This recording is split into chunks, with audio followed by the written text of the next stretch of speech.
Welcome, one and all, to the K.O.E. Nation for a very special Spirits review. And he's not just blowing smoke this time. No, you saw the thumbnail. You know what you're here to see. This is a fresh bottle open review of the one, the only, yes, Rip Van Winkle 10-year Kentucky straight bourbon whiskey.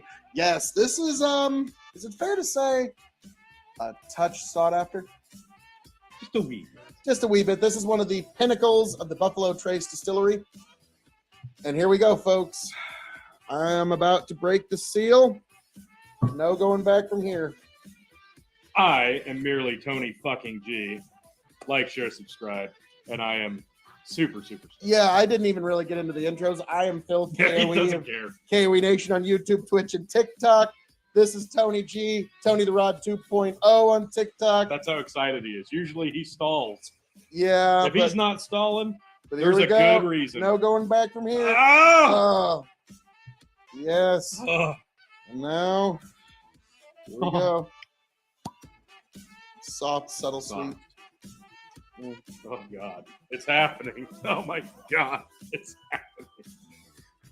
Old It Rip is. Van Winkle tenure. 10-year Oh, Kentucky Bourbon. some of the best that Buffalo Trace has to offer.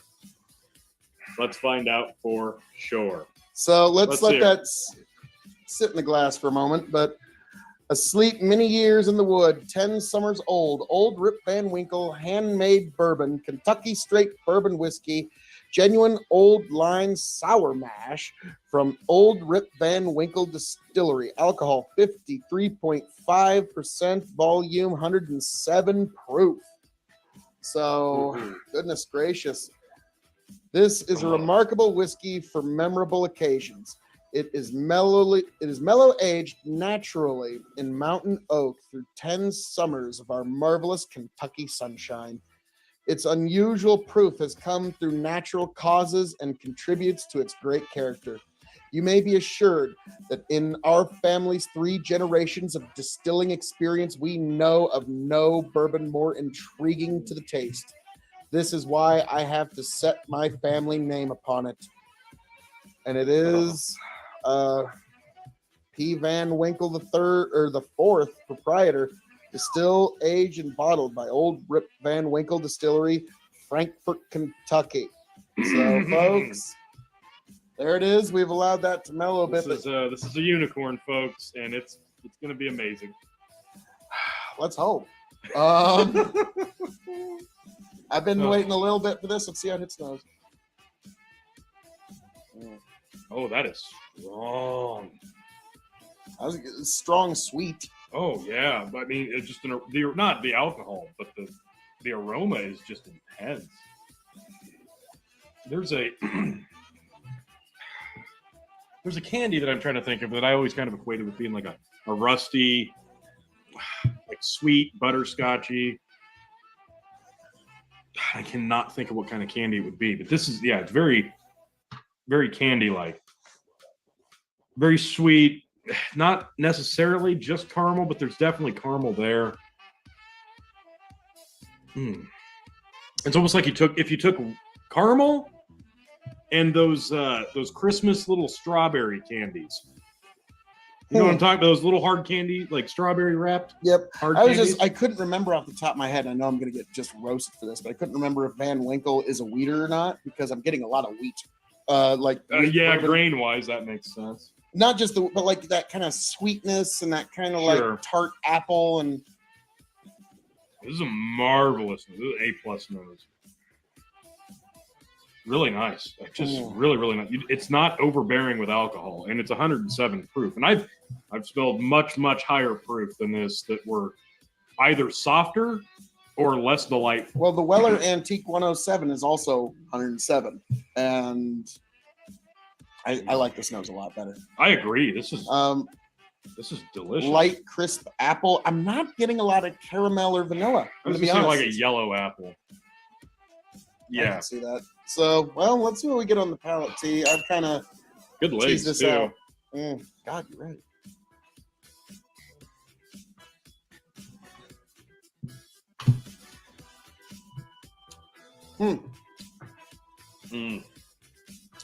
Some cherry there.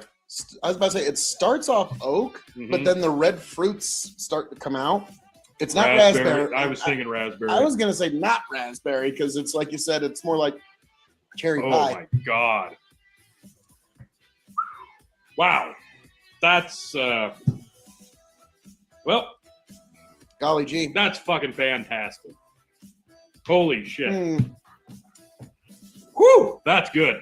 Very fruit forward. I'm not getting a ton of oak. I'd say fruit back. Yeah, fruit back for sure. Not a ton of oak after that initial. And then there's a tartness in there. I can't put my I think that's the finger on. cherry. There's something else there. It's almost like a marmalade. Very buttery and viscous in its flavor, though. Yeah. Like a toast. There's a toasted, hell, just buttered toast would be how I'd explain it. Yeah. Buttered toast. That's what I'm thinking of. That's marvelous. Holy crap. That is fan-fucking-tastic. Wow, that's really the mouthfeel really is now, Tony. This is going to sound like sacrilege to some people. Okay. But you have to understand it's high praise coming from me. So all right, I'm bracing myself. This reminds me of like if one of the high-end private selects of Maker's Mark was aged 10 years. Okay. I'm not gonna disagree with that. Okay, like take one of their better stave selections. Yeah, okay. Age it 10 years, and you're gonna get because like that age is there.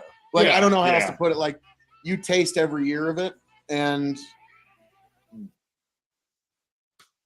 now that it's sat in the glass for a little bit, I'm starting to get a little caramel on the nose. I was say maybe like a butterscotch now on the nose. Wow.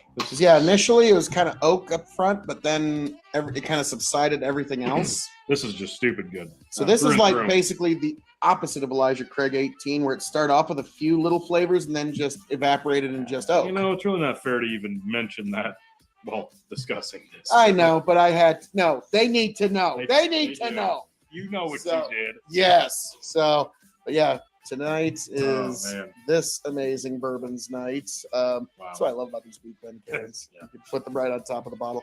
But I do that with an Evan Williams. I don't know if I do that with Happy. Very true. That is a little risky. It's quite the flex. Yeah. But, all right, how is this? Good God Almighty! This is insane. We're gonna grade this on a couple of 5-star scales. For those who don't know, 5 stars meaning you have to have it before you shuffle off this mortal coil.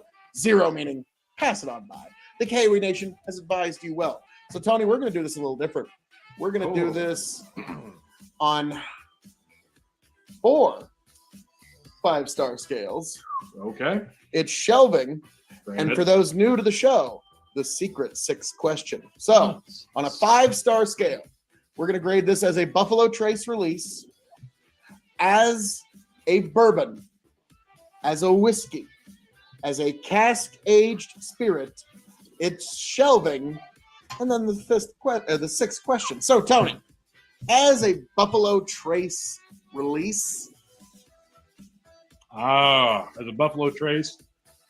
Knowing that this is the entry point into the Pappy line, the entry point. Well, there's also the lot B stuff. That's kind of like the nerd point. Okay.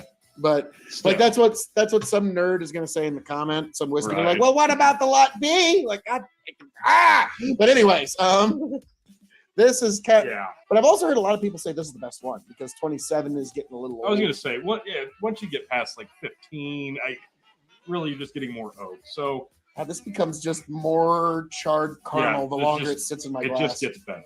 Like I can understand the craze now. Now I get it. So it's a Buffalo Trace. I'm gonna go. That's when it become the char sticks around more, but you do get more caramel over time. But as a Buffalo Trace, I'm gonna break the scale just slightly. 4.85. 4.85.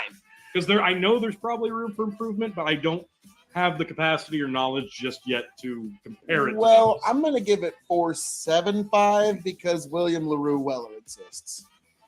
Fine. And now, for those who don't know, we're going to enter this into the Sweet 16 Bourbon Tournament in the Buffalo Trace bracket, where this is going to face off against Blanton's Gold, William LaRue Weller, and Elmer T. Lee. And to be frank, I'm curious to see how this one's going to do. Yeah. So, folks, 4.75, excellent stuff from Buffalo Trace, because as it sits in the glass longer, it gets better. Yeah, stupid good. So I think if we, when we do that bracket video, if we take about 30 minutes to do it, I think this gets higher grade the longer time As they all goes. probably will. Now, as a bourbon. 5, just 5. This is a 5-star bourbon. This is perfect. It's 10-year. It's a great proof. Just the flavor profile, the nose.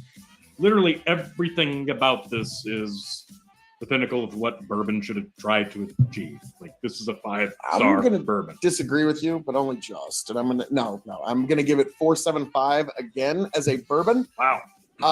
Excellent. I'm only giving it 4.75. I'm such a shit. But what I'm saying is it takes a minute to get a lot of those typical bourbon flavors, and I'm not getting any vanilla at all. So it's one of those, maybe I'm being a little picky, but give me time. So I'm going to go 4.75 as a bourbon, but again, that's mostly because William LaRue Weller exists. Okay. But yeah, this stuff, if this was the first bourbon I'd ever tried from Buffalo Trace, I'd be spoiled. Well, that's not fair. Hang on.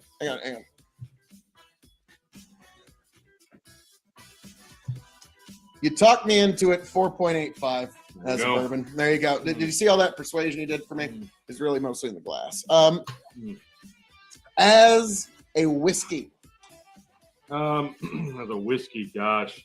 You know, I'm not gonna be quite as generous. I'm gonna go 4.9 as a whiskey. 4.9 as a whiskey. Yeah. I'm gonna stick again with 4.75 only because you can't cocktail this. You should not cocktail. Oh, good God! If you clicked on this video having cocktails in mind, go. Yeah. So that's go. Granted. So that's the one thing, is this is meant to be enjoyed neat in and of itself. Don't even dare put this on ice. No, just no. God damn, that's lovely. The nose gets better every fucking minute. Well, it's good through and through. There's nothing bad about this. Everything. It's even got me cursing like a sailor, because good Lord Almighty. Oh, now, God. T, as a cask-aged spirit.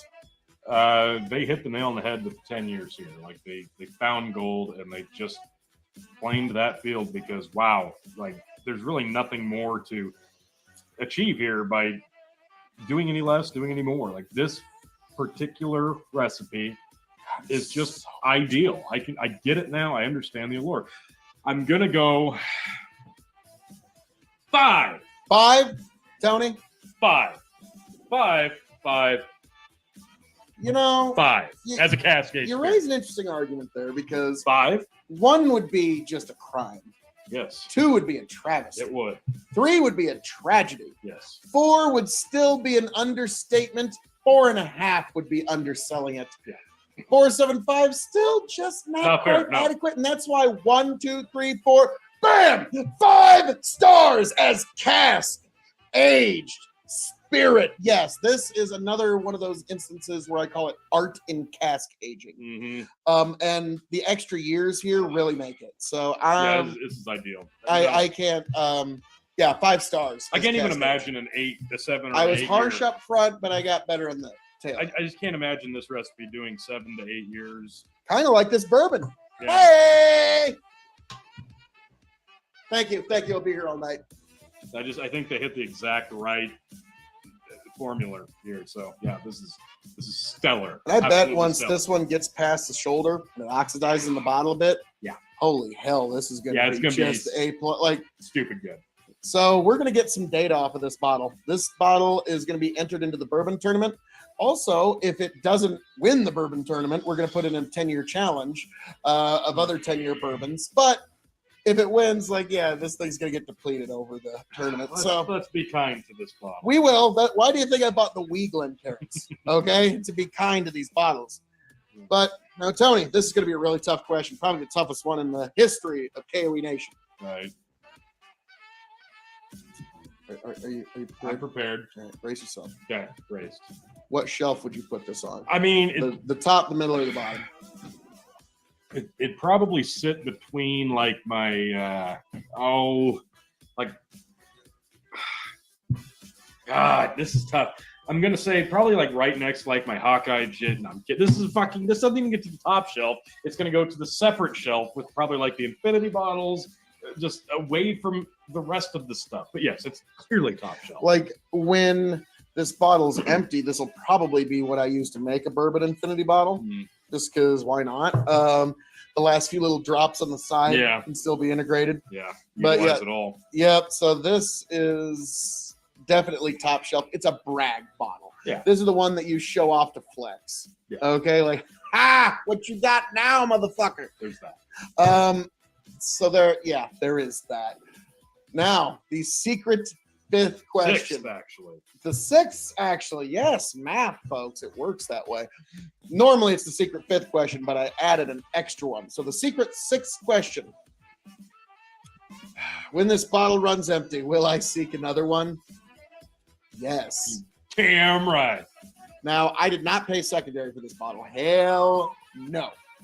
I paid a little over retail, but not ridiculously over compared to what folks are. So it was just right place, right time. The owner of the store called me and said, hey, might be something you're interested in. That would interest me very much. I'll come take a look at it. Yeah, I'll come take a look. Yeah, because if I look at it, it's just, I'm totally not going to buy it. And then like the whole drive there, like I said with William LaRue Weller, I'm doing the Homer Simpson. Oh, no, you don't. That trampoline is mine. Like it was like, damn it. It was more than necessary. And it is now entered into our Sweet 16 bourbon tournament. Yeah, so, this would be really hard to walk away from if it's at retail. At standard retail. God. Like if you walk through, like you better have a damn good I think read. it's $199 is the MSRP. Yeah, and if you see it for $200 and you don't buy it, you're being a silly If you person. don't buy it for $200, you notify me instantly. Actually, don't even leave the store. You grab it off the shelf, walk around with it, or maybe put it in your pocket. I don't know, but you make sure I can get there so I can purchase it instead of you. What he said. Yeah. What he said. So yeah, I'll take a red eye. This is one of the unicorns, and this is again just one of those. If you build a reputation with a good liquor store owner, a guy that just runs a pretty good shop, and like I get like I get like Christmas presents there. Like when I get people bottles of wine and stuff, that's where I go. And so I just talk to the guy, and that's how you really build rapport. And then when he found out that I do this for a podcast, I'm not going to try and just sell it in the parking lot. He was really like, oh, yes. Oh, what the hell? I'll help out. Yeah. This was marvelous. Just through and through. This is stupid good. I really wish that less people knew about how amazing this is. Yeah, there's that. I wish it was 20 years ago and we could get it on a shelf for next to nothing. Yes. Yeah. But if wishes were horses, then beggars would ride. So, folks, as I'm known to say around here, Go ahead. all that being said, thank you for joining us for this special review of Rip Van Winkle, old Rip Van Winkle, 10-year Kentucky straight bourbon from a fairly famous distillery. I think I might have heard of them. Mm-hmm. They also kind of make this thing called Blanton's that a few people like. Folks, thank you for being here. Thank you for joining us. This has been incredible, amazing, stupendous, outstanding. Thank you all. God bless America. I could just go on. KOE Nation, YouTube, Twitch, and TikTok. KOE Nation, go to those places. This bourbon is amazing. Tony, I'm just gushing over it and stammering. Please make me stop. Normally I try to, but no, I get it. And it's completely justified. You found a unicorn, and it lived up to the expectations. This is marvelous stuff. Thank you for joining us. like, share, subscribe. I am humbly and thankfully Tony fucking G, and thank you for having me and sharing with me one of the most illustrious bottlings you could happen to come across if you should be so lucky. We will see you next time.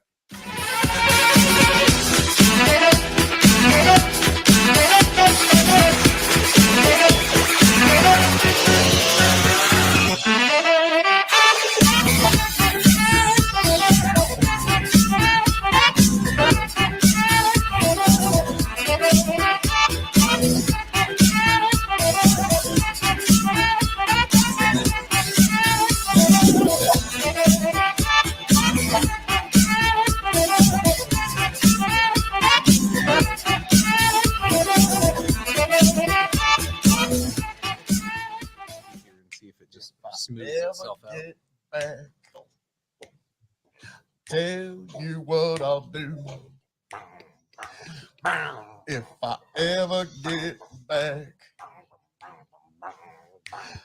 I promise to refabricate you, raging rivers of gold. That's what the brochure advertised. And now we're lost. We gotta take it down. Let you down slow. It's hard to survive. El Dorado. Oh, Lord. Well, let's see how that one went. Yeah. See.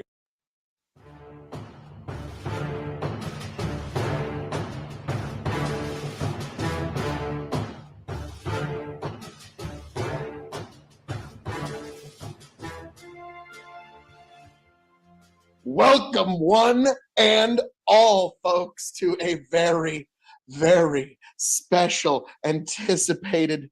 Is it real? It's real. Oh. It's real. Spirits It's real. review, folks, of William LaRue Wellers.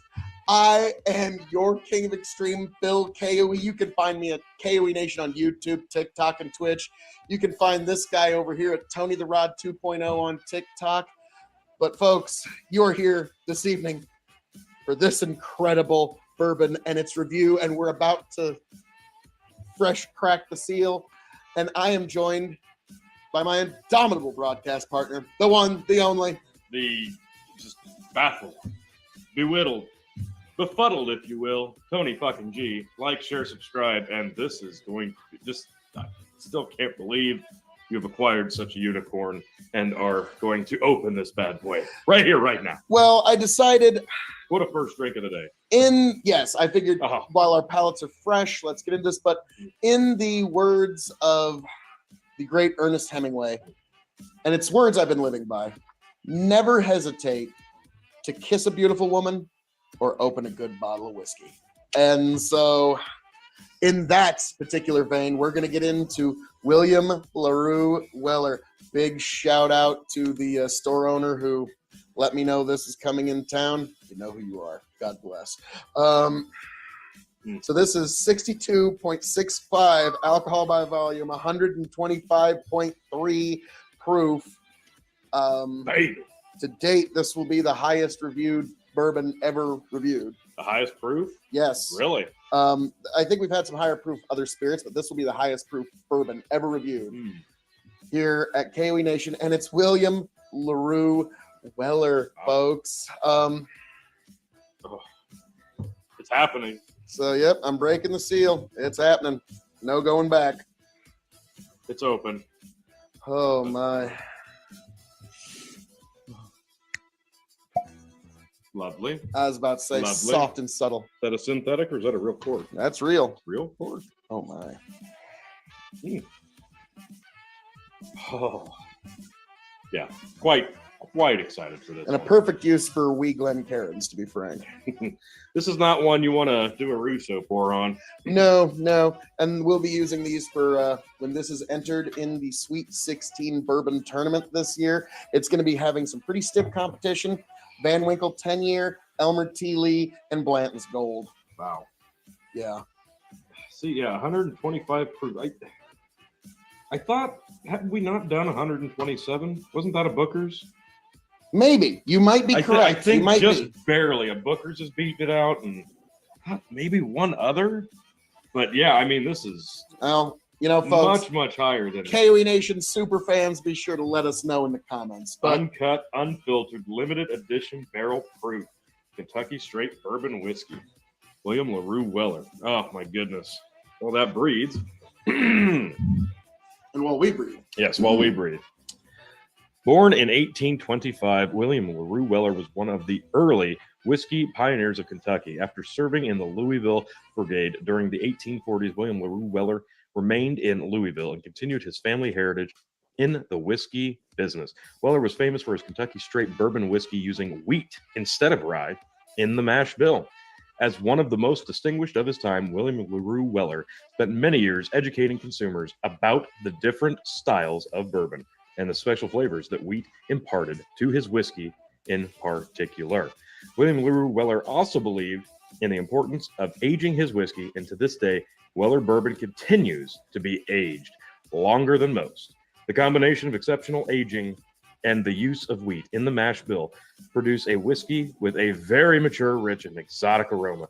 Its flavors have been described as we'll get into that. Well, actually, yeah. We don't want to put the cart before the horse here, folks. Like its namesake, this uncut and unfiltered wheated Kentucky straight bourbon whiskey is strong, proud, and enduring. A tribute to the legacy of William LaRue Weller. Tony, I'm not going to spoil for you what I've been getting on the nose. All right. Take a good nose, but you're going to be shocked that it's going to remind you of something. Oh. Ooh. That beautiful wheat, though. There's a chocolatey sweetness on the end of that. Wow. I was going to say dark chocolate on the nose. Wow. And also I get a hint, raspberry. Ooh, okay. Wait a minute. Okay.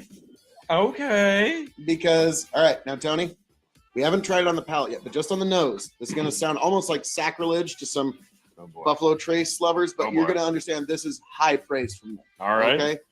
The nose, because it's heavy in the wheat, has moments where it reminds me of that coppery maker's mark on the very expensive private selects. Okay. And then, but replace the apple that you get with the raspberry, add the dark chocolate, because that's not there in any maker's mark you'll ever find. So if you're a lover of the private selects, which I am, I've got about 6 on my shelf over there. A lot of red tops over there. Yeah, that's big praise for me. But does that not remind you of that wheater aspect? Yeah, I can definitely see where you're going with this. You're right. There's an adjacent nose here, but some of the profiles have been replaced. Well, I'm guessing the esters that are made in this distillation process are going to be entirely different from the esters that are made in Maker's Mark.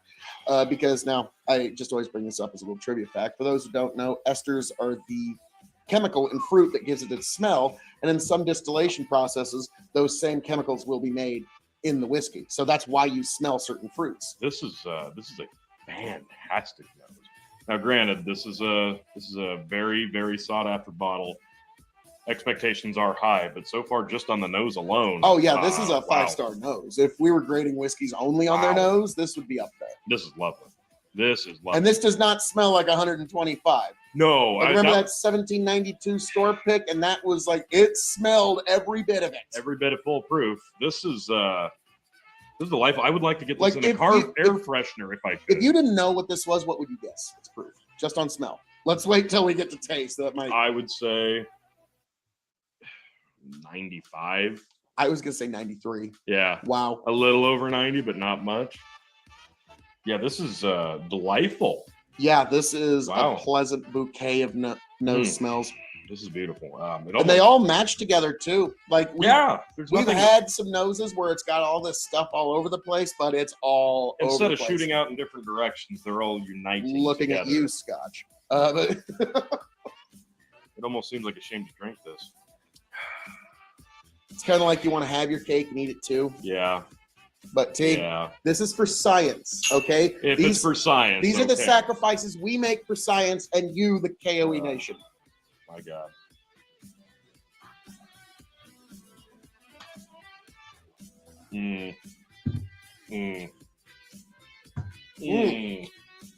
That's warm. Oh, baby. Mm. Woo! Oh, yeah. That hits the spot. Damn, that's nice. Oh, yeah. Yeah. Now the spice is Oh, like it's good. It's really freaking good. oh yeah, it's like hot cinnamon. Oh my god. But imagine stewed raspberries. I was gonna say the with raspberries are a there. lot of cinnamon. They're there. And That's that. The dark chocolate's there for a second in the beginning, but then it gives way to everything else we just described. yeah, there's yeah, you're right. The stewed raspberry, just wow. It coats your palate and it encases your tongue with almost a waxy feel, but a delightful one at that. And as that dissipates, then that stewed raspberry really starts coming through on the finish. What I've noticed, what really helps with these high proof bourbons, not like really swishing it in your mouth in the traditional way, because you get a lot of oxygen in there, and that allows for a lot of chemical reactions. Oh wow! I keep my mouth very closed, my cheeks in, very little room for the tongue, and I let the liquid go around there, let less oxygen in. Really lets you consider it. And yeah, this one's just like mouth watering. I mean, you can see I'm having I mean, this is just delicious. Like at 125 proof, it makes your mouth water and it makes you want to drink more, which is so dangerous. Like I can see why they do this at 125 because at 90, like they could water it down to 93. No, probably sell even more of them, because they would have more, but it would go down too easy. There's probably a product out there that we don't even know that they do that with. Yeah, let us know in the comments. That's a different Buffalo Trace distillery. Nerds. Let us know. But yeah, tonight is William LaRue Weller night, and this is a spectacular way to start the evening. Oh my god! That's beautiful. A plus. Yeah, with each drink, wow, the spice becomes less, but that cinnamon's still there. Yes, but it doesn't like. Now, Grant, this is our first drink of the day.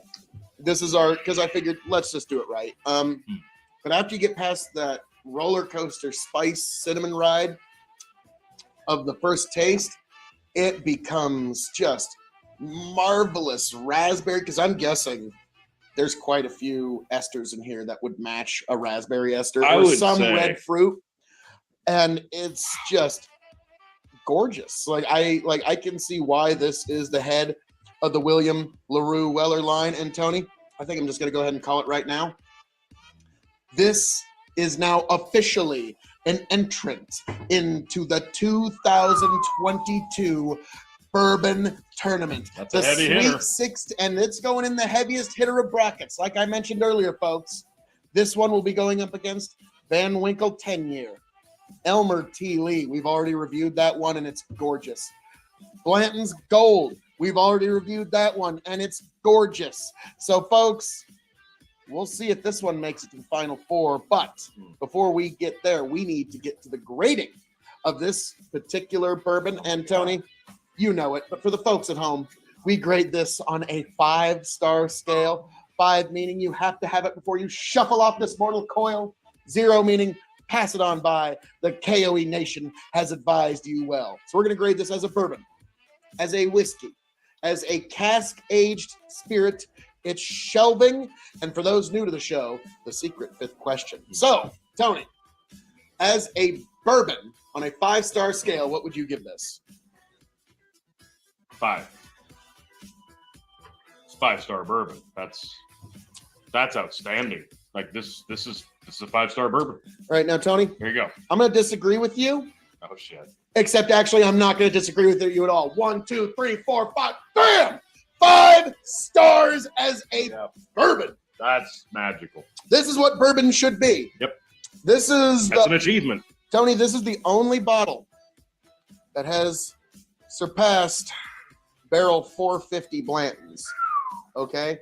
I still have that barrel. Man. I still have that bottle in my safe. Okay? Like, that's how much I'm holding back that bottle. Wow. It's just caramel in a glass, which is great. Don't get me wrong. I will love it and cherish it during some special occasion, but this is so much more complex and beautiful and gorgeous. And the more you come back to it, the dark chocolate starts to come back a bit more. yeah, like that you said, raspberry never goes away. Like you It's said, just there the whole time. just like on the nose, like the flavors do not run away from each other. They marry together in just a beautiful unison.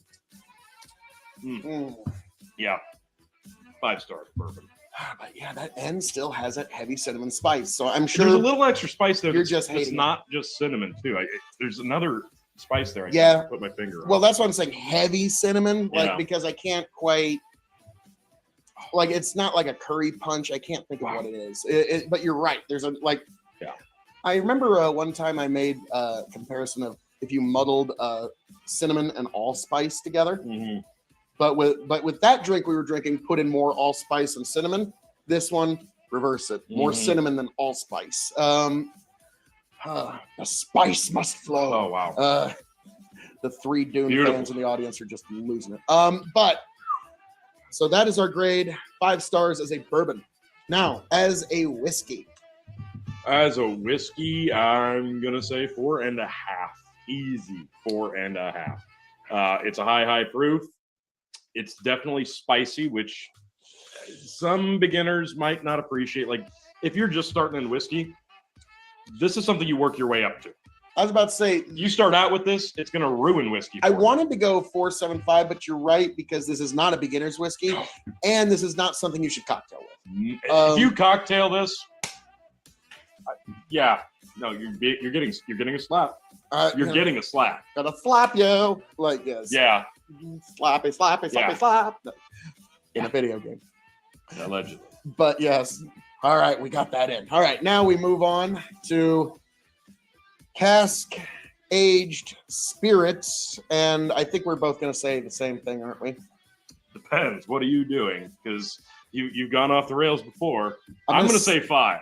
I was going to stay on the rails and go with you. Okay.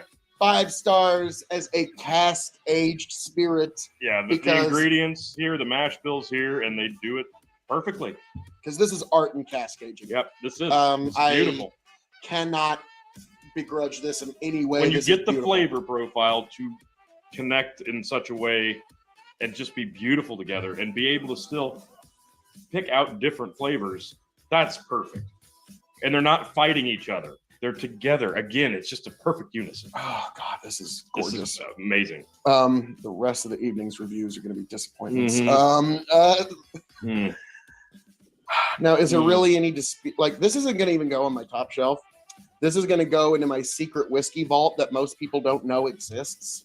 So Except that for everybody watching. yes, well, most of them aren't going to be coming over to Casa K.O.E. all that much. Well, they are now. Yeah, true. I got a feeling in the comments there's going to be some people like, "Hey, can I come over?" Just found Castle K.O.E. on the Google Maps, Bill. I'll be there in 20. Good luck. I mean, I am in the middle of nowhere. For So, a but reason. yes. So moving right along. Yeah, I mean, I'll put this in with my liqueurs and my rum and my but yeah, of course, it's a top shelf. Come on, Yeah. my God. Now the secret 5th question is: when this bottle runs empty, will I seek another? Well, yes, You're always going to be seeking another. yes. From pretty much from here Yeah. until when I'm like 85, and my doctor says you have to stop drinking or else some internal organs just gonna not work anymore. Then like that'll be it's like until that day. And even then, if I find one, I'll probably still buy But I one. can Just, still nip off my flask, Doc, right? no. Winky face. Even then, I'll probably still buy a bottle of this just to put it on the shelf as bragging rights. True. And then, like have the grandkids fight over it. So It'll only be like When a I'm gone. $5,000 bottle that day. Come that time down. come inflation, yeah. But I mean, at the same time, a Coke will be like $500. Yeah, this is something you're definitely going to seek out. But Yes. Now, again, will I seek another bottle? Yes. The price that I paid USD was not secondary. It was not. It was significantly under secondary. you did get a good deal on this. It one. was a little more than retail, but it was one of those, the stars just aligned. I happened to even be in town that day. Like, I was like, oh, God, really? Okay. I mean, I'll stop by and look at it. And then I looked at it. And you knew, but you knew when you hung up the phone, It was you coming weren't up- just looking at it. Oh, I was doing the Homer Simpson driving there, like, oh no, you don't. That trampoline is mine. Like nobody else knew about it, but like it's like. So yeah, you're right. I knew. This is like going to the strip club and saying, "I'm going to sit in the back. I'm not going to throw any dollars on stage," and then you end up driving through the drive-through marriage, and you wake up with a wife the next day. But no regrets. I was about to say, other than that part, I was about to say, I don't know about. That's an interesting story there, T. But yeah, it kind of makes sense. Yeah. So yes, I will seek another bottle of this, but not at full secondary. No. I this is one like I'm not gonna go out. But I can see why people pay it though. I understand why, but the whole point of this hobby is to get a good bargain on a good bottle. This is a great bottle, and when I acquire one, I would like to be able to say I got it for MSRP. So that's what I'm going to specifically look for if I ever come across this. There's no reason to pay the insane markup prices for something that doesn't need to be. And that goes for Irish, Scotch, all whiskey. But especially bourbon nowadays. Especially bourbon now. I was about to say. Now, granted, you're all here because you're curious, because you're wondering how this will stack up. Well, folks, don't worry, because in the Sweet 16 Bourbon Tournament, we're going to have all kinds of comparative data for you to... Down boy.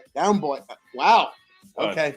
Don't worry. You're going to get a chance to try some more you have a bag at the Sweet 16 Bourbon Tournament that's coming up here real soon, folks. William LaRue Weller versus Elmer T. Lee versus Van Winkle 10 versus Blanton's Gold, folks. So you're going to need to be right here, subscribed to the K.O.E. Nation to see how that goes down, folks. But T, anything you'd like to say to the folks? This is magic in a bottle. And this definitely lived up to the hype. It not only met the expectations, but it did surpass them. Bravo. And one more time, bravo. We now need to find the unicorn that cried into this bottle and just try to get some more unicorn tears in here. I'll tell them a sob story. We'll collect the tears and then resell them at secondary. Jesus Christ. Or at least review them. I don't know. But folks, as I'm known to say around here, all that being said, it happened, folks. You were here for it. I am your king of extreme, Phil K.O.E. Find me at K.O.E. Nation on YouTube, TikTok, and Twitch.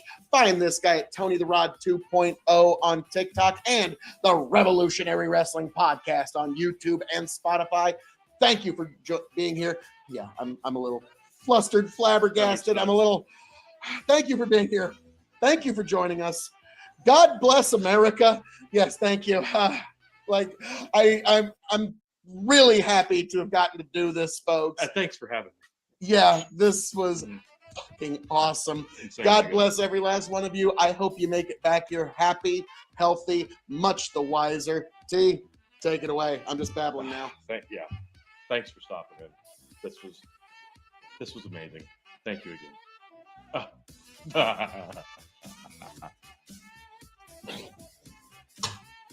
Woo!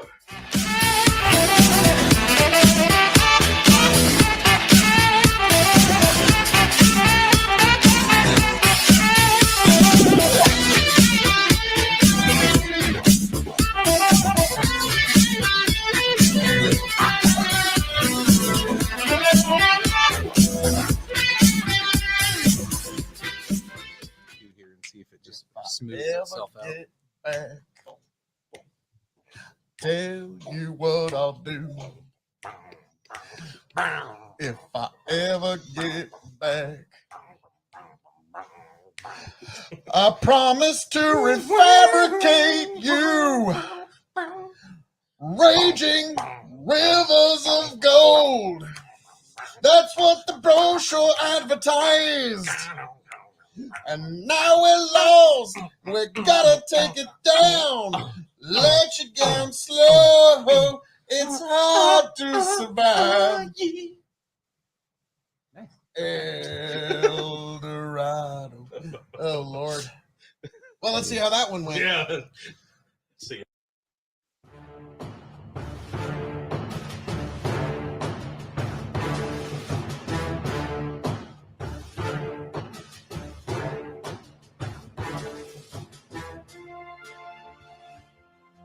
welcome one and all to the K.O.E Nation, folks, for a very special versus series. I am joined by two special guest hosts, folks, here at Castle K.O.E. Castle K.O.E is under siege because not only is Tony G here, but also the one and only Chicken. How we doing, fellas? Yes, and I am, of course, joined by my indomitable broadcast partner, the one, the only. Tony G, like, share, subscribe. The siege seems so invasive. Well, I mean, I'm being besieged on all sides, folks. And the only way that we can settle this conflict is through a bourbon versus series. Yes, folks. there's conflict. We must We must All right, I'm find. on board. I'm Yes. in. I'm in. See, so this is how we will stop the besiegement. I come around. So, this is an excellent bourbon that I've been looking forward to putting them up against each other. Yes. We've got Elmer T. Lee. Wash us in your judgment. Yes, wash it. And also Blanton's Single Barrel Store Pick, and we're going to give a shout out to Grand Central Foods in York, Nebraska. That's been one of my secret bottle spots. So, what are you going to do? Not anymore. Yeah. Secrets out. So we're going to put Blanton's in the Glencairns. All right. We're even using the store pick. I thought we were going with the regular old Blanton. Go big or go All home. right. This is the bottle I have open, so I figure why not? Fair enough. And it's an S, so I know that's very important to some people. And Elmer T. Lee. There we go. And basically, the not Glencairns will be having Elmer in it. All right. Oh, I'm very much looking forward to the results here because this store pick's an interesting one, but this apple flavors. Let's see how it's done since it's mellowed in the bottle. What are we going Which with? one are we going with? Let's start with the Blanton since that's what you boys picked up, gentlemen. Oh. Yes. Not bad. I'm eager to smell this because I haven't tried it yet. That's got a really nice nose. This is a little softer than standard Blantons. I pick up a lot of cinnamon on Yeah, the front end. like I went too hard. I gotta hold on a second. a cinnamon applesauce. Yeah, there it is. Applesauce. Yeah, Ooh, that's what I'm getting. Well, that's just That horrible. just seems I mean, lovely. yeah. I'm do gonna that. hate every second of it. And it tastes like it too. Oh my god. Mmm. Oh wow. I get more of a cake. That's nice. The flavors Wow. you described, but kind of in a cake form. All right. A lot Wow. of cinnamon, but spicy cinnamon on the back. So when you're talking like a really A good coffee, good spice. Yeah. Mhm. That's really nice. Boy, Mm. another store pick done right. Kudos.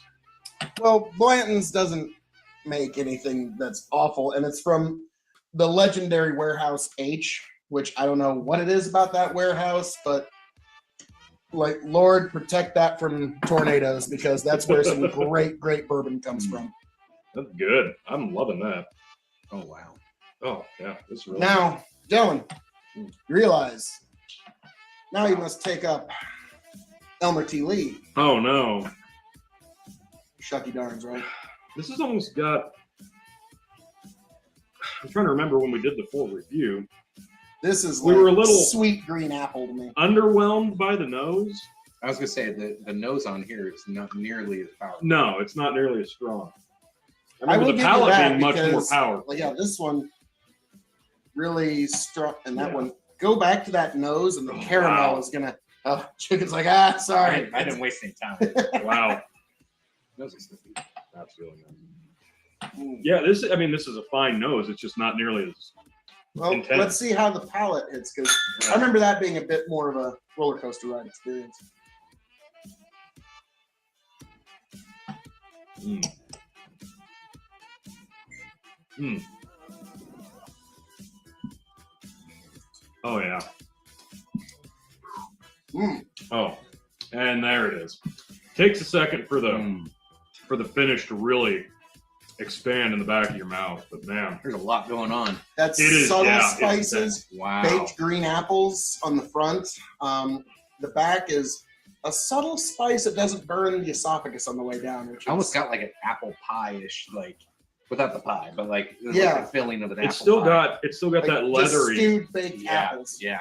It's got like that leather texture is what I'm getting at the very end. I don't know why. I said this last time, I think, but it's like it tastes like leather smells, like good leather, like Okay. really nice fresh leather that's been cleaned. Like it tastes like that smells. I don't know why that's what keeps coming to me, but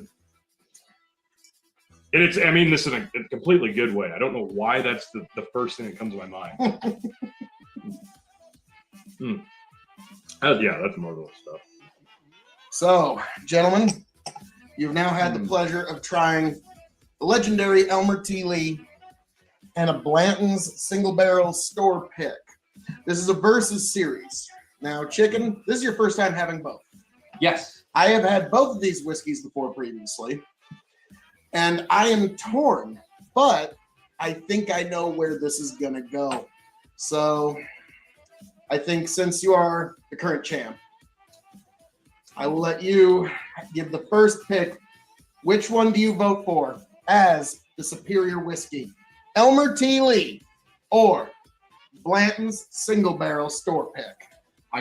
So this is going to be really tough for me too, because there's different scenarios. I think I would pick the other one for, you know, a hard day of work or relaxing, if I'm on vacation, whatever the case may be. But I think more often than not, I think Elmer T. Lee gets a slight nod. Maybe, you know, if you're going to go out of 10 days of the week where you just need a good stiff drink, I think 6 or 7 of them, this is the one I go with. Once in a while, Blanton's Okay. the right one to go okay. with, but I think just a slight nod, just because of the complexity in there. I'm still trying to figure out everything that's going on in my mouth at this moment. It's still lingering, and I'm still trying to figure out what all these flavors are. That's the complexity of it. Yeah. That's why I think it gets the nod. I know what I'm getting with Blanton's. It's beautiful. It's awesome. You're gonna enjoy every drink of that. This one is one to sit back, think, good conversations with good people, that type of deal. Interesting. Tony, which way would you go for this? Honestly, I think a lot of the characteristics are different, but comparable in the same regard. So it's really kind of difficult. Like I had to take several samples to try to come to a decision here. And I think personally, I'd probably find myself going for the Blantons more often than not. There's something about that sweetness and that fruitiness, that orchard apple pie that we talked about. That love that. So I think I'd probably come back to the Blantons more often than the Elmer, but both are fantastic. Man, so we've got divided house here, folks. Under siege. What are you gonna do, Phil? And I have to be the deciding vote? You know how I hate to be in that position. It's just like, you get to pick a winner? oh my. And the blend master has blended Blanton's and Elmer T. Lee. And I bet it's It's Probably just, fantastic. it's probably gonna be pretty good.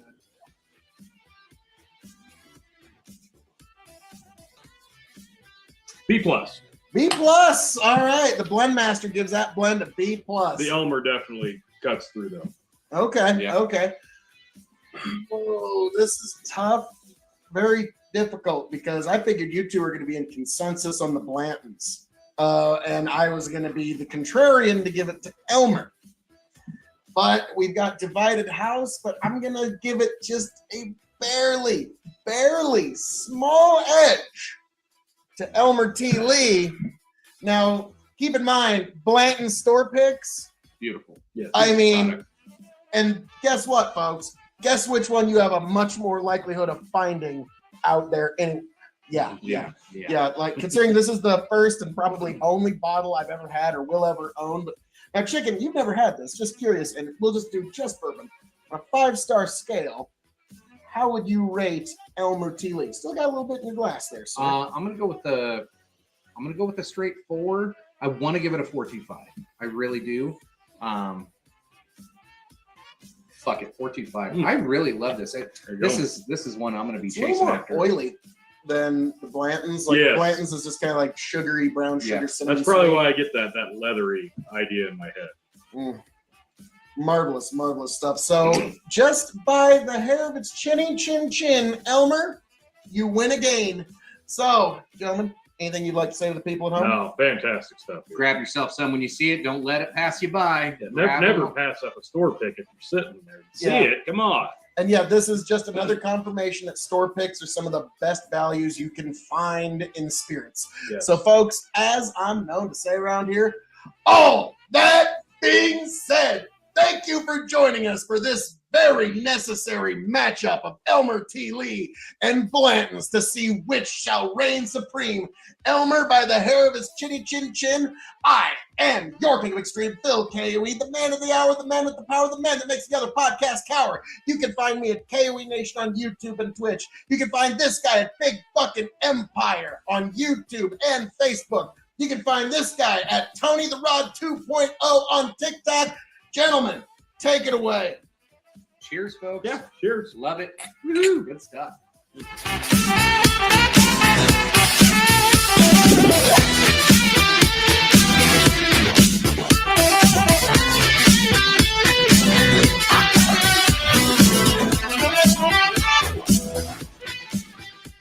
and see if it just smooths itself out. Get back. Tell you what I'll do. If I ever get back,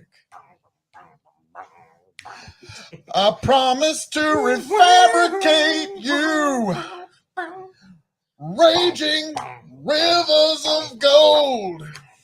That's what the brochure advertised. And now we're lost. We gotta take it down. Let you down slow. It's hard to survive. El Dorado. Oh, Lord. Well, let's see how that one went. Yeah. Let's see.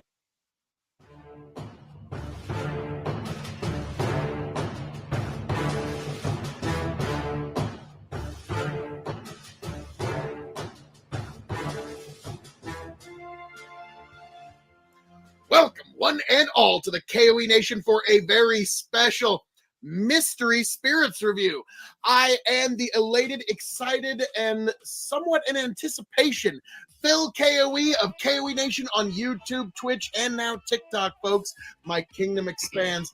I am joined by my indomitable broadcast partner, the one, the only, The Tony G. Like, share, subscribe, the 11-time RWP champion, the Blend Master. I mean, geez, I'm trending on TikTok. My cup runneth over. I was about to say, everything is just looking up Tony G. But Phil, it's not about, well, it's kind of about me tonight, but it's about you, and it's about taking that smug KOE face and just rubbing your face in it. Huh. Not that I'm like bitter. When would you ever want to do, like, what, Tony? I mean, Well, just because let's just talk I've about. I've had some decent luck in bottle hunting Let's lately. talk about your recent discoveries in bottle hunting for a second. Well, I mean, I did find a bottle of William LaRue Weller that I've been looking for 2 years. Yeah, fuck you. I also got a bottle of Colonel E.H. Taylor that I was down to my last, like 3 fingers of my bottle of Colonel, and so And just in the nick of time. Just managed to find that. Just yeah. almost like magic. Fuck you. And then also a bottle of Weller's Special Reserve, the green And bottle. you got it for like $10 less than I did. $39, which So- is not bad considering I've seen some people pay $100 for it. So fuck you. And then another one. Oh, yeah. especially. Rip Van Winkle 10-year. Yeah, I got a bottle of that. So Tony's been less than pleased, less than thrilled, Well, less than not just that. over but the moon. Not just that, but then Chicken, a big bucket Empire, just swoops on in and says, "Hey, I found a bottle of Henry McKenna 10-year." And, oh, wouldn't you know it, I found a bottle of Red Spot. Red Spot 15-year Irish whiskey that I wasn't even looking for, that Tony G's been looking for like 2 years. So it's not like I'm bitter. No, nothing like that. So, Tony, I was about to take off, actually. is gonna get going because it's holiday season. We got Christmas coming up, and wanted to get some preparations. But Tony's like, Phil, I've got a secret. I've got something that even you don't have. I have something that might even top it. Phil might put me in contention with you. I'm not saying it's gonna top it. I'm not gonna say it's worse than it. I'm just saying I know you'll be interested in this, and I know you're gonna be a little bit jelly. So, yeah, maybe by quantity alone you'll have the upper edge. But yeah, this is one I know you're gonna be like, oh, fuck you, in just a little bit. Oh my God! So, folks, I'm looking forward to this. So, Tony, you're wanting me to. Why don't you just go ahead and cover your eyes up just a little bit? Well, I'm up of the world looking down on creation. Of course. Yeah, the other one. So this will be interesting. Oh, he's got to get it out of a box. There's box involved. Go ahead. You motherfucker! You motherfucker! How did you pull this off? Blanton's gold! Holy fuck you! Oh, fuck you just a little bit. That's what I thought. Fuck you just a little bit. Well fucking done, sir. Oh my God. Yeah, it's real. It's real. It's damn real. I think I know where you got We don't this. need that. I think I know where you got I this. think you know. Oh, man. Blanton's gold. The one Blanton's I've been looking everywhere for. And I'm betting they probably didn't give this one away. Let's just say that. Yep. They did not give it away. No. Tony, you son of a bitch. Thank you. You son of a bitch. I'm in. All right.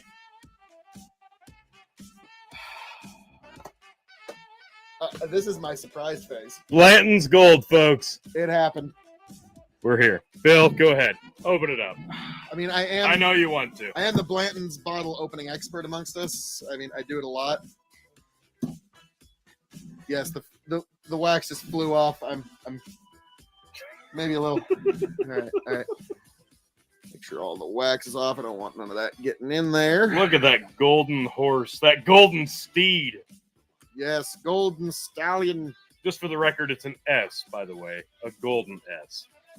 Yeah, I love how they add the gold here. So now, if you're one of those Blanton's collectors that have to have every letter, now you got to start all over. Got to start.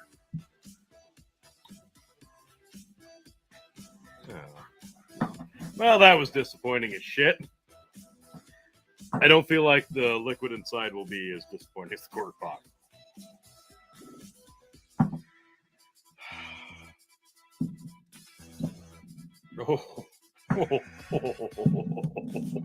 Just going with the moment here, Phil.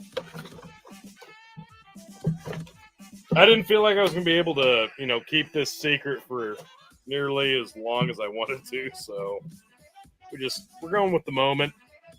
Green apples, I was thinking the same caramel, thing. light vanilla. Wow. All right, so this right here, again, Blanton's Gold. This is a 700 milliliter from the I thought you were going to say it was a $700 bottle. And in some places, yes, it would be. Give it about 4 years. Yeah, in some places it would be. 700 milliliter bottle from the UK. Blanton's Gold Edition. Now, let me get it just right. 103 proof. This is it's right up your alley. good, right? This bourbon whiskey dumped on 7/21/21 from barrel number 679. Oh, I'm sure that was the best barrel of Blanton's Gold that year. I'm sure. well, it's tremendous. It's The tremendous. best. There we go. The best. But yeah, so you son of a bitch. You pulled this one off. Well done. Hey, had to happen. You got it. Damn box. There we Okay. go. All right. I mean, I'm getting the slightest hint of mint. God. Just a little now. But, Maybe that's why I'm like my nipples are hard because it's so. it's minty, but it's got caramel, and then there's a Oh, green apple. Oh my God. This might be the most tremendous thing ever. It is. It's like a Granny Smith, but Like, you're normally not caramel. supposed to stay in on a whiskey when you examine it, but this one smells so good that Oh, you stay in until the ethanol starts to tinge your nostrils a little bit. oh. Oh, good Lord. I think we should talk about this for at least another 30 minutes. Or not.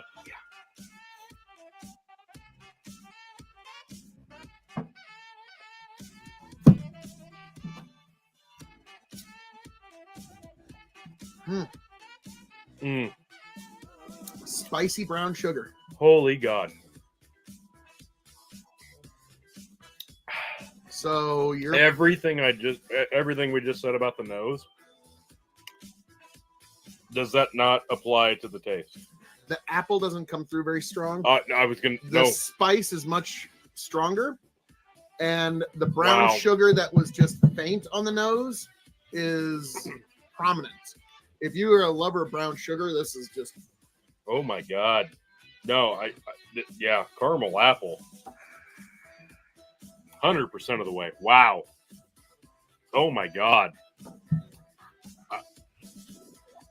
For me, this is a Granny Smith apple dipped in caramel. 110%. Oh my God. That's how I prefer it. I like a bitter with a sweet. And that's what this is. to me. Oh. This is take that same Granny Smith apple, Mm. chop it up, throw it into a pot, boil it with brown sugar, Mm. and then add just a little bit of black pepper. Yeah. Mm. So, like, to I me, like it's more. I like the pepper. It's a spice at the end. stewed apple with the spice quite prominent in my personal Wow. opine.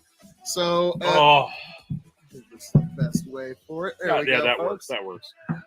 So, good God, Tony, well done. So, how long have you had this thing ordered? I've been sitting on this for about a week and a half.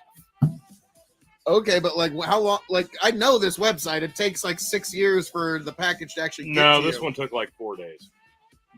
Well, God damn it. The fuck? Now, I guess like Blanton's, like for some reason they don't flip out about it in Europe like we do over here. Well, wonder why. But this is interesting. I could spend all night sipping on this. No, this is. I knew it was going to be good, but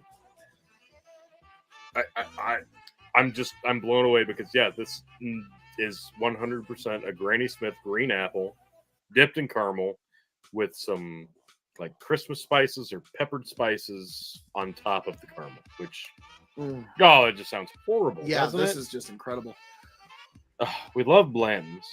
We do. We do, and But this just goes to show there can be some real variant in flavor There when you can. go with the single barrel. Well, yeah. And the people that shit on it just because of the marketing behind it. No, this kind of just puts that all to rest. This is fantastic. It is. And we will get to Hmm. all of those metrics about it here shortly, folks, because now, Oh my God. T, we get to the hard part of the show. Whew, The grading. wow. We're going to grade this on a couple of 5-star scales. 5 meaning you need to have it before you shuffle off this mortal coil. 0 meaning pass it on by. The K.O.E Nation has advised you well. So we're going to grade this, obviously, as a bourbon, Yes. as a whiskey, cask-aged spirit. It's shelving. Then for those new to the show, the secret 5th question. So, Tony, as a bourbon on a 5-star scale, what would you rate that? This is 51.5. Oh my God. This is tough. Like the presentation. Obviously, we know as a bourbon, like Blanton's presents better than like 95% of bourbons in just appearance alone. But bourbon wise, what did I say the proof was? 103. 103. It's right up your alley, T. I generally like 100, 101, 102 or plus, which this would meet. This is perfect for that. So yeah, as a bourbon, I'm gonna say 4.75. I was thinking 4.75. Yeah, myself. It's it is. just Yep. just barely shy of bourbon perfection, Mhm. which you have in a bottle over here. But we won't get into that. So I think I'm gonna have a little bit more. I think you probably should have yourself just a little. If you'd like, I normally would say no. but I mean, it's just- there. It's yeah. there. How many more opportunities in one's life? Well, you know, So, as a bourbon, as a bourbon, almost perfect. 4.75.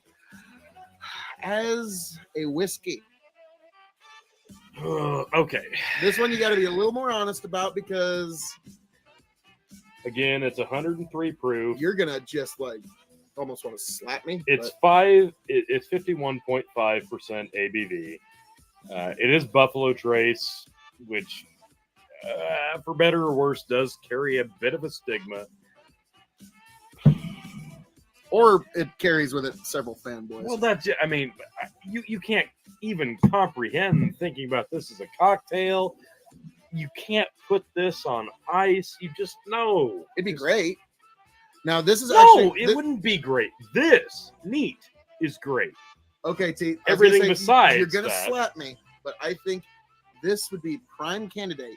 Do the Richard Patterson. You water it down to 35% ABV. Ugh. And then I think this becomes caramel and brown sugar in a glass. I think you water it down to a specific ABV, let it really open up, let it really express itself, and then you've got yourself. I think it's one of those instances of an ice cube, but not cold.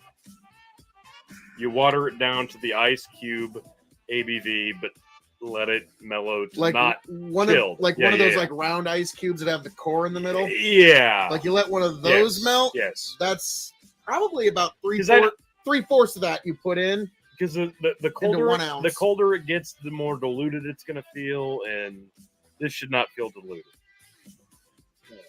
So as a whiskey, I'm gonna go 4.5 because it's amazing whiskey, but you can't As a whiskey, I'm you can't only do the going to things that you go. do with a lot of whiskeys. As a whiskey, I'm going to go 4. Okay, maybe it's just because I like it. Well, love it, but Want some more up? as a whiskey, 4. What is the next scale, though?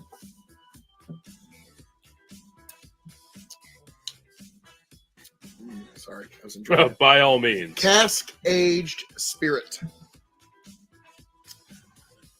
Now this is putting it up against all the Armagnacs, cognacs, rums, brandies, Scotch whiskeys, anything, even mini reposado on añejo tequilas. If I may. Go for it.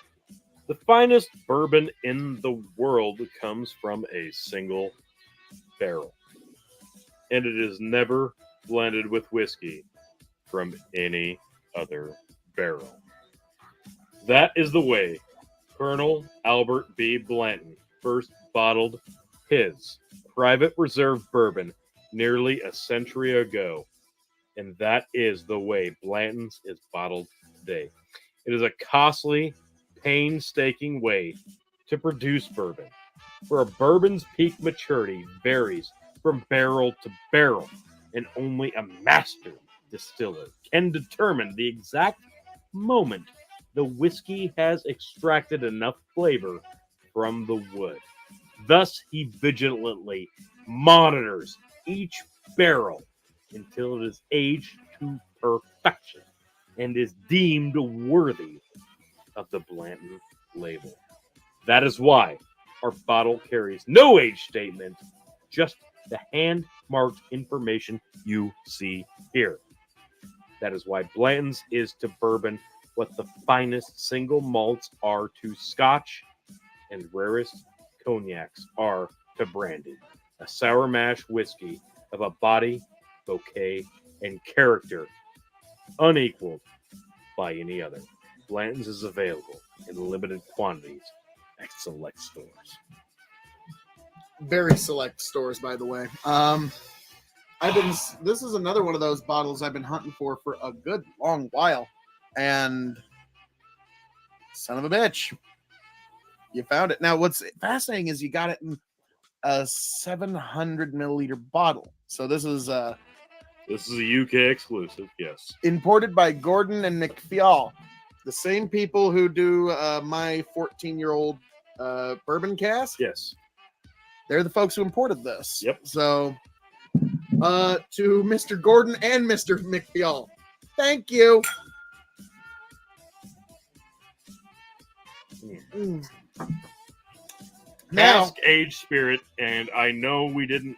I know we glossed right over it, but there's no age statement here. But hang on, just look at the reflection of the light going through that. Beautiful amber. I was about to say, it looks like the kind of amber from those mosquitoes from Jurassic Park, like the little thing. That Oh my God! Cheers again. Dear God, my God! Like if you can think of one of the prettiest things of your youth, is there really anything prettier than the mosquito trapped inside the amber ball from Jurassic Park? Like it just the coloration, like that's it. That I'd turn this upside down, but I no can't do it. So folks, cask aged spirit. So we can't distinguish a specific age, but actually they usually say it right on the bottle here. Well, somewhere. that's why this bottle carries no age statement, just the hand marked information you see here. Okay, because normally Blanton's has like this was aged 6 months, 6 years, 9 months, 4 days. It's got like a very precise age statement. If we had to guesstimate, what is standard Blanton's age statement? I'm guessing it's not 10 years. It never gets to 10 years in Blanton's. Agreed. I'm guessing 8 at the most. Probably around 6.5. Okay, so if we had to guesstimate, Blanton's Gold would be what, 12 at the most?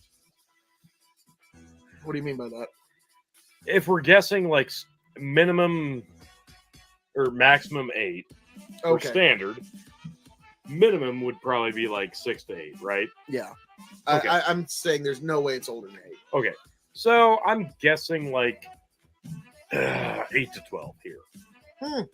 That would just be my guess. If they did that would be fascinating. I got a feeling they would put that on the bottle somewhere. If it was 10, but then again, it's probably just the base. I was about to say, like when it comes to what decides to be Blanton's Gold, I imagine that the folks who are doing that decide, okay, this 8 year is good enough to be Blanton's Gold. This 6 year is also good enough to be Blanton's Gold.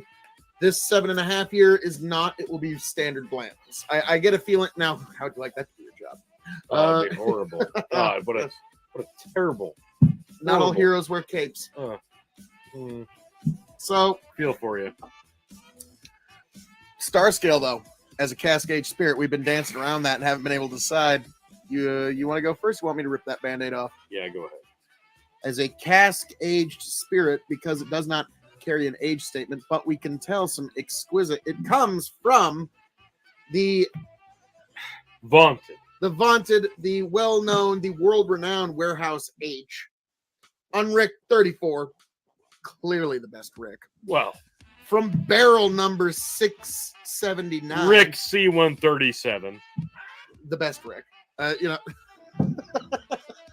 So clearly the best Rick, the best Warehouse, everything. Clearly we got the best Rick. one. The Rickest Rick, which makes you the Mortiest Morty. So Cascade Spirit, I'm going to go ahead and rip the Band-Aid off. 4 stars. Damn it. There was if they put a number on this, yeah, it'd probably go higher, but I'm going to go 4.25. Okay. We're kind of all over the place, but this is beautiful. I love what I love about this is the proof. It doesn't apologize for anything. It's above 100, which I love. It is what it is. But it's a weird number. It's not like 101. It's not 105. It's kind of in the middle, which I like that. That's great. But it doesn't taste like that. It doesn't taste like that at all. It tastes like it's under 100, which is beautiful. It's sweet, it's spicy, it's tangy. I love all of that. It's unique. And we're just trying to wrap our heads around it the entire time. It's just remarkable. It's beautiful. It's beautiful. It's beautiful. I love it. I love it so much. And the fact that it's just goddamn beautiful. I'm gonna go 425. I gotta love give it. to you. Love Now, the question next is shelving. This is a top shelf bourbon. My God. This would be one that I would put right alongside all those other brag bottles I was telling you about. Yes. This one would go right next to it. This would be right up there, front and center, because it's fucking Blanton's Gold, folks. If you're a whiskey nerd, this is one you've been looking for. Okay, and you son of a bitch, by the way. Well done. Thank you. Yeah, it's top shelf. Now, the secret fifth question. Here's the interesting part. What did this bottle? First, before that, we get to that. What did this bottle cost you USD? What would you be willing to pay for that bottle? I personally have been trying to find it for about $180, and normally it goes for about $250 on most of the websites I've been watching. Yep. So I've been waiting for that time to get it for about $180. Okay. Yeah, I got it for $250. Okay, hey, I fucking called that shit. Yep. Yeah, because that's what they're going for nowadays. Like You buy it. No, here's the fucked up part. In the States, you will be buying this for easily 300 plus 100 plus 200. You will be paying 300, 400, 500 in the States. I've seen it. Overseas, 250 plus shipping. Well, no, excuse me, including shipping. Yeah, I'm not going to say where, but I've seen on certain whiskey exchange sites. Yeah, this goes for up to 350, or at least in our state. Ridiculous. So, yeah, but well fucking done. So, Tony, when this bottle runs empty, it's the secret fifth question, folks. Will you seek another? Tough. Yeah, it's pretty fucking good. It's pretty fucking good. 250 is a little steep, though. I'd I probably suspect- try to find it for under 200. I think if you can find it for around 200, you and me might go halvesies on one in the future. That's fair. So, I mean, like, I think that, we might need this essential data for our upcoming 2022 bourbon tournament. There's that. There's that. But first, we got to finish up the ride tournament, which you can find here at K.O.E Nation on YouTube. T, my God, well fucking done, man. I got one. You got one on me. I'm a Blanton's freak, and you got the king I of Blanton's. got one. Had to get one before the end of the year. I got one. Well, folks, as I'm known to say around here, all that being said, thank you for joining us for this very special, impromptu, unexpected, yet elatedly excited review of Blanton's Gold Edition, folks. I am your King of Extreme, Phil K.O.E. You can find me at K.O.E Nation on YouTube, K.O.E Nation on Twitch, and K.O.E Nation on TikTok. My kingdom expands by the day. Signing off and handing it off to my indomitable broadcast partner, the one, the only, Tony G. Like, share, subscribe. KOE Nation, Big Buckin' Empire, YouTube, Facebook, Twitch, all the like. I am the Blend Master, Tony freaking G. Good God, what are you doing? Have you not liked, share, and subscribed to this guy, to YouTube and Facebook and Twitch? And my God, TikTok, it's there. It's right there. It's right there. Anyway, just click the button. just do it. Anyway, thank you. Goodness me. See you in 2022.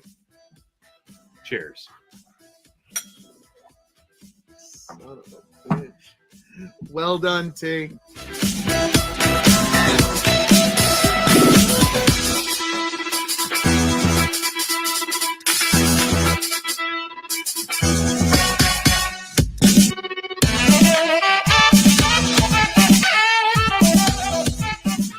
if it just smooths itself out. Get back. Tell you what I'll do if I ever get back. I promise to refabricate you, raging rivers of gold. That's what the brochure advertised. And now we're lost. We gotta take it down. Let you down slow. It's hard to survive. El Dorado. Oh, Lord. Well, let's see how that one went. Yeah. Let's see.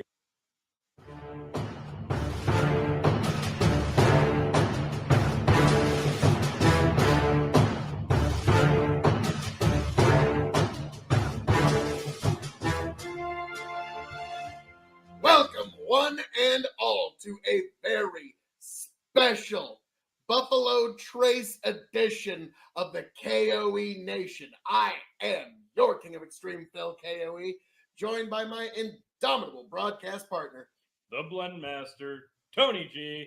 Like, share, subscribe.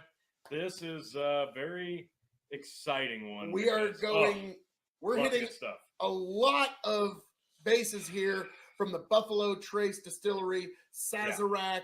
This is quite a line of bourbon. We're going from their beginning offering of Buffalo Trace.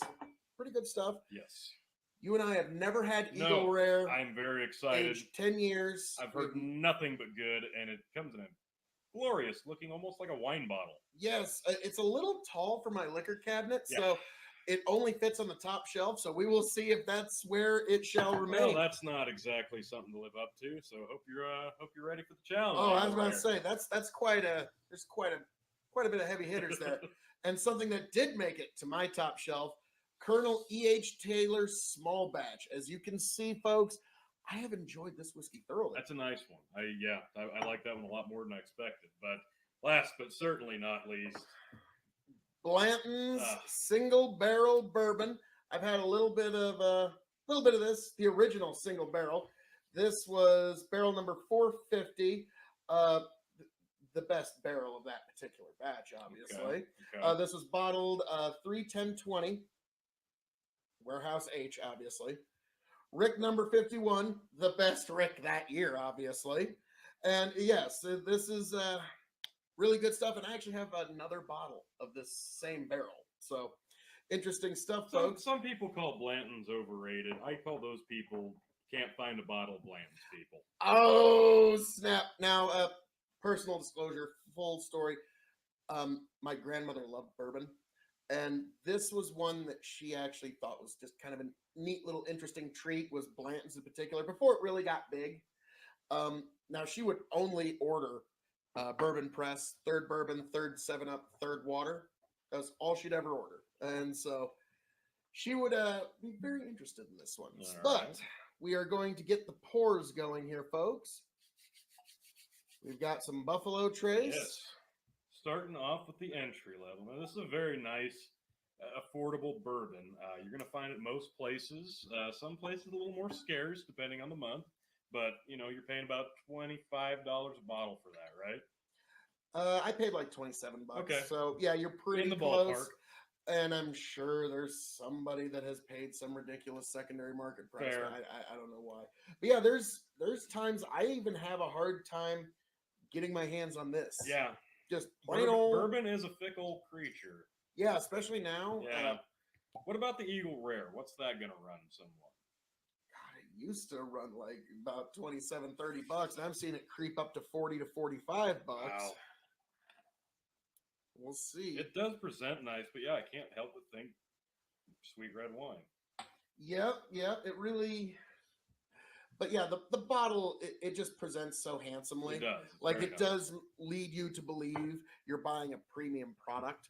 Yeah. This one leads you to believe that you're buying an actual old-fashioned bourbon Yeah, recipe. I look at that and I expect to see shelves of that in an old-timey saloon. That's the design. It's perfect for that. I love the idea. I love the concept. And it's a very nice one. Clint Eastwood walks into a cowboy bar in one of his spaghetti westerns. He says, "Give me a whiskey." They pour him this. Yeah, probably not so much this. This Kentucky Derby. That's what I immediately think when I Gosh, take a look at this. wonder why. Looking at the cork. Couldn't have anything to do with that. No. And we're putting those in these Copita Blenders nosing glasses. What a shame. And I wouldn't want to smell this or anything. this line has two purposes for us, Tony, because Yes. first of all, we want to see how the line stacks up against each other. We're going to let these breathe for just a moment while we explain our intents to you, the audience. Also, this is the kickoff of the Great Bourbon Tournament. We are going to put all the heavy hitters of bourbon up against each other. Now, normally, the line, only one is going to move on. But because Blanton's is such a special case and everyone wants to see that one compared to all the other bourbons, Yeah. this one's going to get a spot in the tournament. We will give more details as to the tournament probably in another video. Keep your eye on this space, Yes, folks. coming soon. But- This is the start. We're going to see if any one of these other bottles can make it to the next round. Because we're going to do things like, well, I don't want to get into other distilleries, but like I said, the heavy hitters of bourbon, and we're going to see how they stack up. And we've even got a couple of dark horses you maybe never heard of. Very true. We do have some exciting ones that most So- people probably aren't familiar with. Let's start off, T, with the beginning Buffalo Trace. Caramel? Yeah, I would say like not a spicy, but it smells like you smell like a hot cinnamon, Mm-hmm. like a hot caramel cinnamon. Yeah, it smells like candy.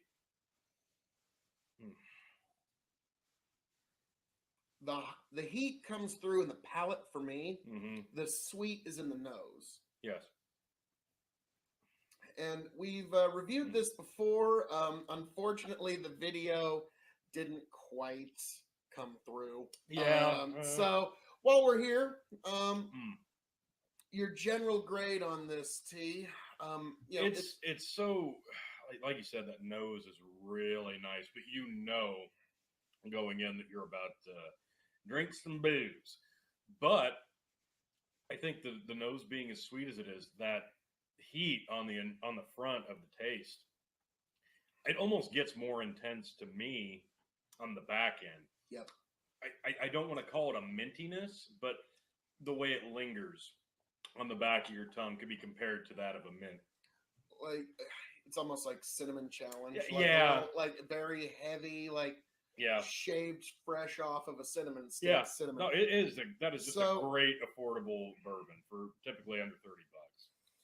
Yeah, it's a great mixer. I've had Yeah. it work very well. You don't really need to add any kind of spicy kick to it. No, it's got all the necessary ingredients right there for an affordable price. Yeah, so this is an excellent whiskey. But let's be frank, this is a good day drinker. Oh yeah, This is an everyday. This isn't one you're gonna have to sit there and ponder about opening. You're not gonna, oh, do I open it now? Do I open it later? No, you can just have like can 5 have bottles of this on hand with one open. Like you can do a lot with this. This is a diverse one. I like this a lot. But yeah, you're right. This isn't a special occasion bourbon at all. now this is the one I'm really wondering about. Yeah. Eagle Rare. We'll get back to gradings and all such here a little later. All right. I'm really curious about this one now. It's had a chance to open up just a little bit. It's got a nice look to it. I like bourbon that's aged 10 years. And this is 10? Yep. All right. I've had some other brands that 10 years and It's got they just seem to hit me just right. It's got a nice color, but it also leaves a bit of a coating on the glass. So 45% ABV. I expect a little bit of a thickness to this, even though it looks So relatively. it's going to be thin. 90 Ooh, proof. that's almost got a floral.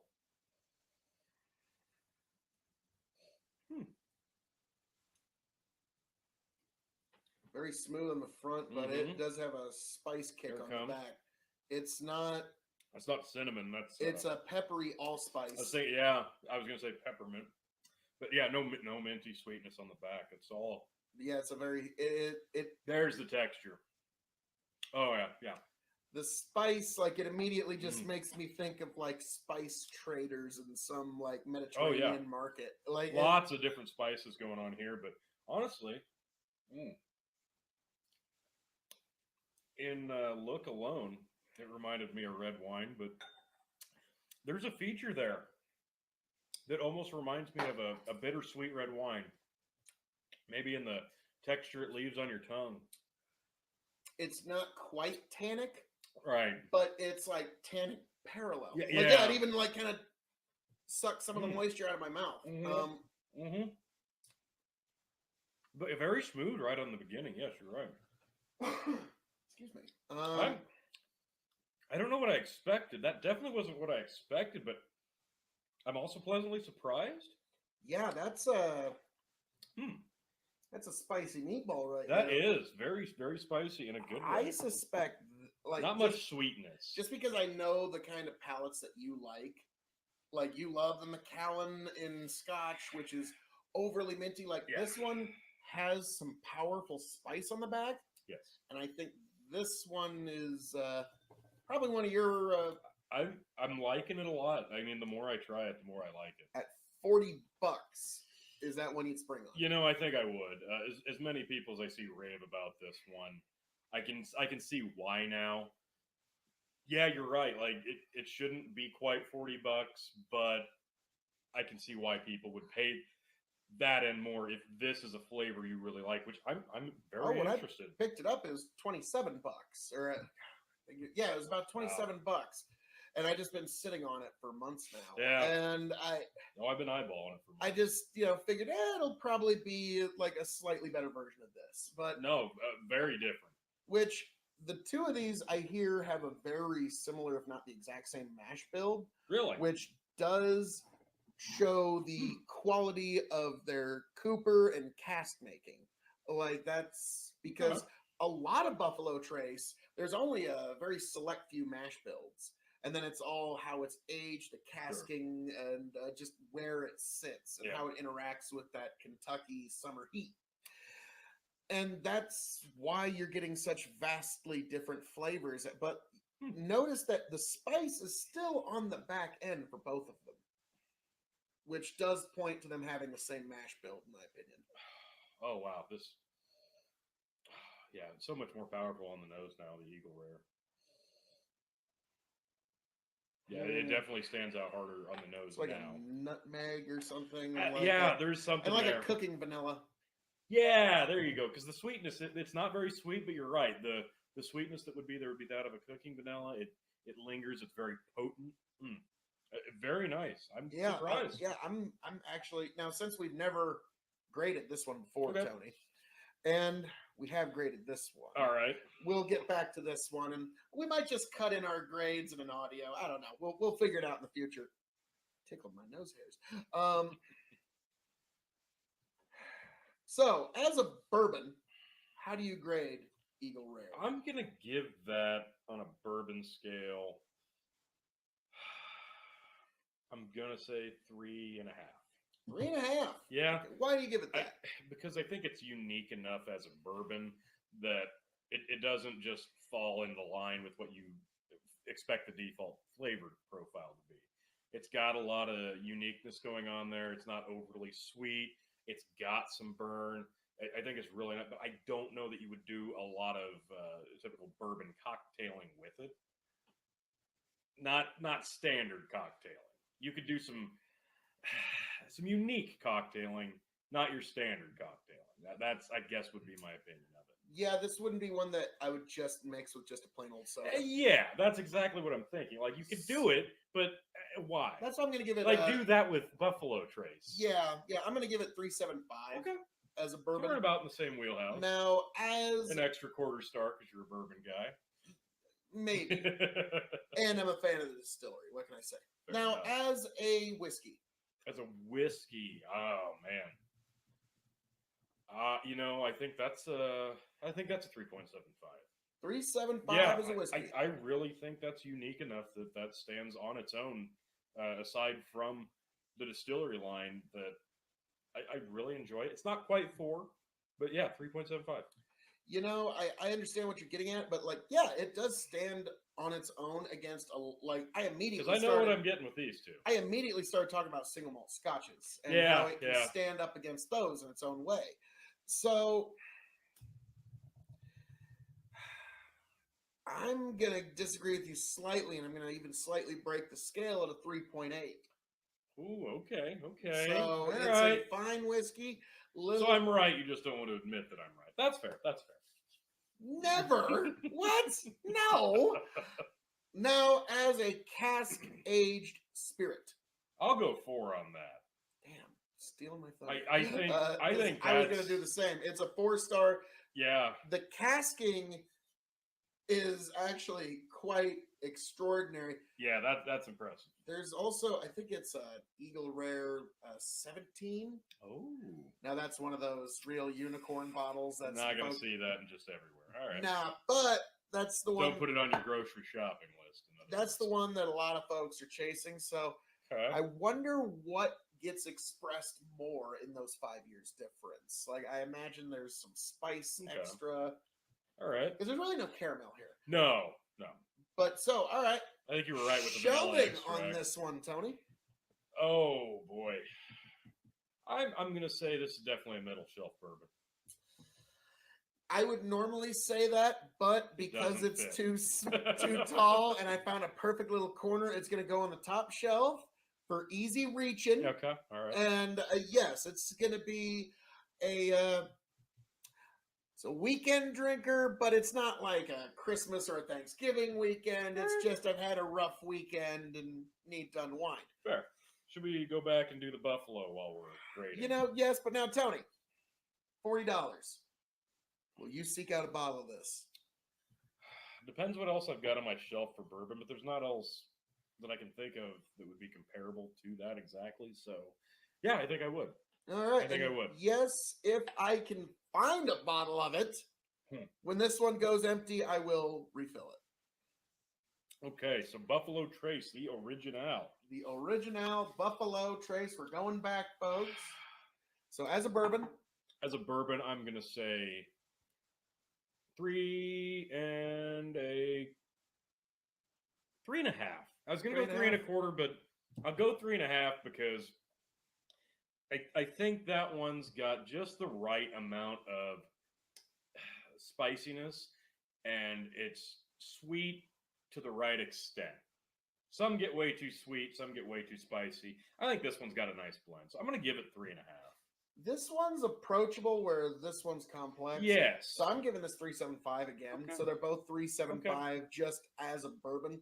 Are there better bourbons out there? Apparently, people are paying insane prices for them. So apparently there are. Just judging on that. But this is pretty good stuff for what you're getting. You can cocktail them. You can have them straight on their own, which we're doing right now. I'm giving it 3.75. Now, as a whiskey. As a whiskey, I'll go 3.75 for sure, because that you could do almost any kind of cocktailing you would want with. That'd be a great cooking whiskey. Yep, like I was about to say, great kitchen whiskey. Yeah, that's a good shower whiskey right there. I'm gonna give this as a whiskey, just straight up. That's a wide world of sports there. Yes, it is. I'm gonna have to give it 3.25. Wow. Because again, you're putting it All up right. against such a wide world. That's fair, but you know how many different kinds of whiskey there are. In terms of this on the bourbon entry on the whiskey scale, I think it holds up well enough. And as a price point, as like I said, the spicy and the sweet is the right balance. I'll stick with where I'm at. That's fair. That's fair. Now, as a cask aged, I'm just gonna be honest. I'm gonna stick with 3.25. It's a good one, but again, you're going up against a very wide world, and this is a great introductory. It's very approachable. It's a good bourbon. I was gonna say 3 is too low. I think you're probably right there. 3.25. Yeah, I'll go 3.25. Regular Buffalo Trace. One more taste of Eagle Rare. Now shelving for the Buffalo Trace. I'm gonna be honest. This is gonna be a pretty definitive bottom shelf for me. All right. I could see myself putting it on the middle, but in appearance-wise alone, for easy reaching, yeah, bottom shelf. It's definitely not a bottom shelf in terms of quality. I'm saying bottom shelf in terms of probably just appearance alone.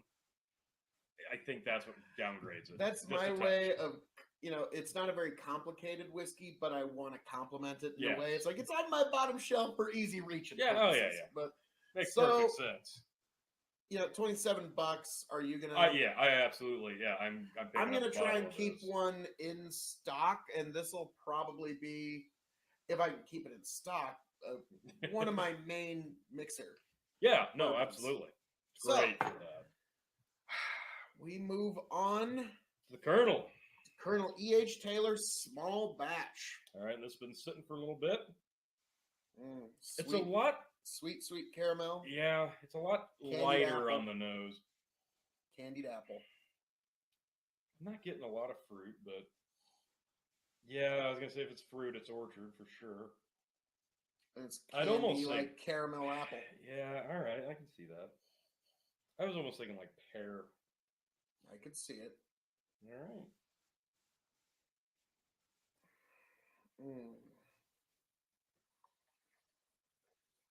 Oh, that's delightful.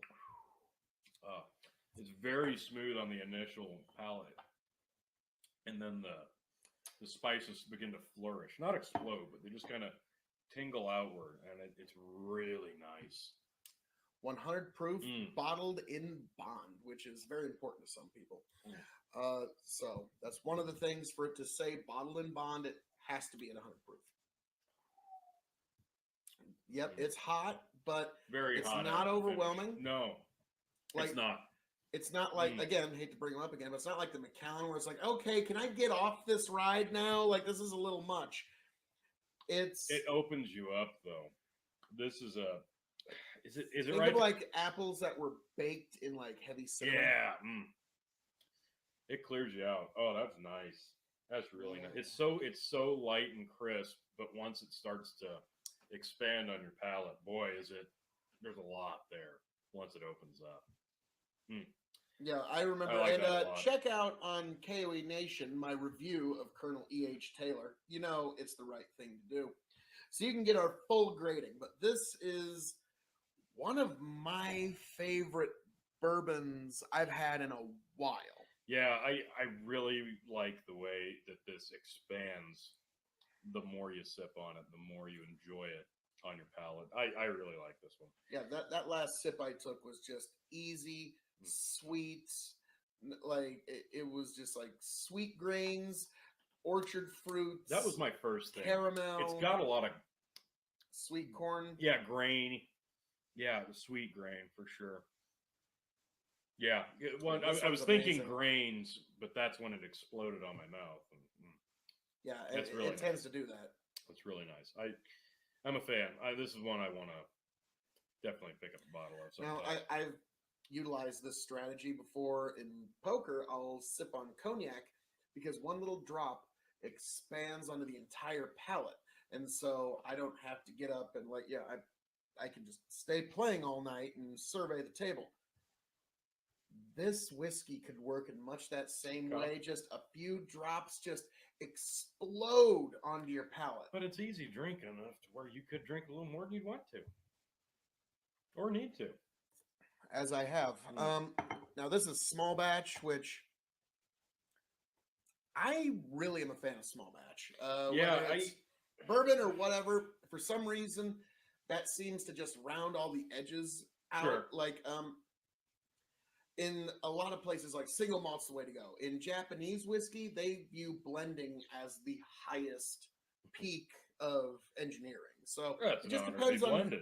it just depends on who you're asking, I guess. So That's fair. this was well blended. Whoever's the blend master at Colonel E.H. Taylor, you're worth every penny. So before we make a final judgment on Colonel, let's move on to the main event, folks. The reason you're here to see our comparison with Blanton's bourbon. It's much darker. But it's very similar. It is, but it's more where that gets a grainy spiciness. This is It's a dark chocolate. darker candy. Mm. I'm not getting any spiciness on the nose.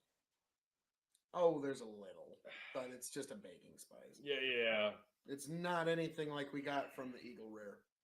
Yeah, like a baker's chocolate. Well, let's see how it goes. All right.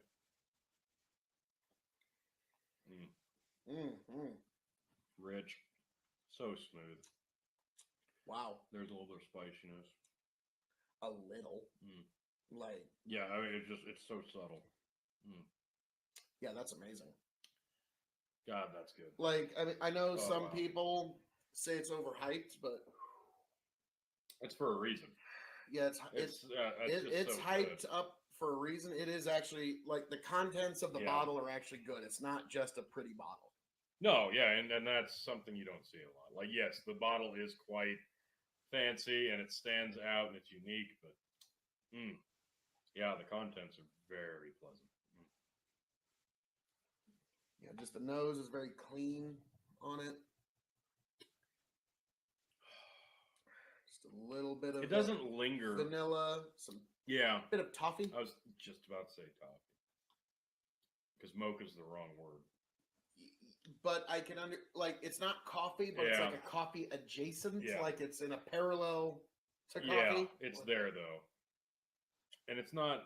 It doesn't linger, but the texture stays with you.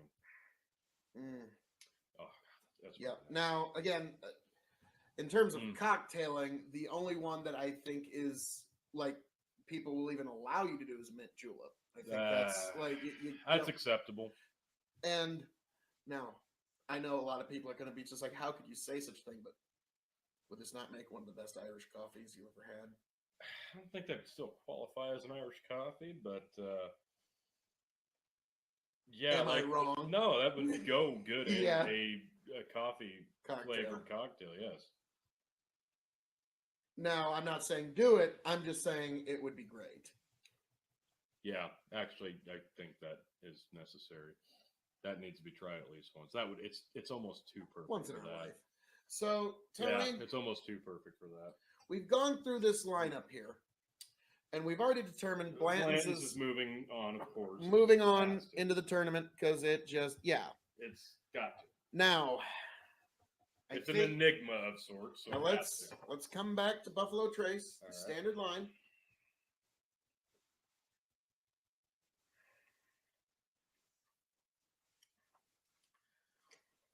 Okay. Now, make the case for why this should move on, and then make the case for why it shouldn't. It's approachable. It's very understandable as a whiskey, as a bourbon. It's familiar. It's just really easy to sip on. Case against, it's very familiar. And I think against a whole slew of other opponents, it may easily fall by the wayside. Yeah, the case for is that you would be putting the base offering of Buffalo Trace up against all these heavy-hitting contenders. The case. I'll put it up against Blanton's right now. Is it winning? No. No. There you go. And here's the heavier question. You can't win in the prelims. You can't win in the tournament. You know, and I hate to make the cut on this one, but it's a good one. But there is also that slight, I don't know what almost a medicinal, very. There's a part to it that I think is just going to stand out too much. Like, okay, this is the Buffalo Trace base line. All right. And so that's why I hate to do it to you. Don't worry, Buffalo Trace. You and I are going to get plenty of good cocktails, but you're unfortunately not moving on in the tournament. We got plenty more reviews to come out of this bottle. It's just begun for you. Oh yeah. You'll be fine.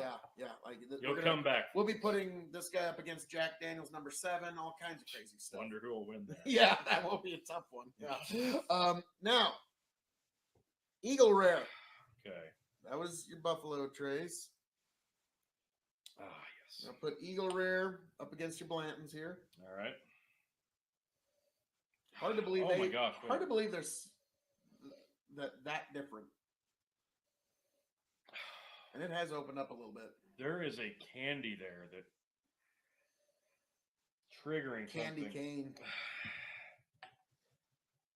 Maybe there's a specific type of candy that is just hitting me.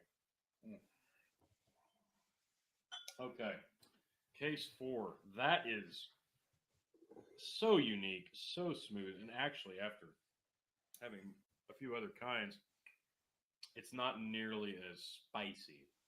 I think opening it up a bit, the spice dilutes just a touch, maybe.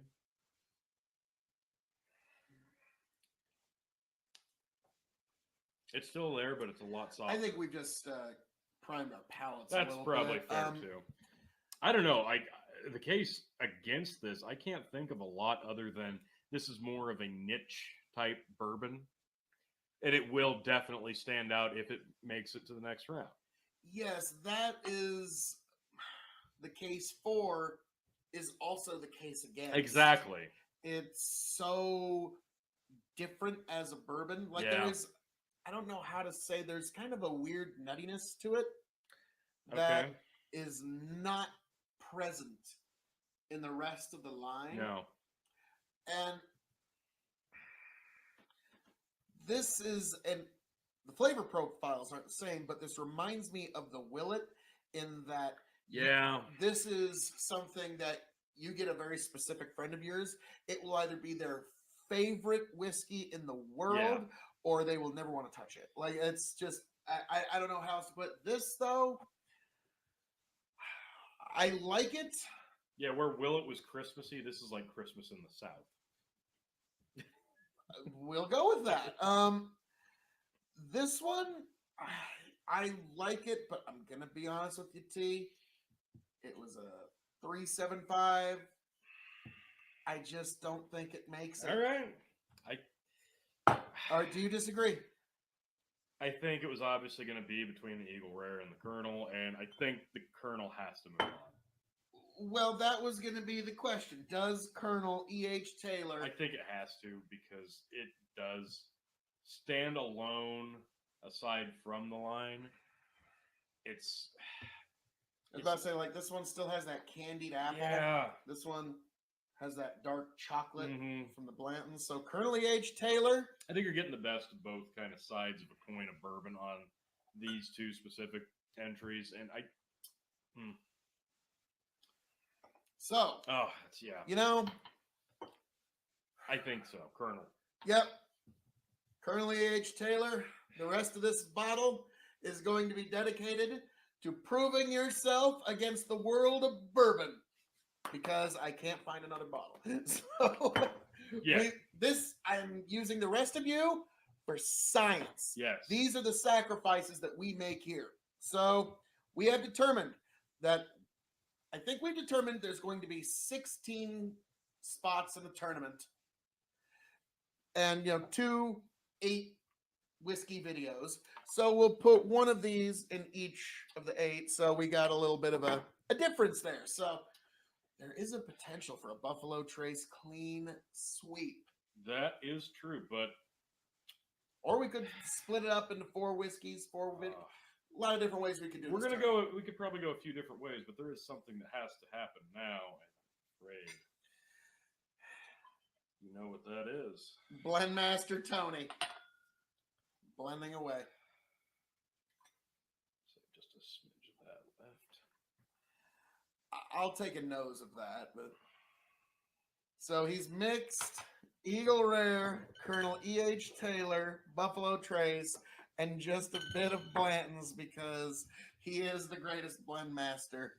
The folks at any of these places got nothing on him.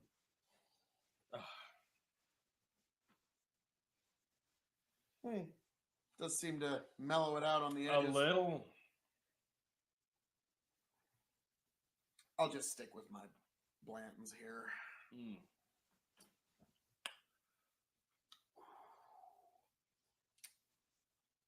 A little hot. Hot, but so smooth. Nice. There's definitely a pepperminty to go with that hot spice. It's a very well-rounded bourbon experience, and it definitely lingers on your palate. Not in a bad way, but that's pretty dang good. Not my greatest achievement in terms of mixology, but that's nice. Oh, folks. That's So, really nice. folks, thank you for joining us on this amazing journey. We've had two that have advanced in the tournament. Buffalo Trace, you have given us 2 whiskeys in Colonel E.H. Taylor, small batch, and Blanton, single barrel. So you have a single barrel and a small batch offering. Moving on to the Great Bourbon Tournament. Bum, bum, bum. Yes, folks, it's going to happen here. Keep your eye on this space. We have reviewed some amazing whiskeys here. So, folks, as a numb say around here. All that being said, thank you for joining us for this review of Blanton's versus Colonel E.H. Taylor versus Eagle Rare versus Buffalo Trace, the Sazerac Distillery on display, folks. I am the devilishly handsome outlaw himself, your king of extreme, Phil K.O.E., signing off and handing it off to my indomitable broadcast partner, the blend master himself. Tony G. Like, share, subscribe, folks. Thank you, Buffalo Trace.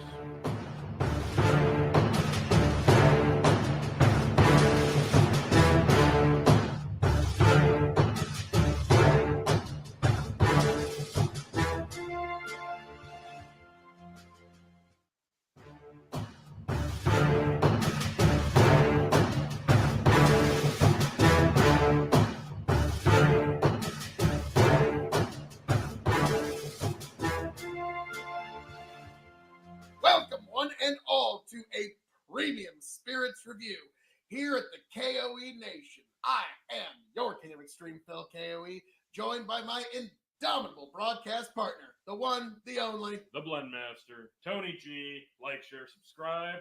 This is going to be fun. This is one I've been looking forward to for a while. Yeah, A minute or two, even. quite a while. Yes, pretty much as soon as I was aware of this brand in my whiskey journey, I needed to get my hands on one.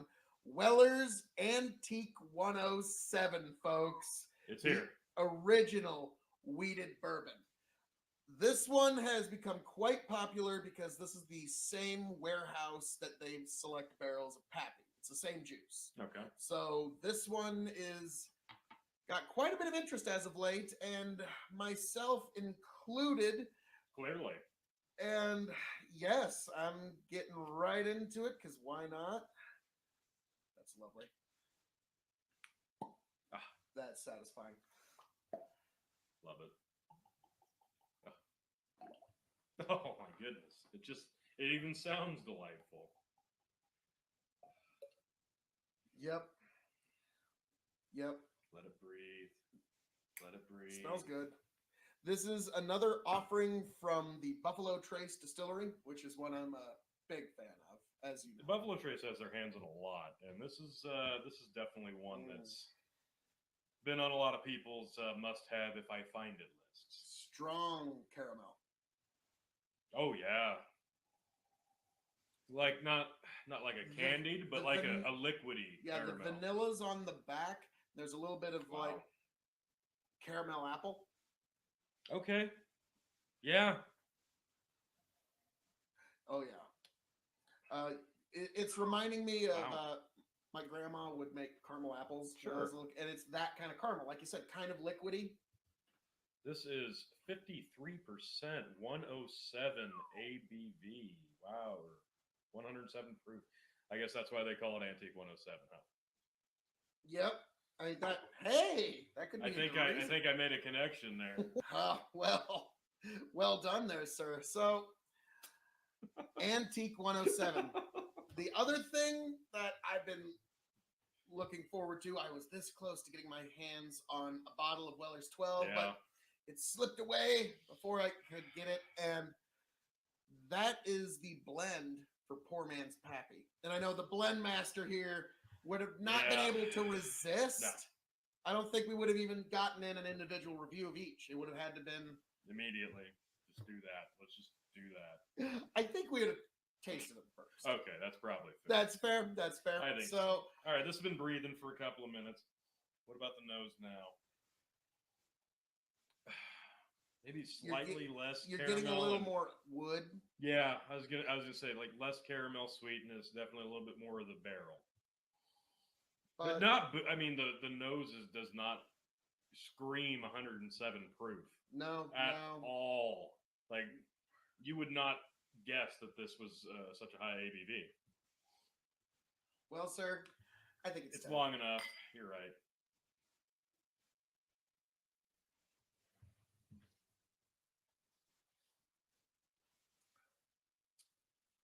Mm, Wow. spicy meatball. Wow. Mm. It definitely tastes 107 proof. Mm-hmm. But wow, Mm. that is surprisingly delightful for being so high. Yeah. And like That I is said, smooth. it's spicy, but In you definitely like get it- that caramel undertone. yeah, it's like a lot of cinnamon Mm-hmm. is added. But It's a heavy tingle on the spice, and the tingle really ignites your tongue in a very nice way, though. Wow, that's really nice. yeah, Wow, that's just a lot of delightful. cinnamon, a lot of vanilla. yeah, a vanilla The- sweetness is The all palate over doesn't that. doesn't reflect a lot of the apple, Mm-mm. but a little bit of the caramel. But boy, The burn doesn't linger. There's no aftertaste other yeah, than after your first, this is also our first drink of the night. So. yeah. That's really nice. So I bet after a couple, 2 or 3 sips, that Yeah, no, that's spicy really meatball nice. factor is probably going away. I'm very impressed. It's very nice. That's a very good bourbon. I'm not getting a lot of the wheat, surprisingly. It's very oily. Yeah, oily like a Scotch would be. Mm-hmm. Mm. You know, That's really good. not too terribly bad No. there, Weller. I really like that. Yeah. Well, Tony, we have arrived at our rating. All right. Around here, we rate things on a 5-star scale. So, on a 5-star scale, 4 different scales, and the secret 5th question. Stick around to the end. So, 5-star scale as a bourbon. How would you rate this? 4.25. 4.25. I kind of figured you were going to land there. I am going to give this 4.5 as a bourbon. And that's why I went down just a little bit. Yep, I'm really liking this. You could use this in cocktails. No. You could. No. You could put it on the rocks, You could do that. but it's better I think this enjoyed would. neat. I think this would actually go very well on the rocks. Cocktail. I think you're almost empty there, T. Well, I still got a little bit. Uh, I wouldn't say no to a splash. That's probably good. We got a long way to go tonight. Yeah, yeah. But I'm Very not going to true. say no to this because this is really delightful. Like I said, Yeah, four- the nose is Oh. just a joy, and I think it's so I think light. some ice would take the spice out of it, and you'd probably get more of the caramel. Do you have any ice, Andy? I do. Well, And we're back, folks. We decided we it's a need. question. It needs an answer. Yes, this is science. That's also why I go with these particular bourbon glasses. I'll let you get your own ice cube there. Weller's Antique 107. Gonna let the ice ball influence it a little bit there. This is also some very good purified water. Oh, this is just nice. And the audience at home is thinking, Tony, is there any way you could possibly make that glass louder? Of course. Good.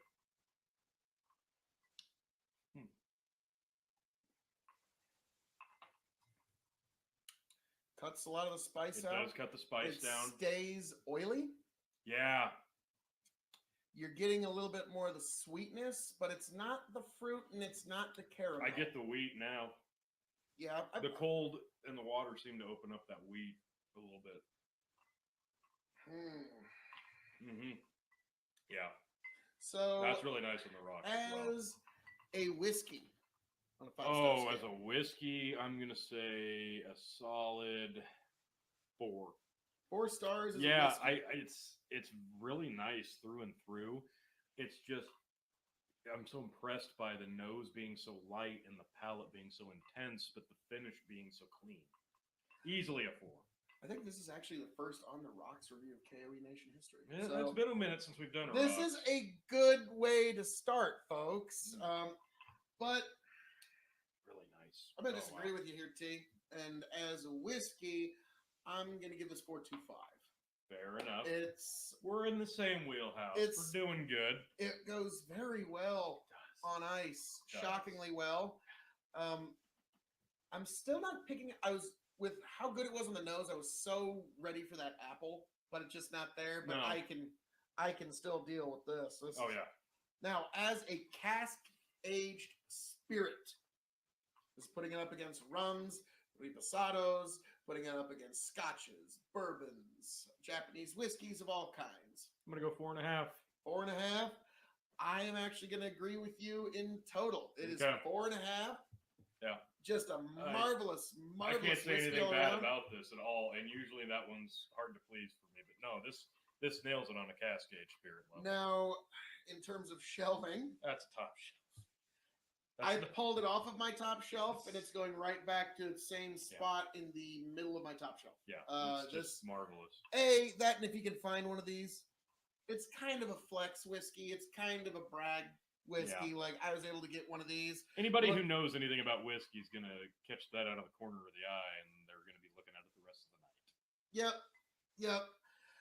Now, here is the interesting hidden secret question. The retail price on this ranges anywhere from $60 to almost $250. And all I'm going to say is that your King of Extreme paid an amount in between there. There you go. So, if you could find a bottle of this, what would be the cutoff price for you between 60 to 250? That's actually a pretty fair question.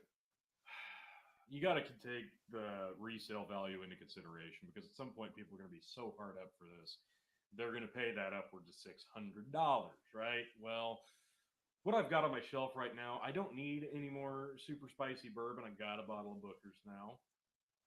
This is better, probably. Boy, that's better the more the ice influences it. But it's better. Oh man, I would say probably right around that. If it's going to be for my own consumption, probably right around the $100 mark. I thought though, yeah.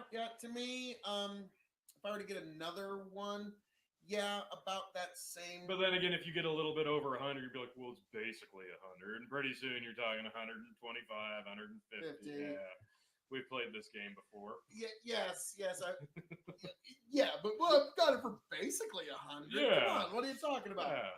But yes, around the $100 mark would be where I would definitely spring for one of these again. 200, I don't know if I would spring for another one. No. But yeah, the $100 mark is definitely one that I would, anywhere around there, I would definitely spring for this one. And pretty much any of the other Wellers, other than the base offering special, they call it special reserve. You know, they're all a reserve. But yeah. So this was one of the original weeded bourbons that got this whole craze started. Wellers, and I got myself a bottle of it. Oh yeah. I'm gonna do the Hulk Hogan. That's the fair. Hulk Hogan. That's fair. Yeah. Thank you. Totally I fair. needed to do that. So yeah, I'm definitely gonna try to seek this out. Finding these bottles is kind of half the fun. Let's be frank. In the era we live in, it's kind of hard to have much of anything to do as a hobby. So for a lot of people, hunting for this bottle is their hobby, and that's kind of why they're so hard to find now. Yeah. Because getting together with small groups of friends like this is about all that folks can do. So that's why this has become such a runaway success. But in the future, I think that's going to continue. The reputation has stuck, and it's going to take until we are in our 60s for things like Pappy and Wellers to be as common as Crown Royal. That's fair. Like, it's like I actually had this discussion with my father about this. across his lifetime, Crown Royal went from the peak, greatest thing you could ever find, to you can get it in every gas station in this county. Yeah. And it's going to take the same period of time across his lifetime for us to be able to get our hands on Pappy's that easily, because that's how long it's going to take for it to all, especially considering it's got to be aged 27 years. Can't wait. So, but folks, we're definitely going to stay on the hunt for all of those bottles, and you're going to be right here to join us for the ride. Tony, Wellers, we fucking did it, man. We did it. So this is basically same juice as Pappy's. I mean, pretty high proof. I'm assuming non-chill filtered. Definitely get a lot more of that wheat. That's really nice. Yeah, that's really nice. Getting some wheat. It's very oily. I like No that. spice. Like there's a little spice left, but the ice. If you're somebody that needs to cut some of the heat out of a whiskey, this one just needs ice. And also, I'm glad we used this one. This is from a purified water system from a very good friend of mine. And goodness gracious. So, yeah, I'm definitely going to be on the hunt for the rest of the Wellers line. That's fair. But this is a good introduction. And for the price I paid, I'm actually not feeling all the worse for it. So there you go. That's the best endorsement you can give. Yes. So for that undisclosed price, yes, this was actually well worth.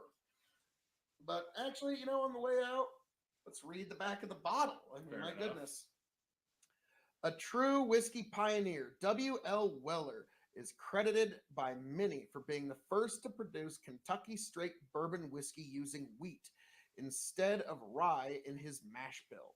William LaRue Weller wheated bourbon became so popular that Weller was forced to put a green thumbprint on barrels to ensure that customers were receiving the real deal. This 107 proof bourbon whiskey tastes sweet yet bold, with unusual floral notes and hints of vanilla, in reverence to the legacy of William LaRue Weller. And what do you know? We pretty much picked up all of that. Yeah. Like it's yeah. I'm gonna have to say this is great. I'm great fan. bourbon. This one is gonna be considered in the bourbon of the year and the year in review that's coming up soon, folks. But we still got a lot of ground to cover. This year ain't over yet. So, folks, as I'm known to say around here, all that being said, thank you for joining us for a very special review of Weller's Antique 107. I am the elated King of Extreme, signing off and handing it off to my indomitable broadcast partner, the one, the only, the humble Tony G. Thanks for having me. Like, share, subscribe. See you next time.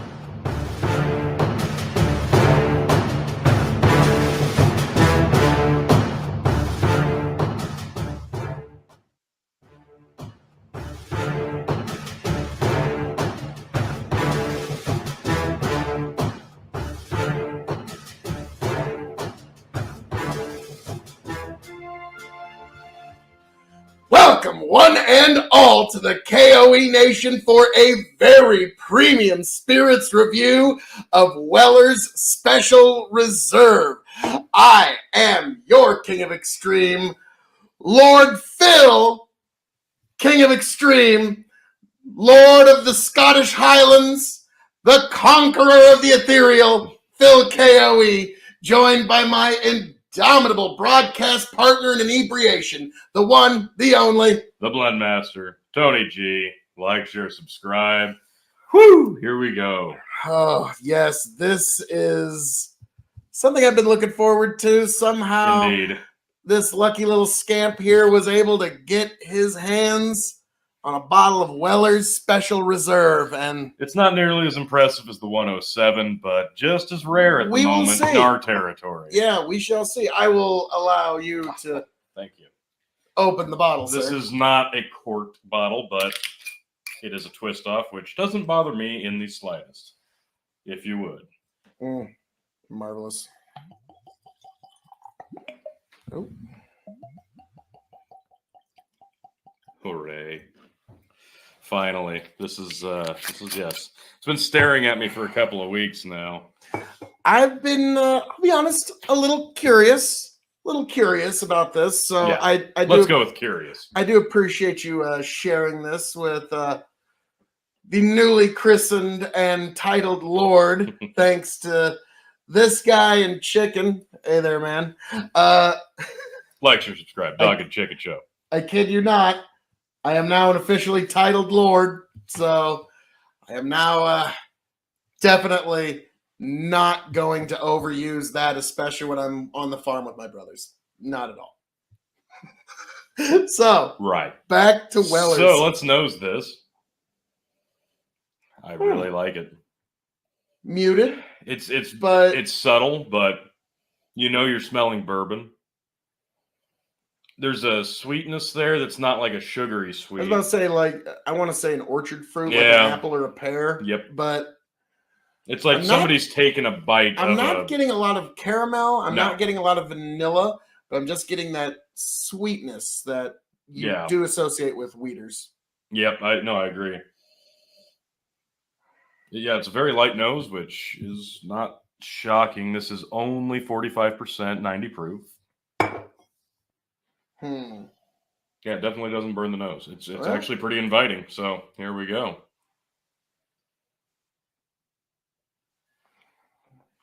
Mm.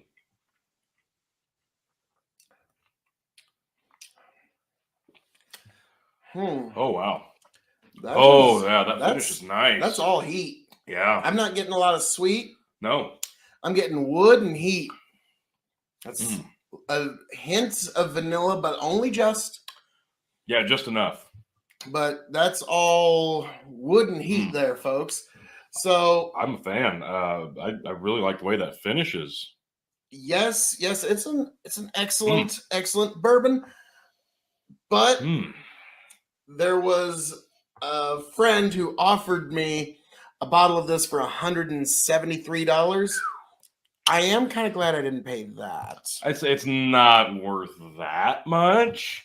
What did you pay for this bottle? Retail's only supposed to be about $25, $26, but you see this on the secondary market for upwards of $100, just depending on how hard it is to come by. I got it for $50 because I'm like, Hold on, sir. Why not? You know, we've been looking for this for a while, and this is probably gonna be my only chance at it. And I'm not disappointed at all in the $50 price. I was about to say at $25 to $29, one of the best deals in whiskey. If you can get your hands on it. At $50, I'd still pick up a bottle. $100, I definitely wouldn't. But again, folks, your mileage may vary depending on your state. But no, now, I'm really enjoying the grain front on this and the spicy finish.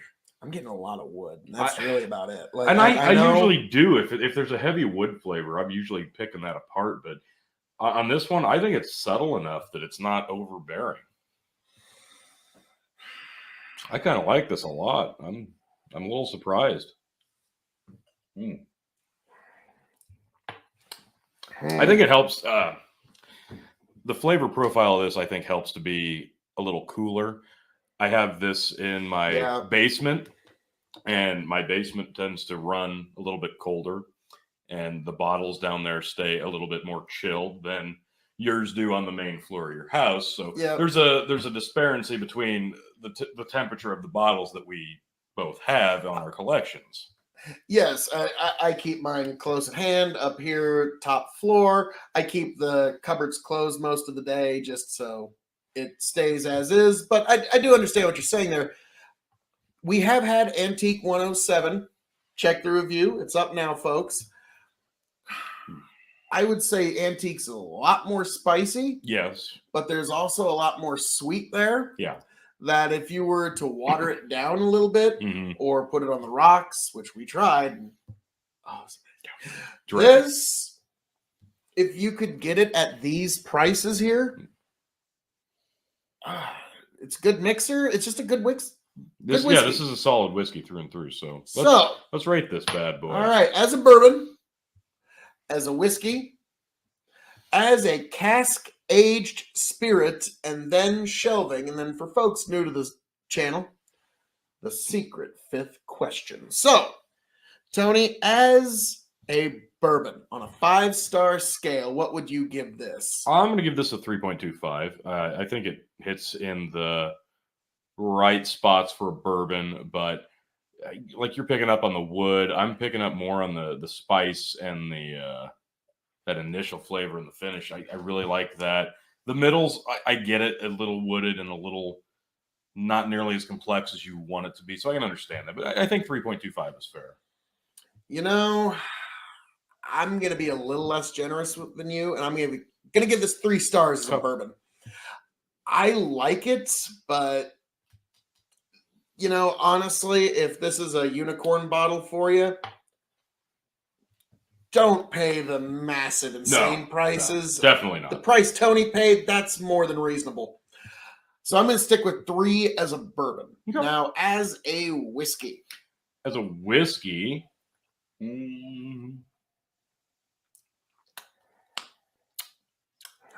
I'm going to say easily 3.5. 3.5 as a whiskey? Yeah. All right. And why do you say that, sir? Because I think you were right. This would be a really nice blender for a wheated bourbon. I think you could do some really nice cocktails with this. It's not going to be as high in proof as some of the other competitors that you could be mixing with that you wouldn't want to, but you wouldn't feel bad about using this as a mixer, and it would work so well as it. So I think that 3.5 is about right. Now it's set in the glass. I'm getting a little more vanilla. Yeah. But again, that sweet that's in the nose is not showing up in the palate. Maybe it's just me, but you know me, Tony. When it comes to whiskeys, I have kind of a sweet tooth. That's fair. So you, on the other hand, you kind of enjoy all the flavors that I don't necessarily enjoy. So between the two of us, you do get kind of a tour of the whiskey colonies, if you will. So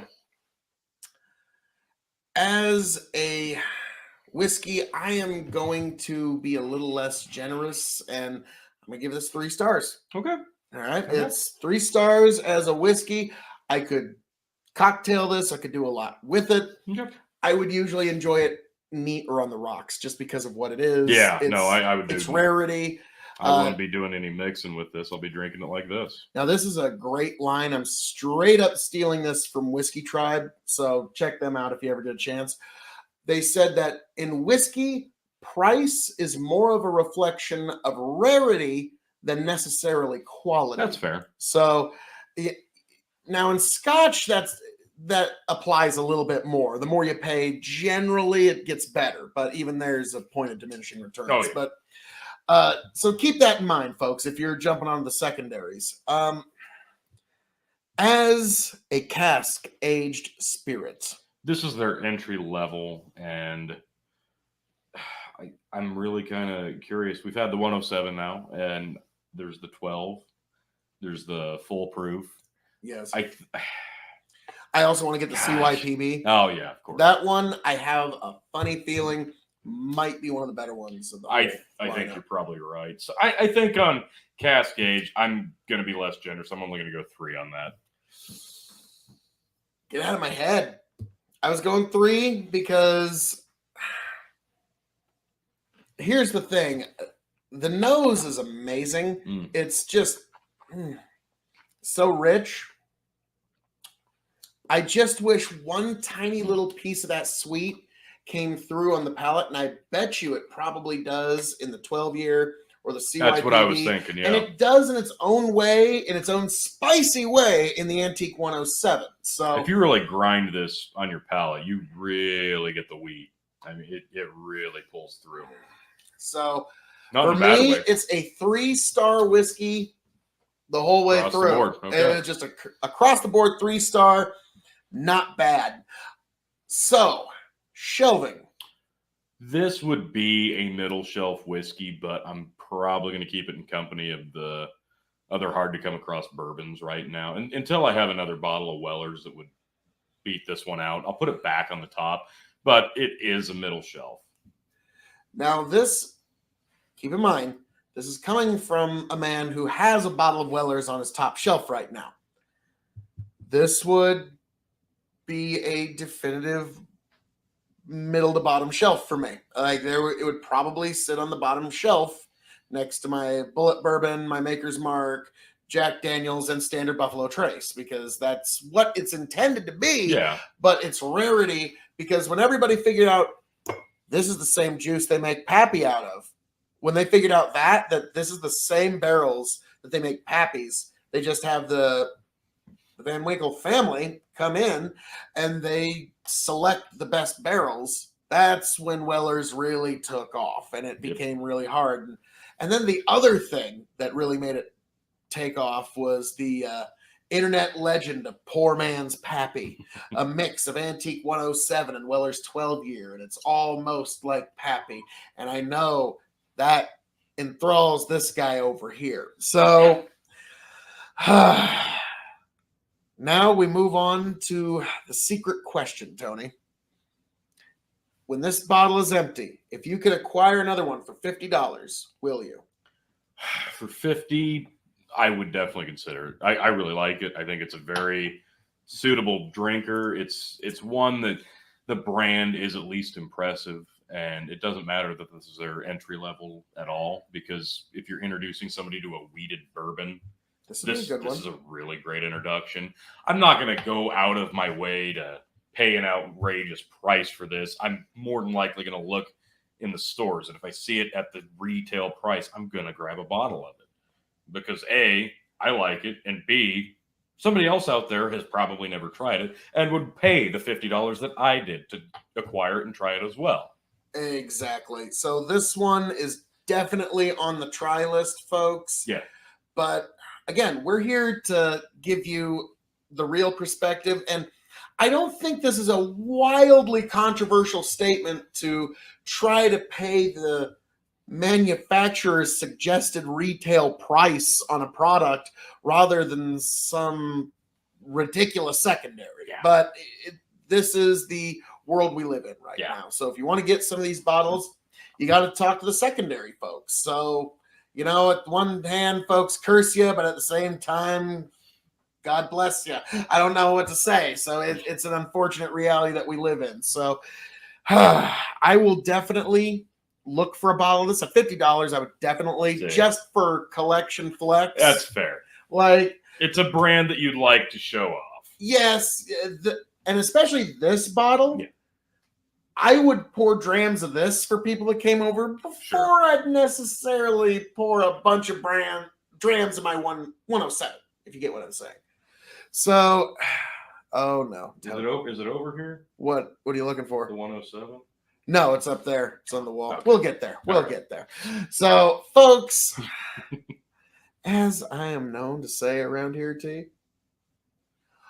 All that being said, this has been our review of Weller's Special Reserve, the original weeded bourbon.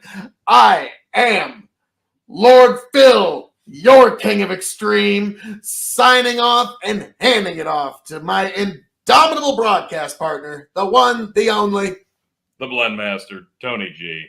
Like, share, subscribe. Thanks for joining.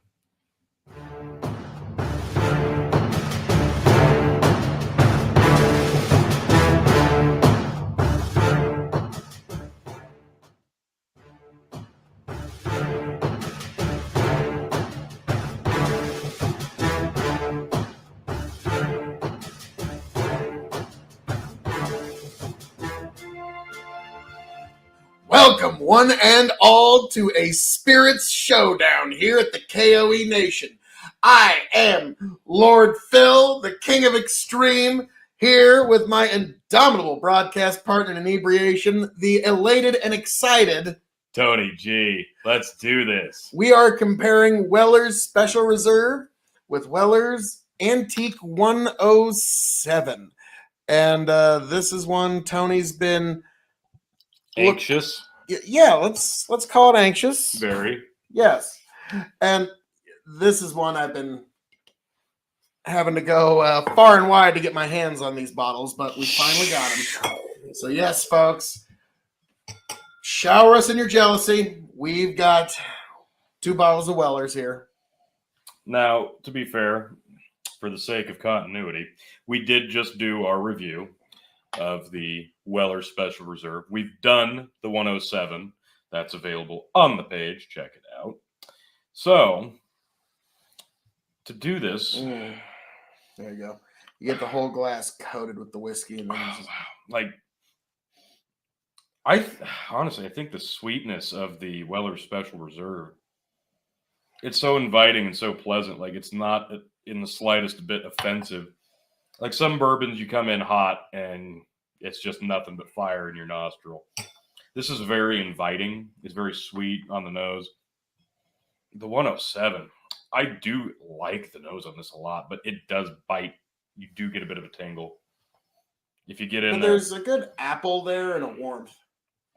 Yeah, it's like a baked apple. But you definitely know you're getting... And the sweetness is really there on the 107 once you take a drink. Yeah, of it. you Which, know, go ahead, you're you getting want to. bourbon when you smell this. But And then when you compare that to the Special Reserve, the baseline offering to the Weller's line,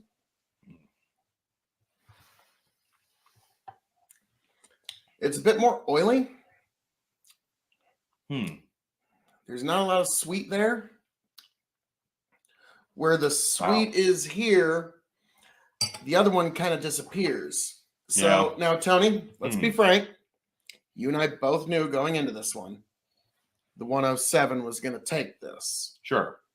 But I do appreciate the fact that you humored me long enough to pretend that this was an actual review when really this is the blend master about to show us the world. I'm getting there, but I'm actually taking this in because I know this is actually like the 107 is definitely a much more fulfilling, more intricate bourbon.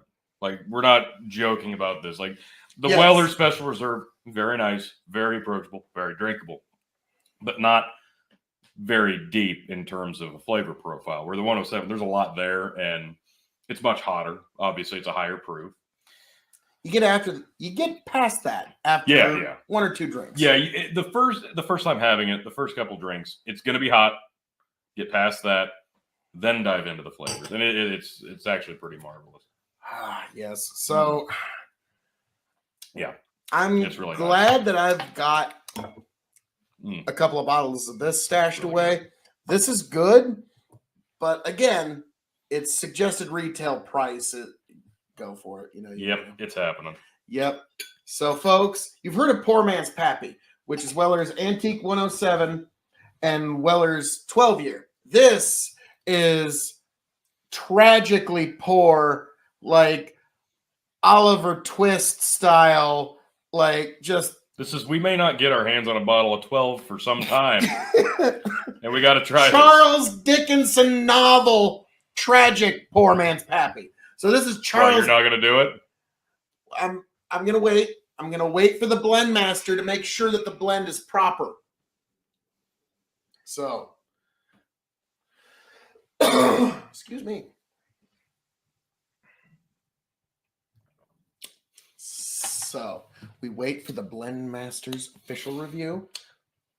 Let him have a moment. So, wow. The Special Reserve definitely dilutes the higher proof of the 107 a bit.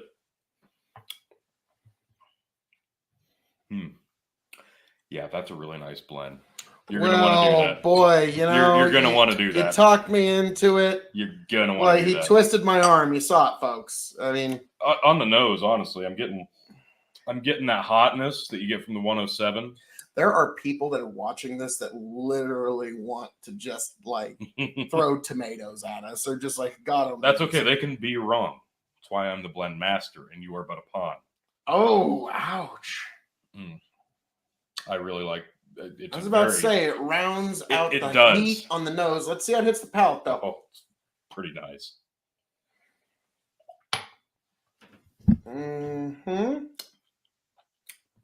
Yeah. That's like adding just a little bit. The caramel shows up now. Yeah. It's like adding a little bit of sweetness to the 107, diluting it with water, but not actually diluting it. Yeah, you're just cutting the proof down Yeah. a little, And adding which a that's bit of all the antique really needs. you're It's adding just- a little bit of that wood and a little bit of that vanilla. I think it actually works. It's a really good blend. I think this is fantastic. You probably made like Van Winkle 10-year or something Yeah, like that. God only knows. So honestly, this is a really, if anybody has these two bottles at hand, do a 50-50 blend. This is really nice. actually, my blend was take a nose of this because this is about a third special reserve. The rest is 107. Okay. Yeah, it's still pretty close. Like Yeah. the 107 is still going to overpower this in terms of spiciness and flavor profile. But you, like I said, you get a little bit more of that wood and that vanilla that you get with the special reserve. I really like this. This is a very nice blend. I'm gonna give this as a Tony G blend. I give this 4.25 there you go. as a Tony G blend. I'm gonna give this. You know what? I'm gonna agree. I think that's fair because it's not the top of the line in terms of blending, but this does work really, really well together, and I would definitely do it again. So, folks, if you happen to have two bottles, such as we, to do such blending, I really recommend you do so, folks, because That's this really was good. quite the experience. That's very so, good. Tony, what do you rate this as a Tony G blend? Yeah, 4.25. You're right. Ah, yes.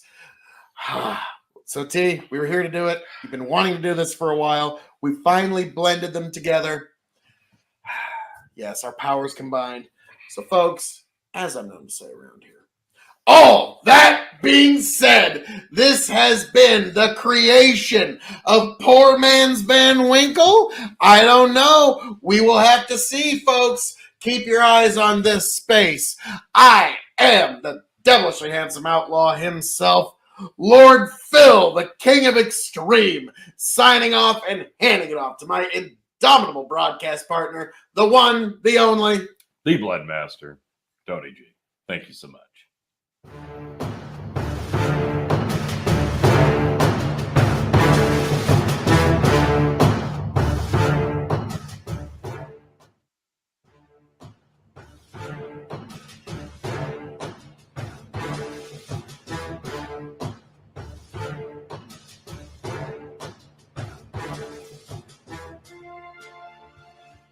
Welcome, one and all, to the K.O.E. Nation for a very, very sought-after spirit review. I am the King of Extreme that is now washed in your jealousy and judgment. Yes, yes, you're jelly. You got jelly all over you. Your peanut butter and jelly sandwich. I'm sorry. Okay, I'll stop. But I am plenty. joined by my indomitable broadcast partner, the one, the only, Just Tony G. No sandwiches necessary. Like, share, subscribe. Elmer T. Lee. This one, funny enough, I just stumbled onto a store, and it was Yeah, you got it lucky. was just on the shelf. It was a new employee, didn't know what it was. They just put it on the shelf for $70. Scooped it up. Yeah. So, yes, wash me in your jealousy. Now, I corked this bottle the other night with my brother because, it was a interesting evening, discussing life and truth. So here's the footage of that. Hey there, T. I know you wanted to be here for the cork pop of this, but extenuating circumstances. I just need to get into this tonight, but let's get all that off. So we have the footage and the documentation, and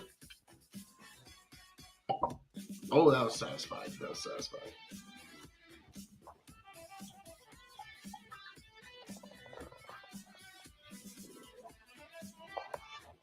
Sorry, T, but it was necessary. So here we are.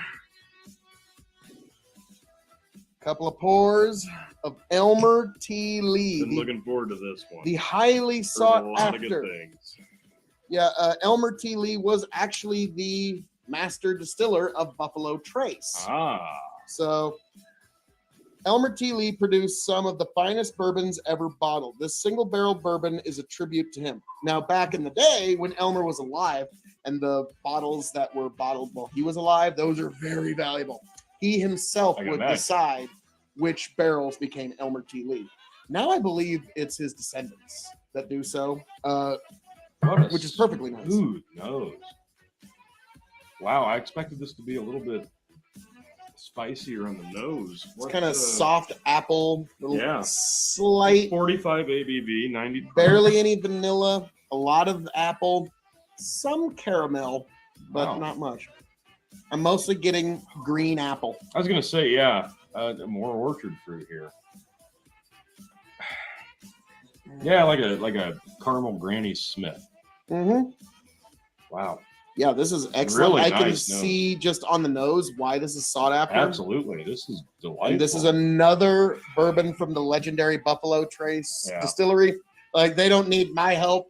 No, They don't. that They don't product like. sells Yeah, itself. it pretty much just sells itself. But I figured I got some. These are the reviews that folks want to see, and you know I've got to service the KOE Nation, give them the things that they need. So Absolutely. Wow, really, really surprised on the nose. Very nice.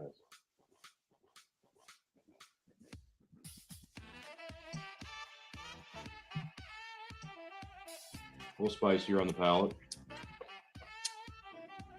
There's the the fruit comes through, but there's like a it's on the front. but yeah, then no, that no. peppery oak. It's a peppery oak, but there's like a leathery quality to it, which is actually kind of nice. It's different. Mm. I can Yeah, see where you're pepper. coming from. That's not where my mind went first. It almost went to kind of almost like a deep, rich tobacco. Yeah, yeah, yeah. Like There a you go. cigar, like not one you've sparked, but a cigar that you're chewing on. That's a better description. Yeah, just like a raw tobacco. Mm. Wow. 'Cause, yeah, the apple is the first thing that hits your palate, but then Yeah. it turns into that spice very quickly. That nose and that palate are pretty different. Mm. I'm going to be honest. And now we're going out of Copita nosing glasses. When you're breathing in and bringing the whiskey into your mouth, Oh wow.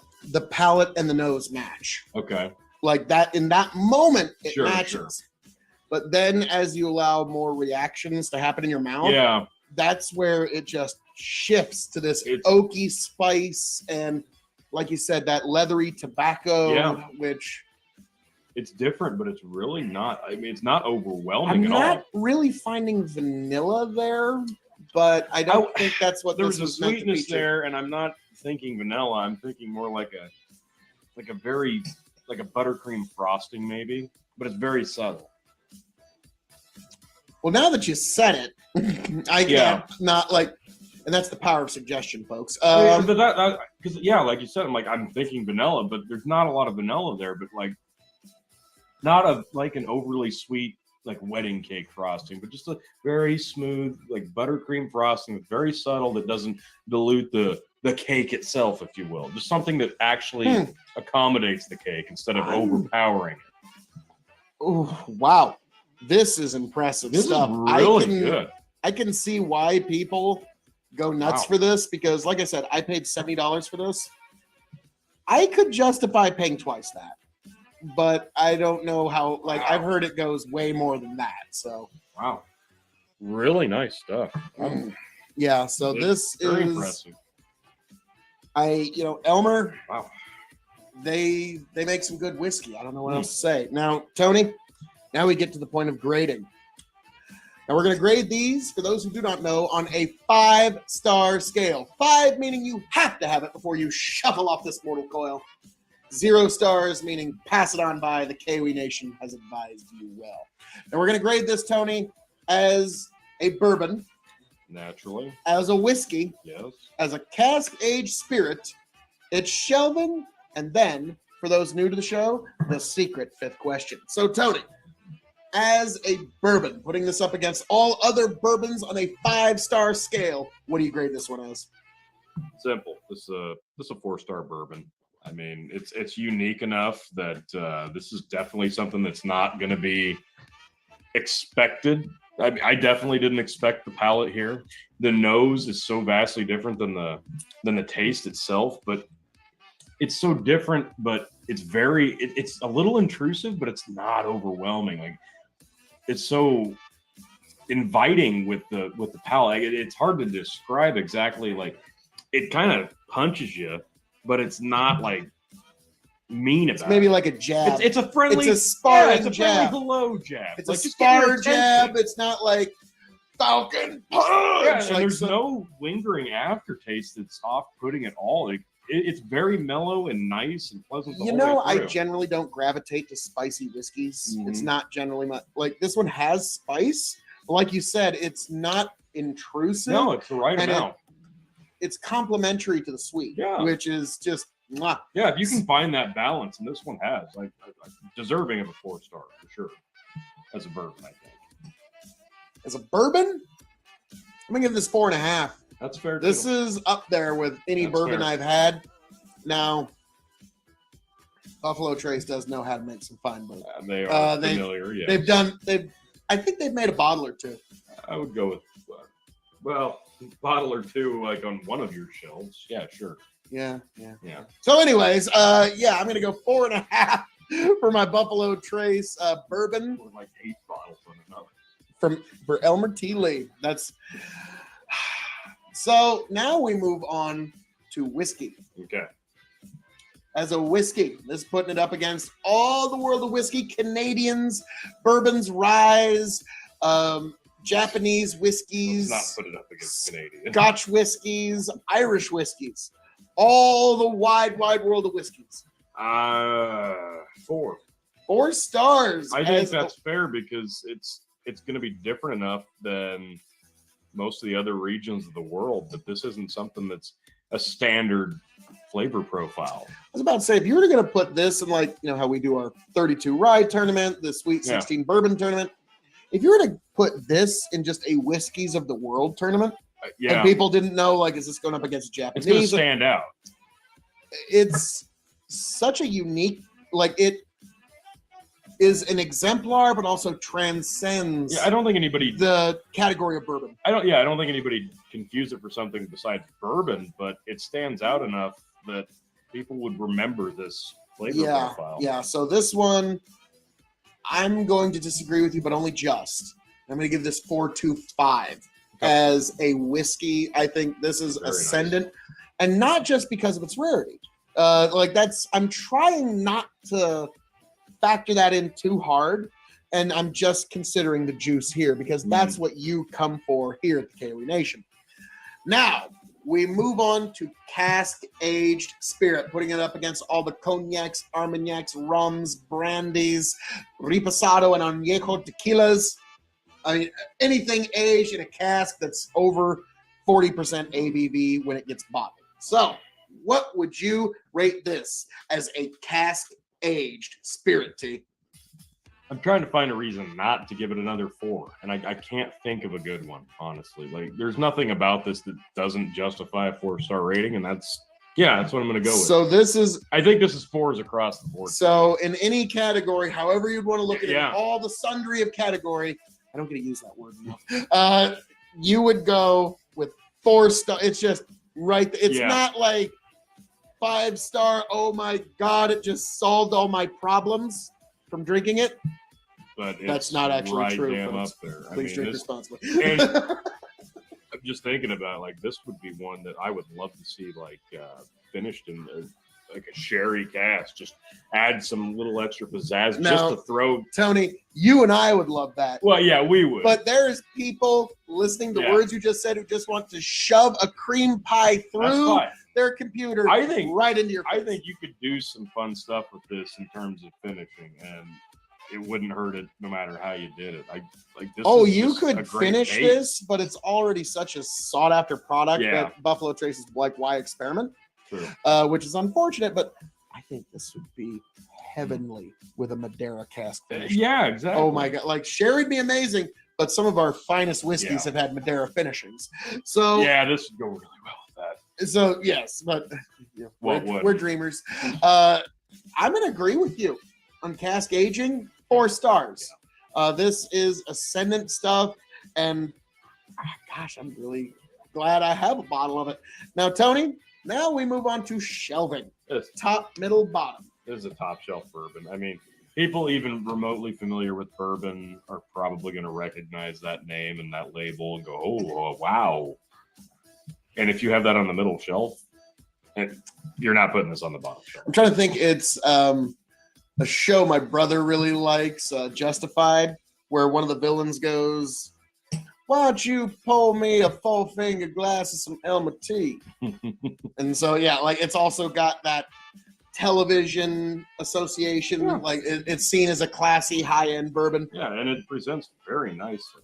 Yeah, I mean, it's that. And as a guy with not a lot of shelf space to spare, It's gonna fit. I like how they Yeah. don't try to go over the top and try to take up way more space than a 750 should really take up. Looking at Yeah. you, Blanton's. But Yeah, that's fair.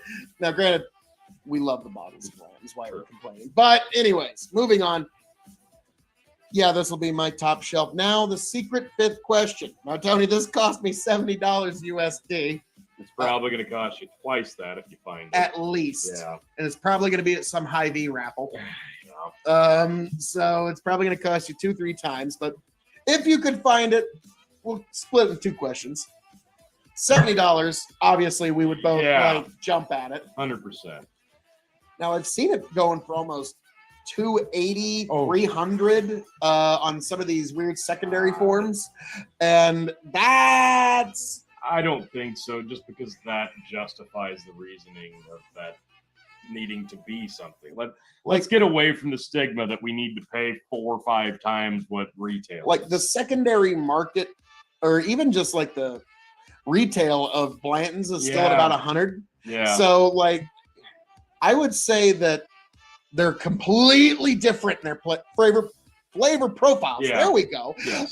Completely different, but I could see how they could be seen as comparable to each other. Yeah. Like Yeah. they're both great bourbons that I would drink for different moods. Yeah. Like this one's a bit more festive. To me, Blanton's is a bit more introspective. That's how I would, at least your mileage may vary, but yes, for 280, I don't think I would. I would spring on it if I found it for 70 or even twice that. Yeah. 140, I think I would still spring on it.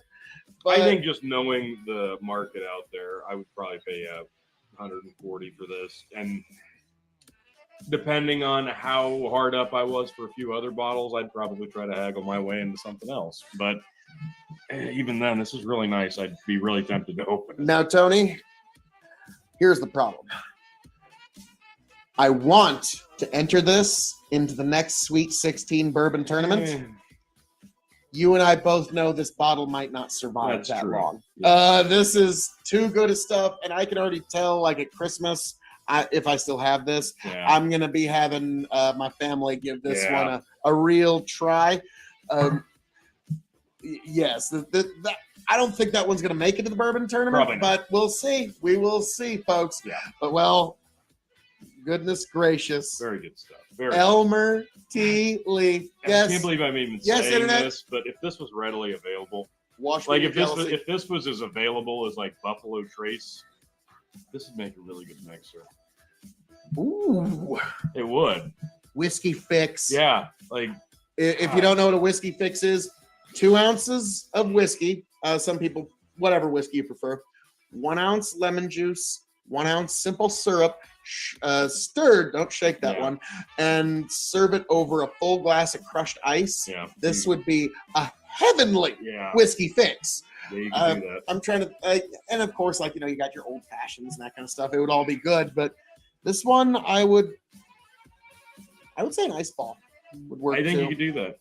But Usually it's- I'm against all that, but I It's think you so do it hard here. to find, and this is probably the last bottle of this I'll ever own. true. I'll probably just enjoy it neat, like I am right here, Also folks. fair. So, see, anything you'd like to say to the folks? No, very good stuff. Jump on it if you can find it at an affordable price. Yes, as I'm known to say around here, folks, all that being said, thank you for joining us here at the K.O.E. Nation for this very special review of Elmer T. Lee Kentucky Straight Bourbon Whiskey. I am your King of Extreme, Phil K.O.E., the Prince and Potentate of the political parlance, the Lord of the Scottish Highlands, one damn handsome man. You can find me at K.O.E. Nation on YouTube and Twitch. That's K as in the King, O as in, oh my God, it's the King of Extreme. E as in Extreme. K.O.E. Nation, YouTube and Twitch. I am signing off and handing it off to my indomitable broadcast partner. I'm hoping to find all of you back here happy, healthy, much the wiser. T, take it away. I'm just Tony G. Like, share, subscribe. Thanks for coming by.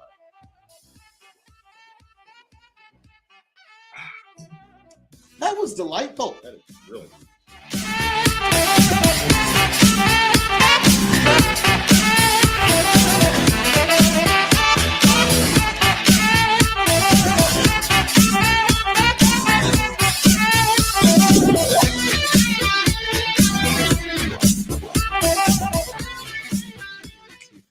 Smooths itself out. Tell you what I'll do if I ever get back. I promise to refabricate you, raging rivers of gold. That's what the brochure advertised. And now we're lost, we gotta take it down. Let you down slow, it's hard to survive. El Dorado. Oh, Lord. Well, let's see how that one went. Yeah. Let's see.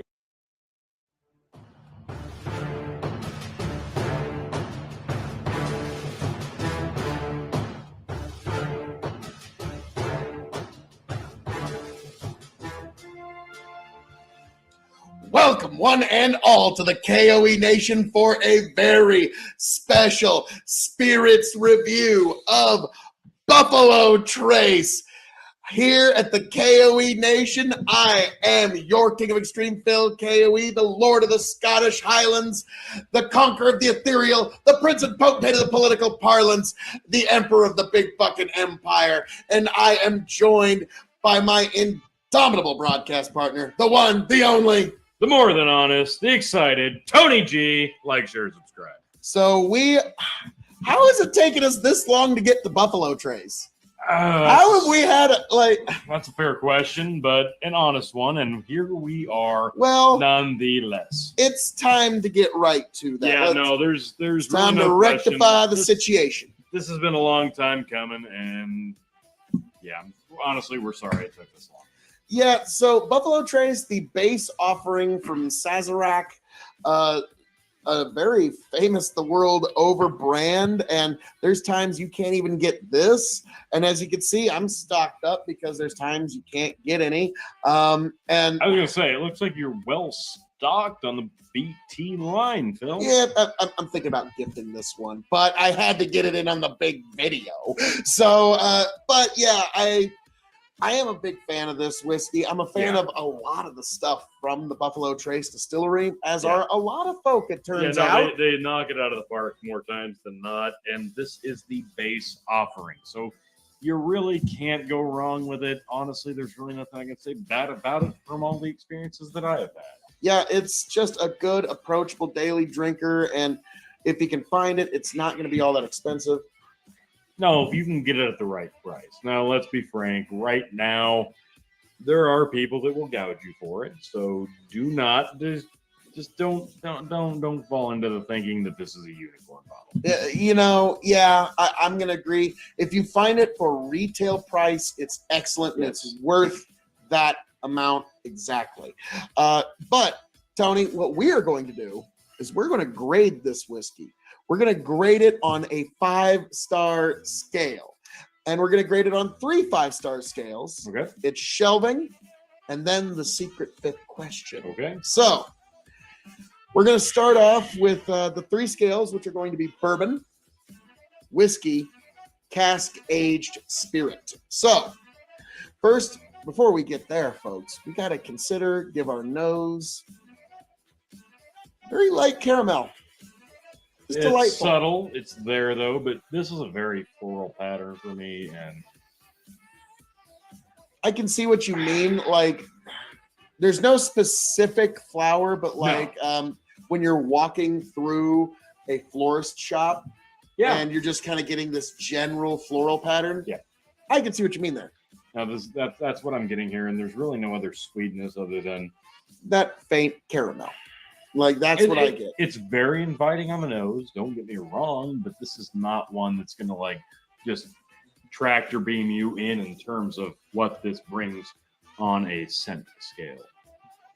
It's very nice though. It's very pleasant. Like, there's not a lot to write home about, but nothing bad. No, nothing bad at all. And this one is 45% ABV. But yeah, the famed the world over Buffalo Trace Distillery. So T, I think without further ado, let's give this whiskey a bit of consideration. Mm-hmm. The caramel's there on the initial taste.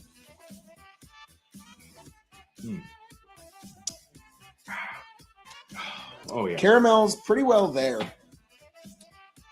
Slight bit of coffee on the back, but there not is. much. It's a mocha. There's a mocha Just feel. a little. The thing that let me go away. Almost like a chocolate powder in the middle. Goes from caramel to chocolate powder to coffee. Right there, 3/4 of the way through this drink, you think there's going to be a ton on the back end. That's where that mocha kicks in. You're like, oh, wow, the finish of this is going to be whiskey. And that's it. Like, as soon as it starts to peak on the back end, it just finishes with whiskey. You know, well, for $25, I mean, it is whiskey. No, like, there's nothing wrong here. But this specific liquid, take this one and got just a little bit extra, like right there on the finish. This one could be really, really, really special. Yes, and I think that's because a lot of the stuff from Buffalo Trace shares very few mash bills. There's only like a handful of mash bills. And so a lot of what they do is casking, how they cask it, where they age it, what kind of woods and casking. So it really boils down to the coopers and the warehouse managers. But this stuff as a base offering, I've always enjoyed. It's a great mixer. Yes. It stacks up against any of the base offering whiskeys worldwide. Agreed. Like, and I'm even talking big time players like your Jack Daniel's No. 7, which is actually the highest selling whiskey in all the world. No, just whiskey. It beats everything. Scotch, whatever. Take your category. Jack Daniel's No. 7 as an individual, I believe. Now, check me if I'm wrong, because Johnny Walker also has some really good stuff. But we're getting off into the weeds here. But this stacks up against any entry-level whiskey that you could think of. Okay. So is that the first level we're going to grade this on? Yes, is going to be bourbon. Now, what's actually funny, before we get into that, one last little thing that a lot of people don't know. Sazerac didn't used to have a Buffalo Trace whiskey for the longest time at the Buffalo Trace Distillery. Yes, that's true. This is actually a fairly new expression. Like, it's been around for a few years, but like it's fairly contemporary. But people once this hit shelves, people were invested. Well, people kept coming to the Buffalo Trace Distillery and saying, "Where is the Buffalo Trace whiskey?" And then they said, "Well, I guess we should make one." And here we are, folks. So Buffalo Trace. Now, T, as a bourbon on a 5-star scale, what do you give this? Honestly, like, as an introductory bourbon, this nails it out of the park for me. Like, I think this is really, really good. This is really, really approachable. It's a good ABV. It's got a good front. The finish, it's kind of sewer. It's a little lacking, but it's approachable. I really like this, and I'm going to give it 3.75. Get out of my head. I was just thinking as a bourbon 3.75. It's not perfect. Like there's so like they could take this, and they could just blow it out of the park, and that they do with many other I was expressions. going to say a lot of whiskey nerds are thinking, well, Tony, that's They do essentially what exactly they that, do. yes. Yeah, that's but this is really, really nice, and you understand why this is base offering is so I was about to say, sought after as a base offering. if you're not going to like this, I don't know if you're going to like a lot of things from the Buffalo Trace Distillery. Yeah, no, I think that's a fair thing to say. I think that's true. And I think if you start with this and you work your way up, like you climb the ladder in terms of Buffalo Trace Distillery, you're going to appreciate each step even more and more and more. And this is a really nice one. And again, if you can get this for retail price, do not hesitate to do so, because big bottle, little bottle doesn't matter. This is a great bourbon all around. This is going to nail it out of the park. Yes. So I'm going to agree with you on that. Now we move on to whiskey. And I'm curious what you would put this as a whiskey. Like It's a wide world of sports. that's a ain't it? tough one for me. Like this is probably the one I rack my head around the most, because in terms of whiskey, you can go one of two ways with this. Like you could say, for the price and for the finish, this one really leaves a lot to be desired. Or you could say, really, for the price, in terms of bourbon, as a whiskey, this one pretty much just is a home run. Like unexpected, walked up to the plate, didn't really announce itself, and said, yeah, you know what? Yeah, left field, Crack. Yep. There it is. Yep. And so, yeah, this one is if you were a very budget-minded consumer and you could only have one bourbon, Yeah. this would be very because this cost me under $50. That's the thing. Like this, you've seen this go for $30. You've seen it go for 50 to 60. You see it go for 100. Yeah. It's all over the market. I'm just gonna say it's excellent stuff. Don't pay $100 for it. Take Like- the price point out of it. Watch our bourbon tournament for great alternatives if Yes. you're going to seek that out. Take the price point out of it for a second, and we're grading this on a whiskey scale. Yep, putting it up against all the world's whiskeys. I'm gonna give it 3.5. Interesting. I think that this is one of the most versatile whiskeys, honest to goodness, that we have probably reviewed on this channel. It's up there, as top a five. bourbon, as a mixer, as a whiskey. Like this one pretty much does everything you could possibly hope for. It's just the right ABV that you can mix this, that you can cocktail it, that you can put it on ice, you can drop some water in it. It doesn't matter. This one pretty much does everything you would literally want. You know what? I'm wrong. As a whiskey, this is a 4.25. This is too versatile to grade that low. Okay, folks, you were here because Tony is really hard to please in this category. And But I he's talked not myself wrong. out of it. I talked myself out of it. Not This a is word he versatile. said was wrong. I was going to give it 3.75, and I thought but No, I'm going to this disagree with you, doesn't. and I'm going to go 4 stars There you go. as a whiskey because yes, This isn't a cocktail it. unicorn. on the rocks, leave it in the freezer, pull it out for a party at Yes. the campfire. It's going to be very popular. Honestly, there's not a bad occasion to have this. Like you could have this in any instance. This is going to be great for a Any graduation instance that party, a calls wedding, for reception, whiskeys, yes. literally any reception or celebration of any kind. This is just a good whiskey. Now, the reason they call it spirits is because when you're in good spirit tea, you're happy. So now we are going to review it as, and your drama's getting a little low there. You know, what's whiskey for but enjoying with good friends? So, as a brown spirit tea, Okay.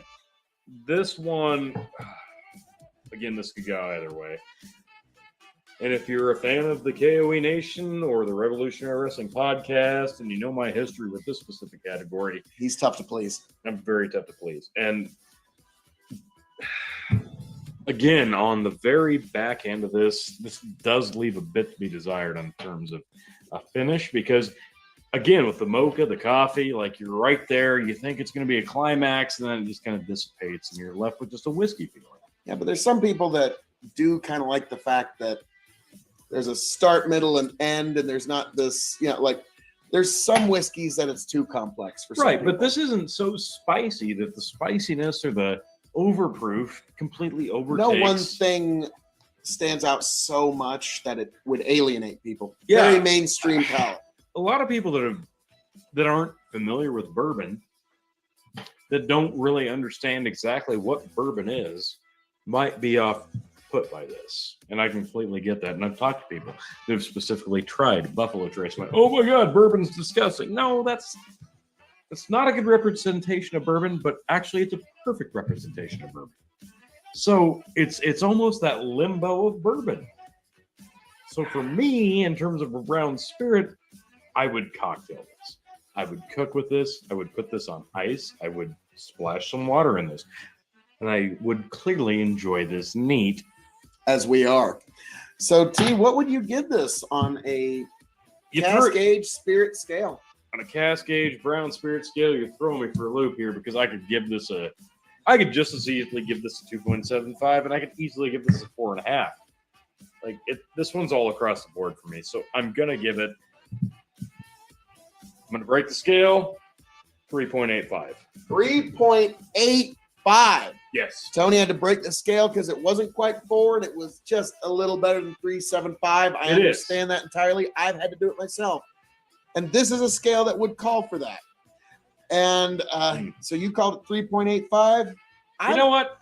Oh, 3.9, because you know what? I would actually drink this over Eagle Rare. yes, I would too. There you go. And so that's why I'm going to be more generous than you, but only just. And give this 4 stars. As Okay, Class A. 3.95, and I'm not going another half star. Okay, you convinced me. I'm not going 0.5 higher. Sold to Okay. the man in the Punisher shirt and the sunglasses. Thank you. Yes, congratulations. 3.95. Yes. So, yeah. So, folks, that is our particulars on the scales. Now, shelving. This is another tricky one This really is. because you could make an argument for all three. It's a bottom shelf because it's so budget and it's the base offering. It's middle shelf because it's interesting. It's top shelf because it's some people's unicorn bottle. Yeah. So, I look at this the same way I look at any of those 3 answers, folks, would be absolutely valid, and I would understand them. I'm finding myself putting this in the same weight class as a Weller's or a Booker's or a Blanton's, which is ludicrous because this is a $25 bottle. This is a $25 bottle. But then again, you shouldn't pay more than $60, $70 for Blanton's. You shouldn't pay more than $70, $80 for Booker's. And a bottle of Weller's Special Reserve is about a $50, $60 bottle. In theory, Elmer T. Lee should be $70. Correct. But theory But and here reality in can diverge once in a while. 2021, This year of our Lord.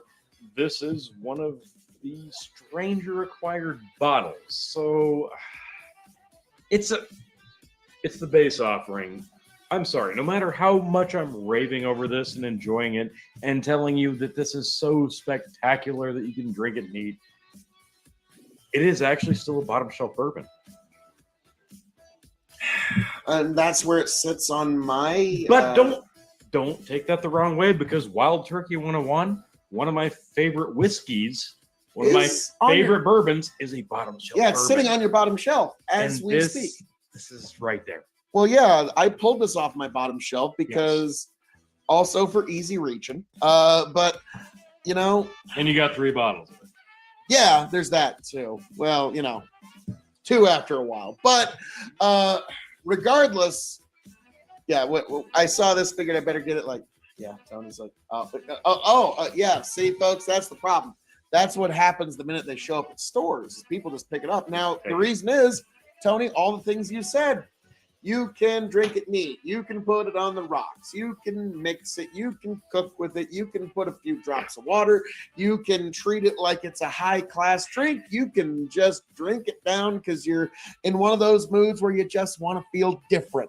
It really fills pretty much any niche that whiskey would fill. So, T, Yeah. the final question, the 5th question, the secret question, $27 USD. If you come across a bottle of this, will you pick it up? Yes. Yes, I will. And the only reason I'm going to even hesitate on that is because this big bastard right here. There is that. There is that. Now, Tony, for me, it would have been when this bottle runs empty, would you pick up another one? Well, you got it. What do you know? There you go. Yes, this is one of those whiskeys I make sure to keep on hand because here's the thing. You can have a nice, classy night with it, or if a friend comes over in a tale of woe, needing to speak of life and truth, the two of you can go through a whole bottle of this in a night, Or you're just gonna and have you're not going to break the bank you doing can it. just have a sad, I want to feel different and feel bad for myself night, if that's your thing. There's plenty of people out there that's their thing. There's actually a lot of people that's their Yeah, thing. But this is right there in terms Yeah. of price. right there. But so, folks, T, anything you'd like to say to the people? No, this is again, please don't overpay, but don't underappreciate this one. Yeah. Don't overpay, but also don't Sleep on it. underindulge. It's definitely one that's worth indulging in. But folks, as I'm known to say around here, all that being said, thank you for joining us for our review of Buffalo Trace here at the K.O.E. Nation. I am the devilishly handsome outlaw himself, your king of extreme, Phil K.O.E., the lord of the Scottish Highlands, the prince and potentate of the political parlance, the conqueror of the ethereal, one damn handsome man, if I do say so myself. And you can find me at K.O.E. Nation on YouTube and Twitch, and you can find this guy at Tony the Rod on TikTok. You can find both of us at Revolutionary Wrestling Podcast and Big Bucking Empire. But folks, thank you for joining us.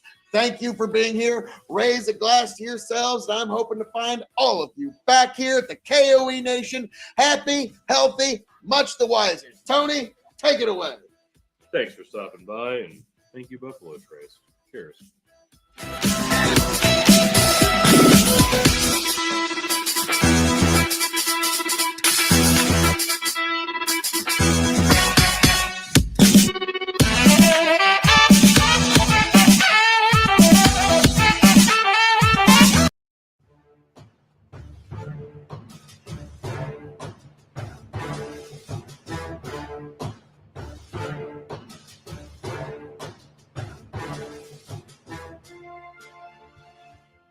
Welcome, one and all, to the K.O.E. Nation for a very special Spirits review of Bowman Brothers Pioneer Spirits Virginia Straight Bourbon Whiskey. Folks, I am your king of extreme, Phil K.O.E., the man of the hour, the man with the power, the man that makes the other podcast cower. You can find me at K.O.E. Nation on YouTube, K.O.E. Nation on Twitch, and K.O.E. Nation on TikTok.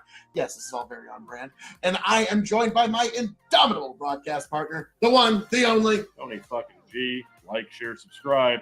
Find me all over Big Buckin' Empire. Linktree/Big Buckin' for all your Big Buckin' needs. And of course, Tony the Rod 2.0 on TikTok. Yes, all great places to check out. But today, we're checking out Bowman Brothers. This is kind of an interesting spirit because there's this distillery in Virginia, the Bowman Brothers Distillery. Now, this whiskey is originally from Buffalo Trace. It's distilled twice at Buffalo Trace.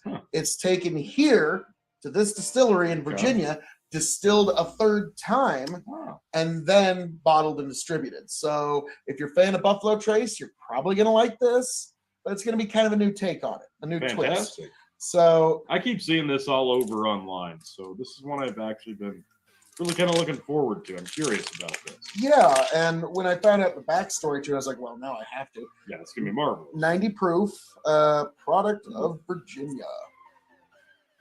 All right. Not bad. Not bad, not bad. Ooh, nice. There's a very sour mash smell. Oh. No, that's just my first 2 seconds impression.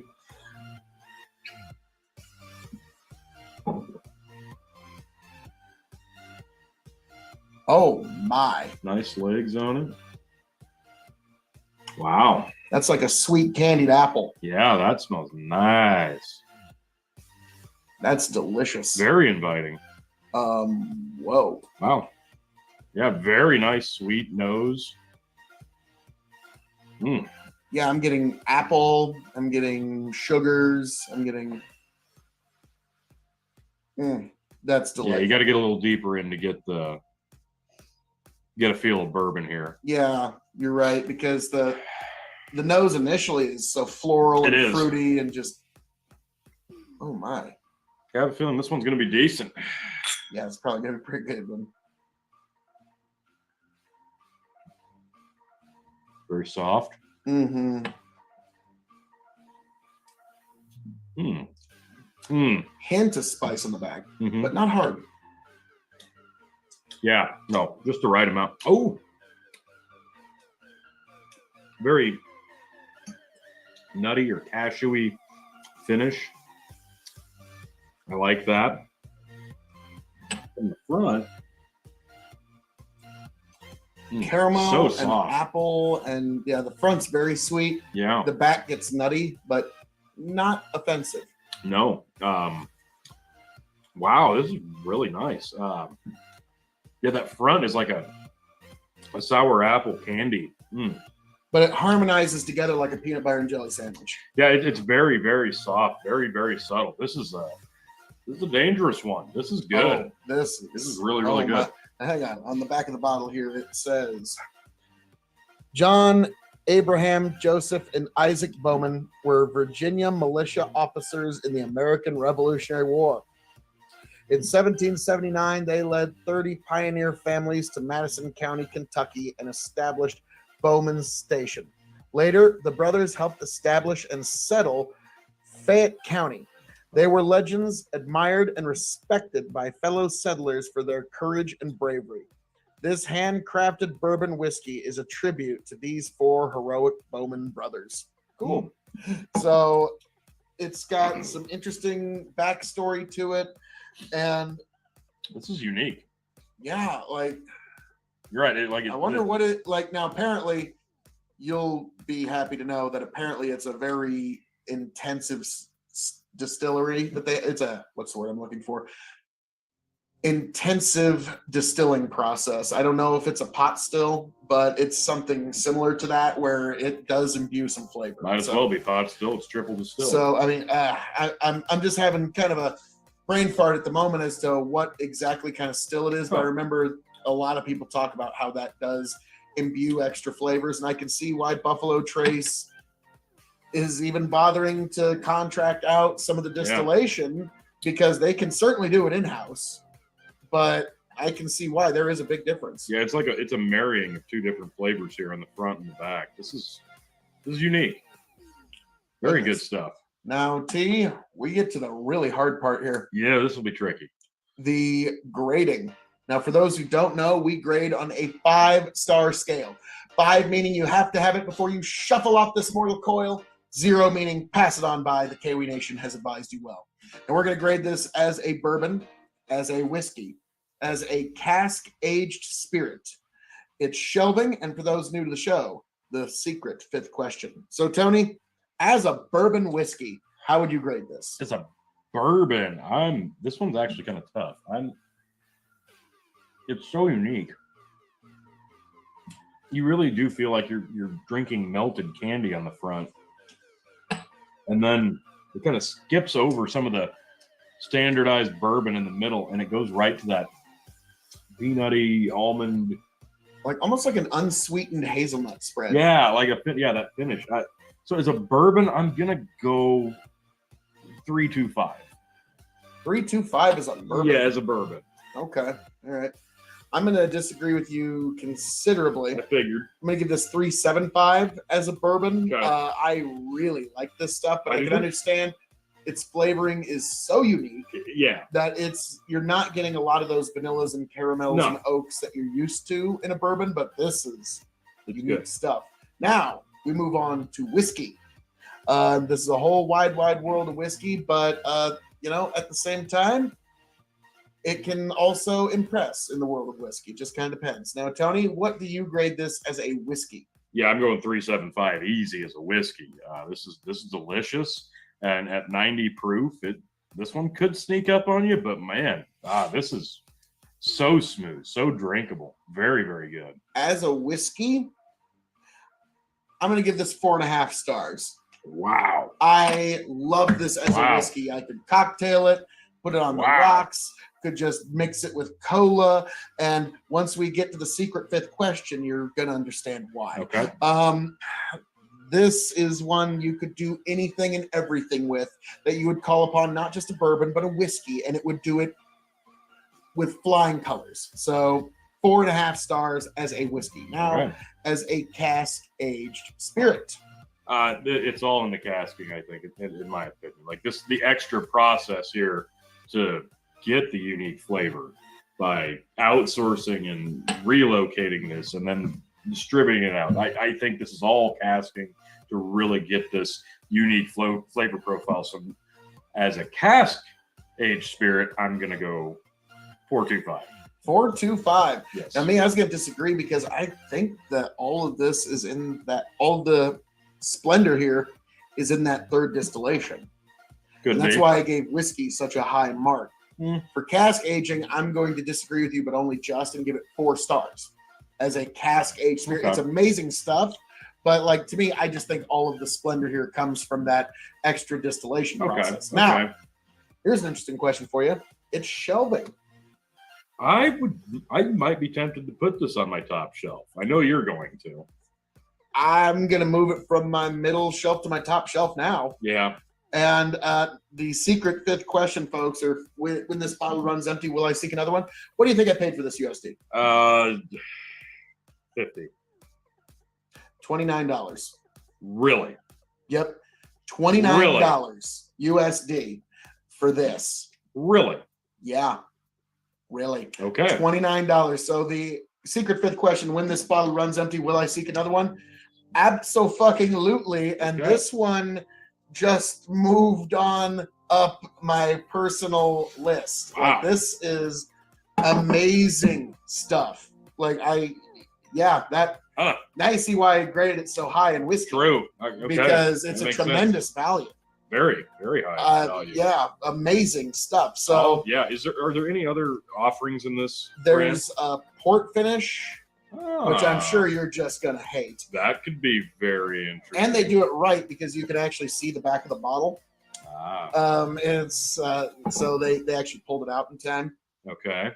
I think there's a couple other different finishes. Be sure to let me know in the comments if we're missing a finish. But goodness, well, I'd be hard pressed to turn down either a port or this.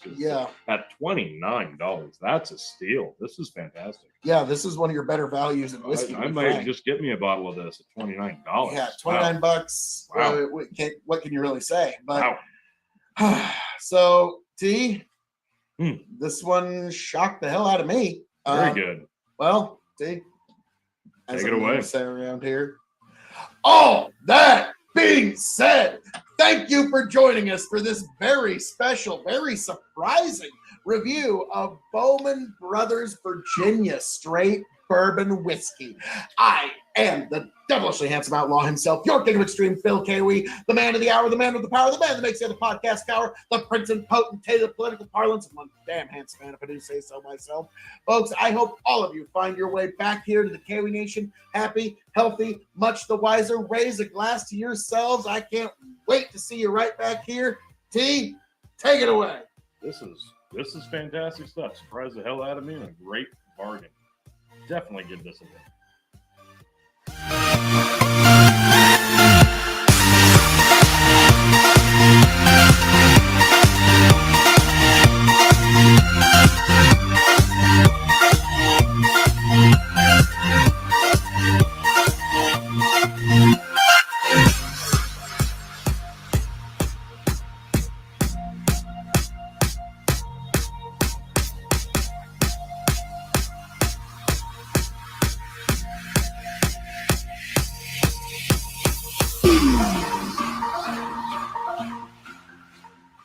See if it just smooths itself out. Get back. Tell you what I'll do if I ever get back. I promise to refabricate you, raging rivers of gold. That's what the brochure advertised. And now we're lost. We gotta take it down. Let you down slow. It's hard to survive. El Dorado. Oh, Lord. Well, let's see how that one went. Yeah. Let's see.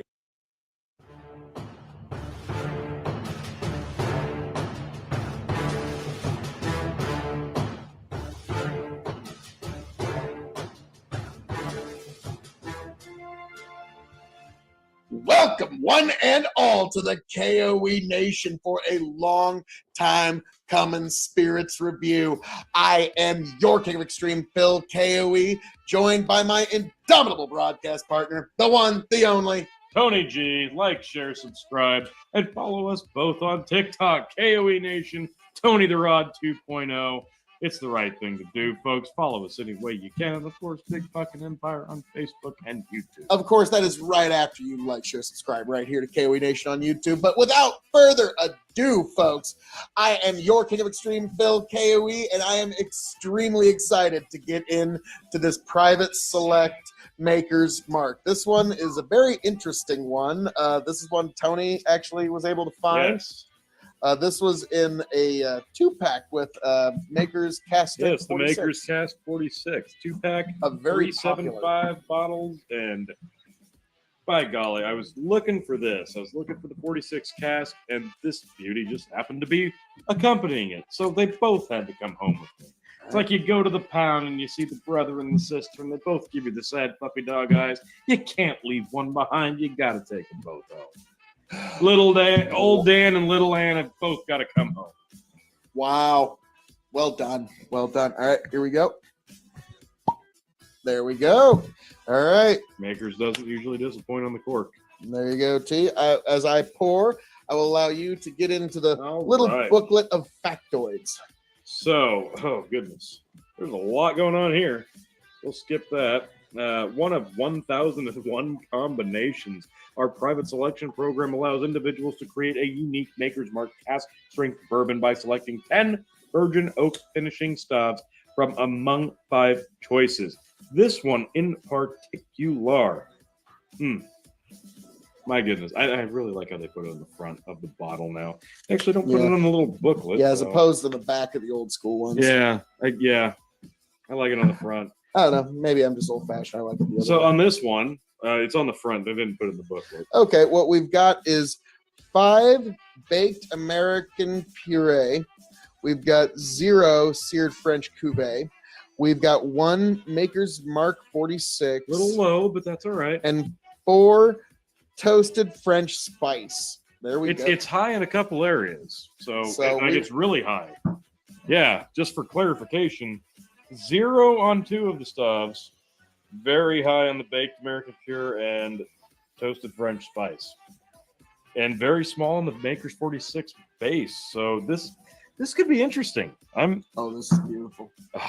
Phil already likes the nose, so it is. It's like green apples. Oh, that dances on the nose. Oh, Slight wow. flowers, slight like floral pattern, but it's really, Wow. really green apple. Yeah, very fruit. Wow. That's got to be the baked American pure. I would assume. We learned us something today. Wow. Really nice nose. And the proof on this is 110 even. And it does not smell it. No. Yeah, much like the cast strength Maker's Mark. Does not smell the proof. Yeah, this is delightful. Wow. Yeah, let's get into that.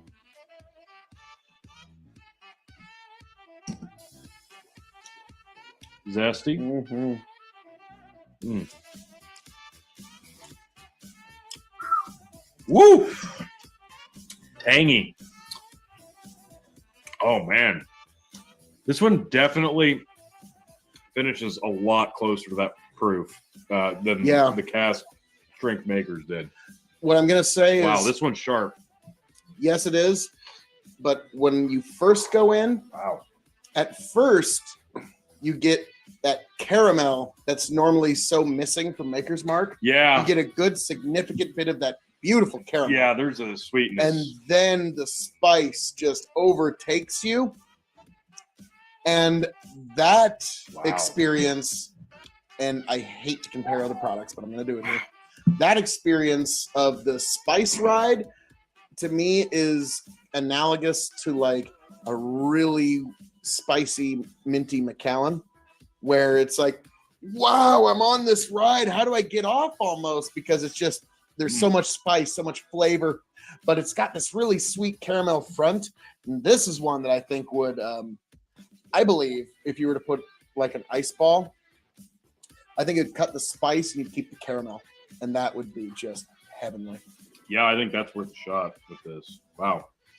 This is really, really nice. There, now I can finally get that Maker's Mark peanut.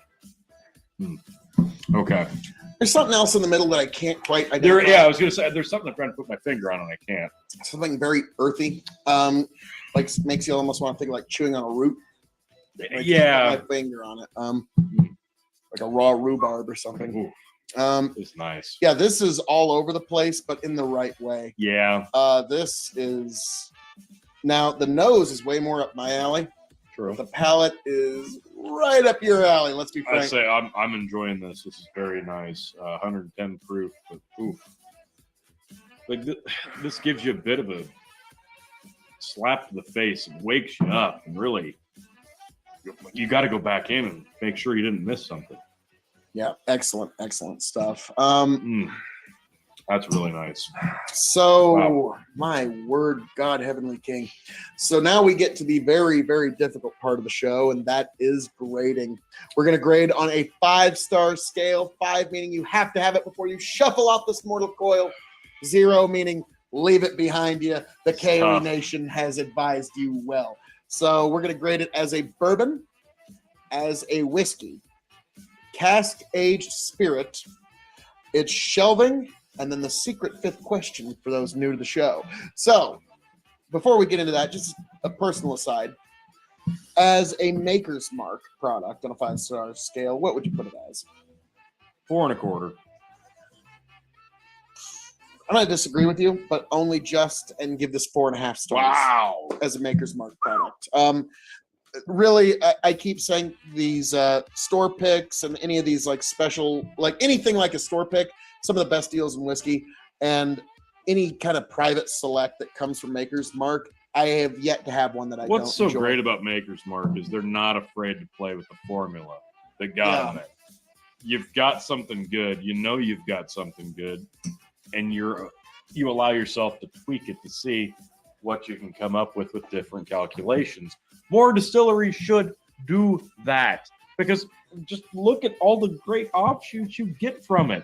And you send all these variations out across the country, and they're mostly terrific. Some are just good, not terrific. So, like, it's win-win. Yeah. More distilleries should do exactly what they're doing. Personally have yet to have a bottle of private select that I haven't enjoyed. Like, this is one from the still from a few years ago, and this is the last bottle of this, and I'm holding on to it for a very special occasion. Yeah, that stuff's amazing. So now we move on to the official gradings. As a bourbon whiskey, Tony, what would you grade this as a bourbon on a 5-star scale? I'm going to go 4. Yep. This feels so familiar with the Maker's Mark profile, but it's got so much extra sweetness and fruit that I wasn't expecting. Yeah, and spice. The spice doesn't really overtake you as much in your 3rd, 4th, and 5th sip. Yeah, but that the first two. Woo! Yeah. It brings you back. Woo! Yeah, it'll set you back in your chair. You mellow into it. Yes, I do have to agree. But as a bourbon, I'm going to disagree with you. I'm going to give it 4.25. Wow. I think this has all the notes that you want in a bourbon. And This is one of those, if you were to introduce somebody like, hey, this is bourbon, and you put a Maker's Mark Private Select in front of them, you're going to spoil them for bourbon. Yeah. You're going to like, is all bourbon delicious and marvelous like this? I see, and I don't know. You almost have to work your way up. To Yes, a most of profile it like actually this. is, actually. Is it? This one could be a little harsh for somebody who's not overly familiar with bourbon. So Yeah, let's be frank. Like you're kind of a, let's be frank, you're kind of a proof snob. Me, I'm Yeah. an age statement snob. But yeah, for proof snobs, even you're saying, slow down. Maybe this would be a better introduction. Makers 101. Makers 46. Yeah, that's also marvelous stuff. So yes, if you can't tell, folks, here at the KOE Nation, we're kind of fans of Makers Mark. I don't know where they get a little bit. But Yeah, I don't so know. now we move on to whiskey. As a whiskey, putting it up against all the whiskeys of the world on a 5-star scale, T, what would you give it, sir? I'm going with my gut on this, and I can't exactly justify the reasoning. It just feels right. 3.25. Because you're putting it up against whiskey. There's some things I think, I don't know, just it doesn't quite mesh up well against some other iterations of whiskey. So I don't know. I can't justify it again, but just that's what spoke to me. I think it's because, and correct me if I'm wrong here, when you're thinking of whiskey, you're also putting in your mind the idea of the vast world of finished whiskeys. Yeah. And once you start getting into finished whiskeys, that's, like I said, it's a wide world of sports. Indeed. Now, like, I mean, I've name dropped them before. You're even talking about things like Dalmore, the Macallan. Like, these are finished whiskeys, but they're excellent whiskeys. I'm going to disagree with you a little bit more, and I'm going to go 3.75 because there's really nothing you couldn't do with this in terms of cocktailing, in terms of putting it on the rocks, just enjoying it neat. It could meet all those occasions. So I'm going to go 3.75. Out of some of these, this is one of them that I'm least interested in trying it with an ice ball. I don't know why. I feel like that might actually dilute the flavor. Like some of these, I think it would have opened up, but this one, I don't know. Just the nose, though, is so Nose delightful. is nice. Yes. Like if you were just nosing whiskeys, like this one would be top 10. Okay. It's Like it's nice. It's just a delightful green apples and floral patterns and Yeah. goodness great. gracious. And the flavor ain't bad neither. So then we move on to cask aged spirits. And I'm gonna go ahead and I'm gonna say 3.5. Okay. Yeah, that's exactly where I was thinking. Honestly, Yes. 3.5. Now, keep in mind, a lot of the charm of this is in its cask aging, like that, Yes. and it's this unique process. That's they've why I was utilized. instantly thinking higher, but I don't know. There's an element missing for the cask side that I wanted more here.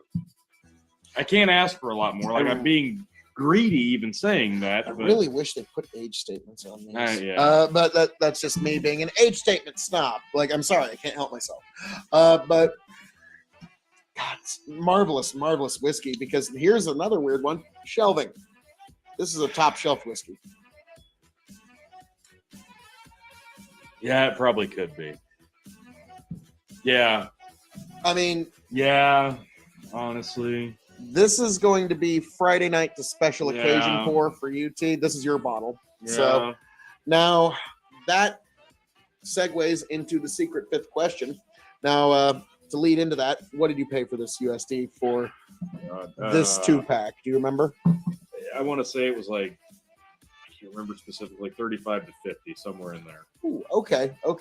At 35, I'd jump on. At 50, I'd go, maybe. So, yeah, at 35, yes, you just jump on that. It was don't somewhere in there. even- So, when this bottle runs empty, will you seek another one? You're asking for a lot considering, the Sabe profile is so unique with Maker's Mark, and there's so many varieties out there. It's hard to not want to treat it like a Pokemon and get them all, right? So I'm probably going to try another iteration. I'm going to try something with a different profile. But this is terrific. And it's like you said, there hasn't been a bad one yet. Yeah, I mean, I've got one that I've had several bottles of that I've Yeah. used for a lot of special occasions. This one I haven't gotten into. And like you said, it's when I was explaining this to my dad, the private select program and how they do it, my dad's like, that's brilliant. Yeah. It creates false scarcity. Exactly. And it was like, yeah, he's Yeah. immediately thinking about marketing, and it's like, yeah, it's like, Brilliant. yeah, it really is.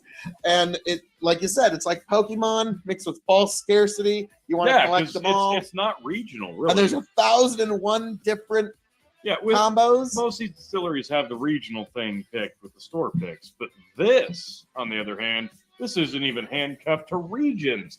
This is just everywhere. Yeah. You've got to look. Everyone You've can got to have look a under the unique- truck, behind the rock, in the bushes to find some of these. Well, every store can have its own unique Beautiful. maker's mark, basically. Beautiful. And that's a marvelous, marvelous thing. So, me, I'm gonna have the same with you. I want to try to sample at least a few more combinations before I settle on the perfect private select combinations that are right for me. And that's the beautiful thing about the private select program. But well, T, By all means. as I'm known to say around here, all that being said, thank you for joining us for this long time coming review of Maker's Mark Private Select of this specific recipe. Folks, there's plenty more coming down the pipe. Don't you dare go anywhere. Keep your eyes on this space. Be sure to like, share, subscribe right here at the K.O.E. Nation. I am your King of Extreme, Phil K.O.E., the man of the hour, the man with the power, the man that makes the other podcast cower, signing off and handing it off to my indomitable broadcast partner, the one, the only, Tony G. Like, share, subscribe again. But if you already did, don't undo that. That would be a terrible idea. So just make sure you like, share, and subscribe. Yep, do that. Thank you for coming. See you next time.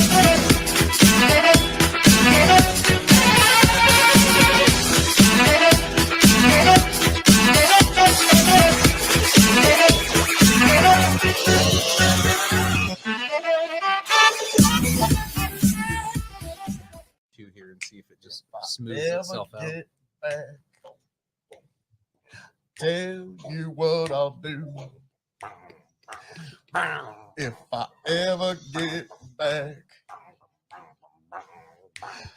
I promise to refabricate you, raging rivers of gold. That's what the brochure advertised. And now we're lost. We gotta take it down. Let you down slow. It's hard to survive. El Dorado. Oh Lord. Well, let's see how that one went. Yeah. See.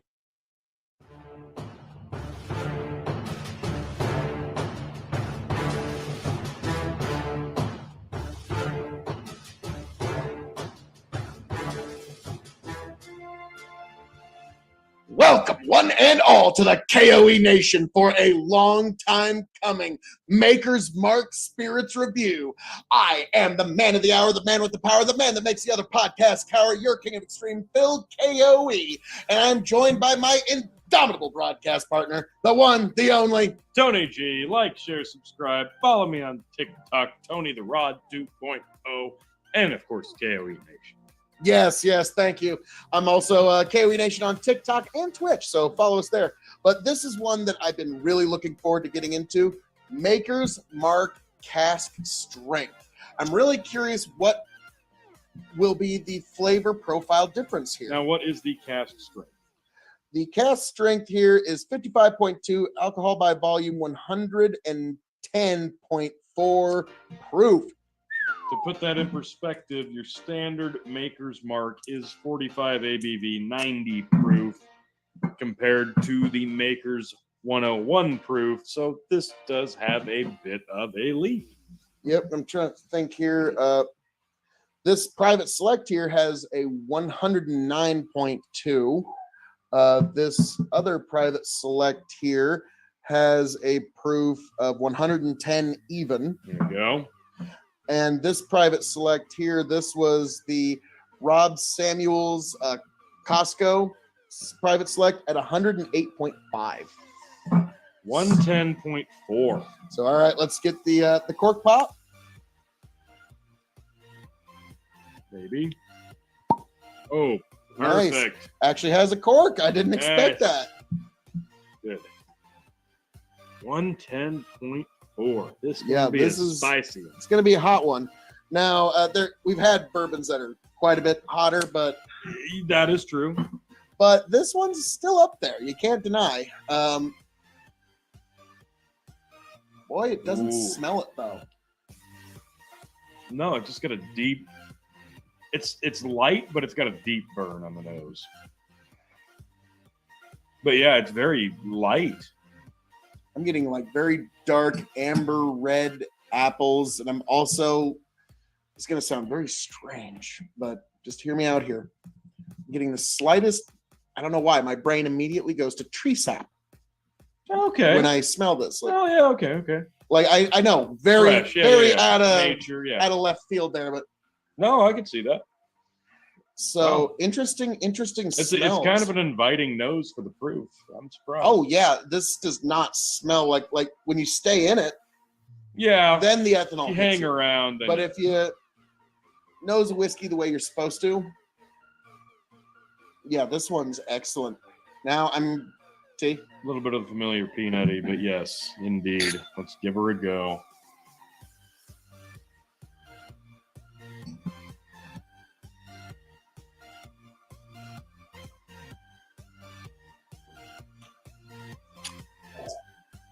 Mmm. Oh yeah. Oh. Woo! Oh. Marvelous. Okay, this Oh yeah. you get the Ooh. peanuts, the brown sugars, Tenfold. tiniest bit of caramel, which I do like. There's Now- a little. But here's the weird thing: the spice. Tell me if I'm wrong here. Maybe I'm just off. The spice hits your tongue. It's not the same flavor, but it hits your tongue the way that a very, very ripe onion. Like it's just like Okay. and you know that Maker's Mark. I was just gonna kinda say, like, it- fills your palate. Like think of The finish made my mouth water a little bit. now. I'm not saying it tastes like an onion. Not at all. What I'm saying is that you're gonna get like this. The spice is gonna hit your mouth a little differently than standard bourbon spice Yeah. does. I agree. No, you're spot on. Like when normally people say like pepper, all-spice, Yeah, and that's those are good. all true, but it's like it was all like baked into a caramelized onion or something like that. Yeah, no, I'm with you. Yes. This is it's strange because if you go to your standard Maker's Mark and you work up to the 101, and then you try this, like I can see the succession here. Like you can tell that these are all very closely related, and it opens up so much more the higher the proof gets. Everything that's hidden here gets opened up here, gets just blown up here. So this is it's a nice transition.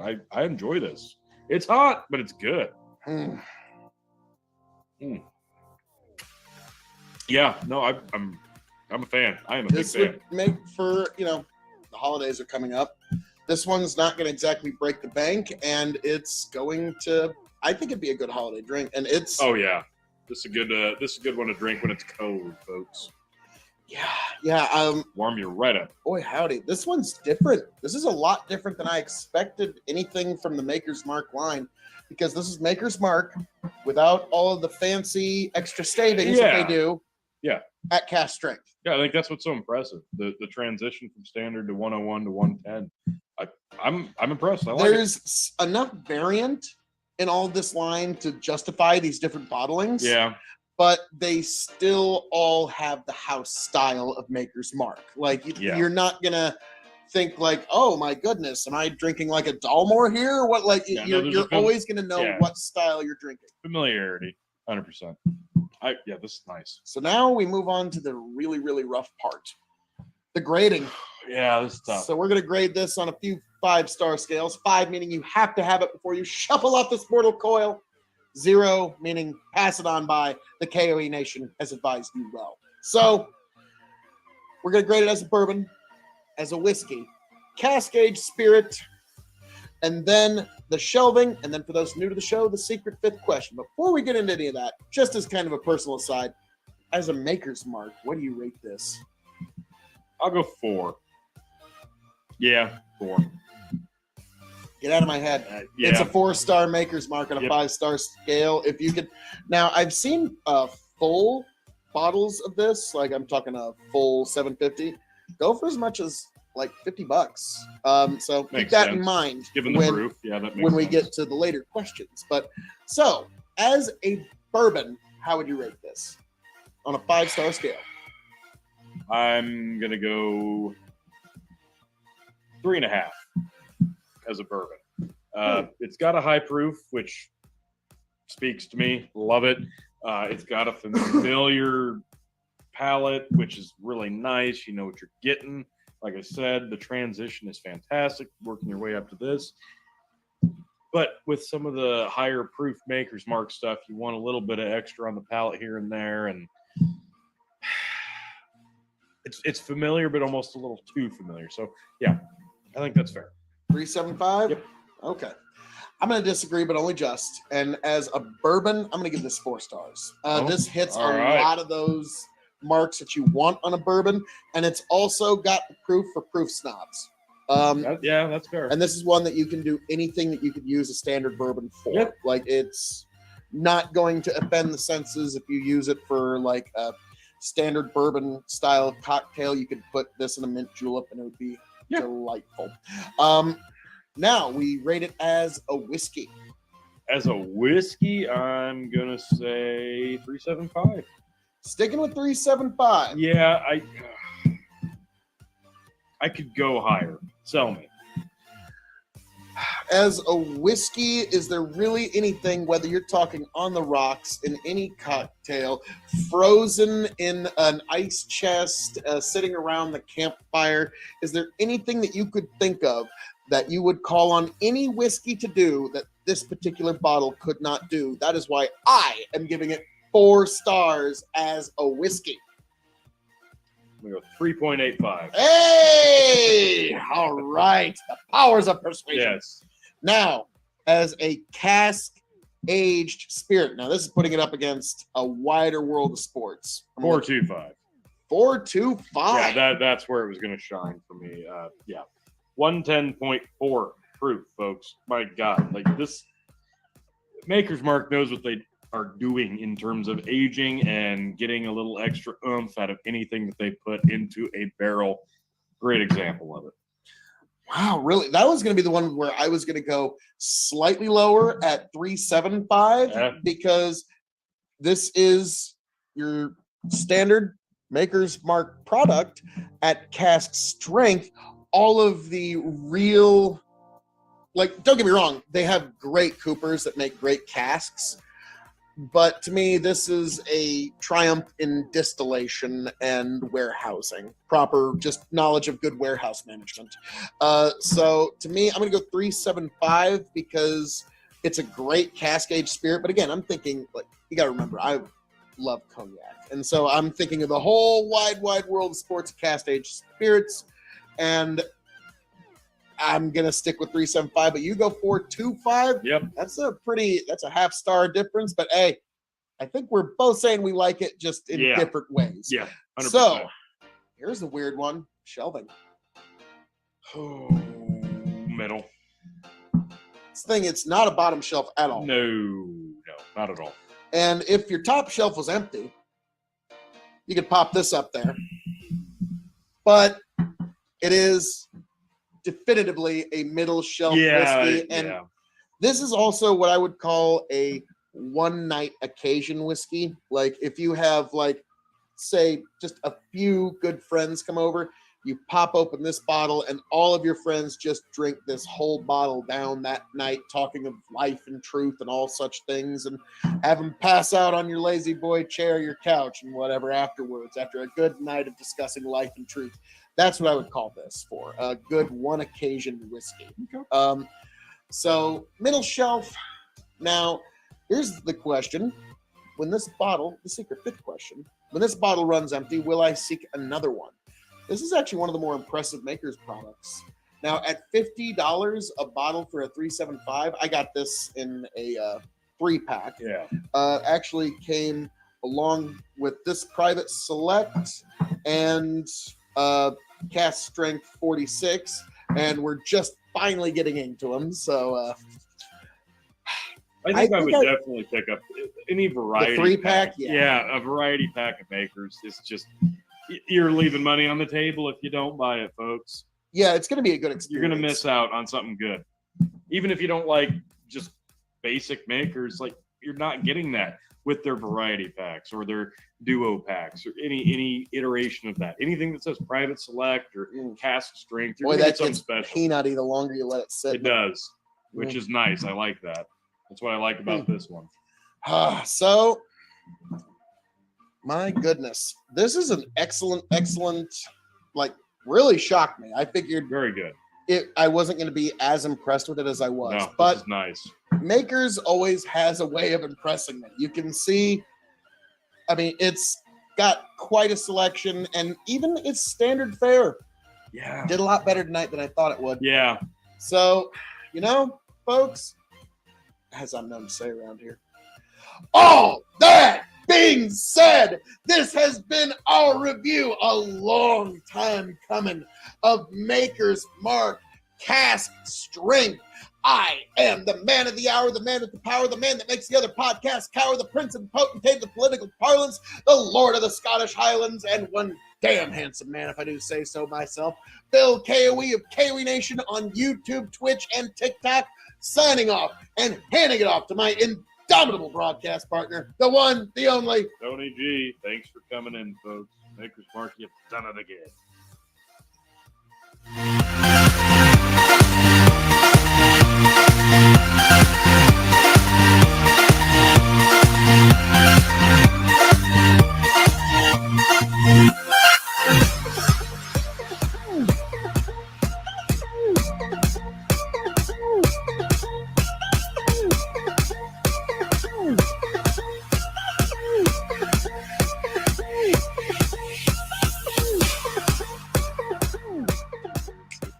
Smooths itself out. get back. Tell you what I'll do if I ever get back. I promise to refabricate you, raging rivers of gold. That's what the brochure advertised. And now we're lost. We gotta take it down. Let you down slow. It's hard to survive. El Dorado. Oh Lord. Well, let's see how that one went. Yeah. See.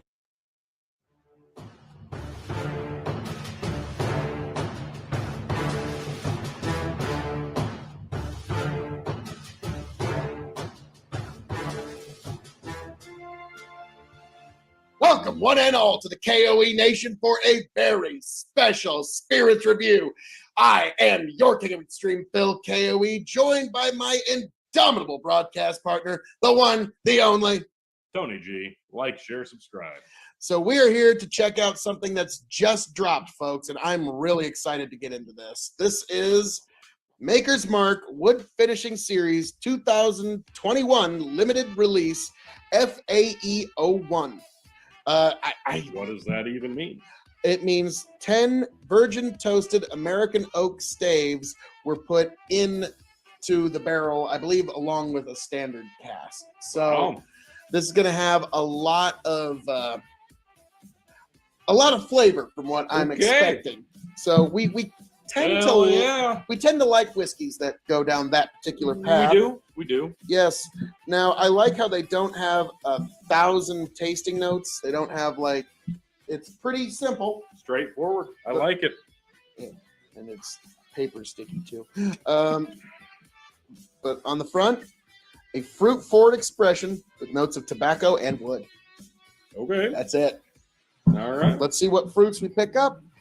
I'm ready. Oh, that was epic. That was Nice. That was 12-star.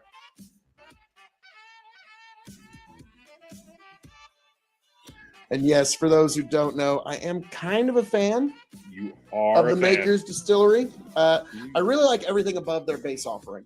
Yeah. I think you've got almost as much Makers as you do Dalmore.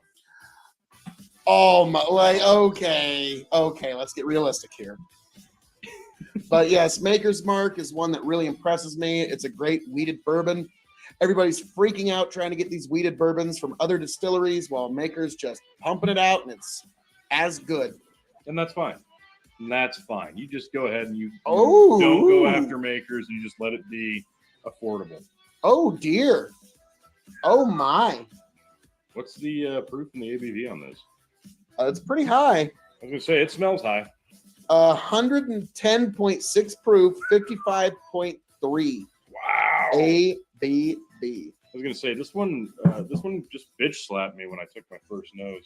I love the fruitiness though. Oh, it's very fruit forward like it insisted, but this one bites back. Ooh, this one burns your I nostrils. mean, yes, just a touch, it'll clear your sinuses. which is, I like that. I like them hot. I just didn't expect it to be this hot, but hey, I'm up for a challenge. You want to fight Maker's Mark? Let's do this. Oh, Put them up. Tony, you would not be the first person that's challenged Maker's Mark, and you won't be the last. Yeah, Maker's, few have non-fallen. yeah. Maker's Mark's put a lot of folk down. Say. Yeah, this is an amazingly good nose. Yeah, it's very, it's very sweet, sweet. sharp, citrusy. I can't, but toasted fruit. Yeah, but it's cherry. I'm getting a lot of cherry. Yeah, like a chocolate cherry. Cherry pie. A baked, yeah. Baked cherry. I'm getting like a dark chocolate cherry here now. Oh my. I am worried, Tony. Yeah, this is gonna be a good one. I'm worried this might be my favorite Maker's Mark.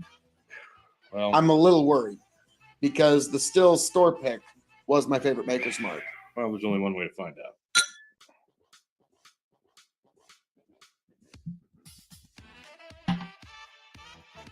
Mm. Oh wow.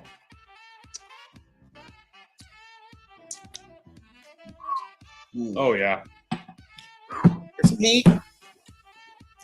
The cherry doesn't come nearly as through. It's very cinnamon. Caramel, apple spice. Oh yeah, very cinnamony. I love that.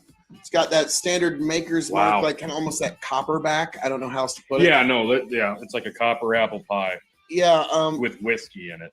it's like an accentuation of the house style. It's like soaking your apples in whiskey before you bake the pie Yeah, and it's hot. and Don't get me wrong. loading it up with cinnamon. Mm. Ooh, it's warm. It's warm, but Damn.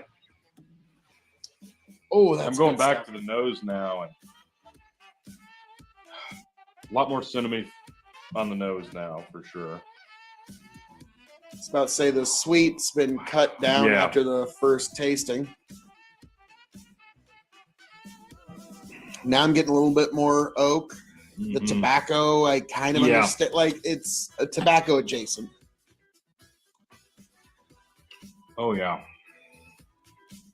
Oh yeah. Almost like a cooking spice. Mm. This has the same tobacco quality on the palate that the Dalmore cigar malt has for me. The ABV does change it a little bit because it's a Mhm. hot and heavy one. But Yeah. Wow. oh my, T. This is really, really nice for the proof. Oh my. That's good. I think this is one you could actually drizzle some water in, not offended at all. Yeah, I think this is one you could put it in water. Yeah.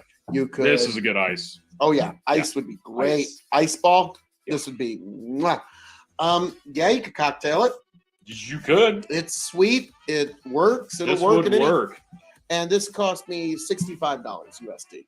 So this is actually cheaper than a lot of the private select store picks. Now, how readily available is this? Just They dropped. say it's a limited release. but they also call some bourbons special reserve.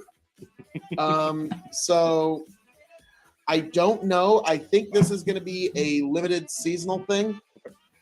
There's rumors of them maybe doing this again later this year. Oh. We don't know. So this is a one bottling run, and once this is gone, it's gone. Okay.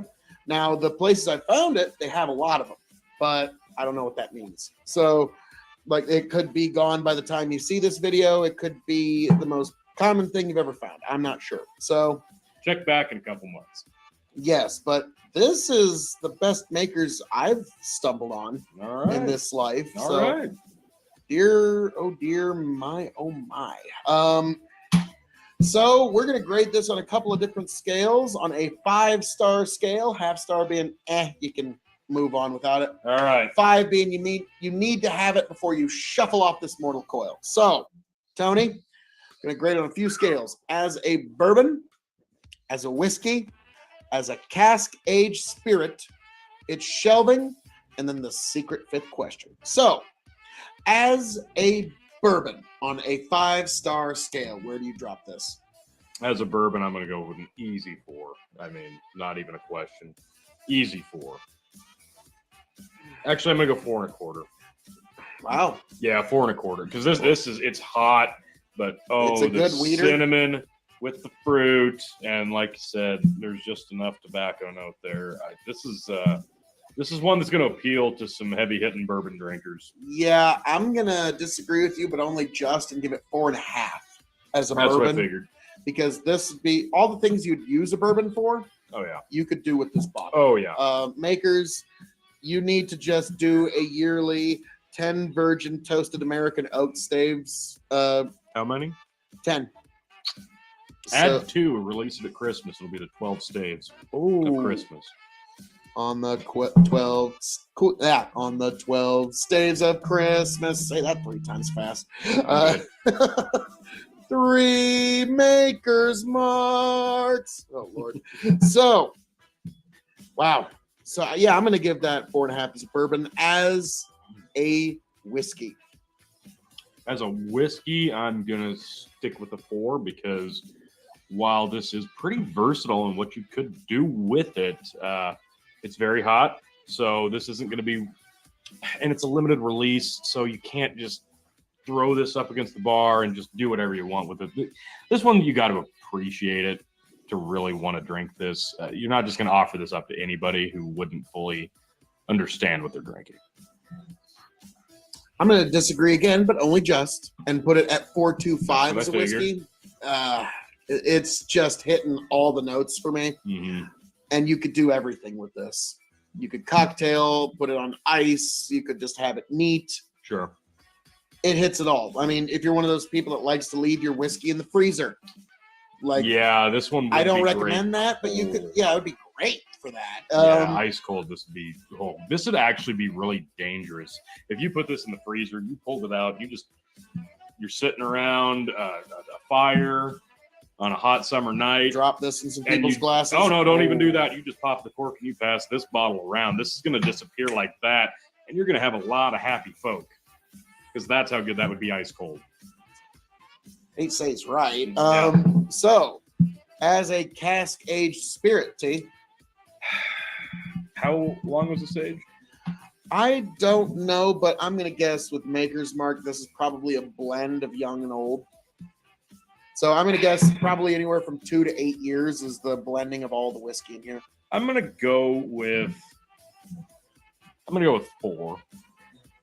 Because like you said, this did take some craftsmanship to do. Now you're about to see something crazy here, folks. The glass is extreme. So I know, even more handsome. Let's see. Stave Profile FAE01. At Maker's Mark, our wood finishing series is a purposeful exploration to push the flavor boundaries of our classic bourbon in truly pioneering ways.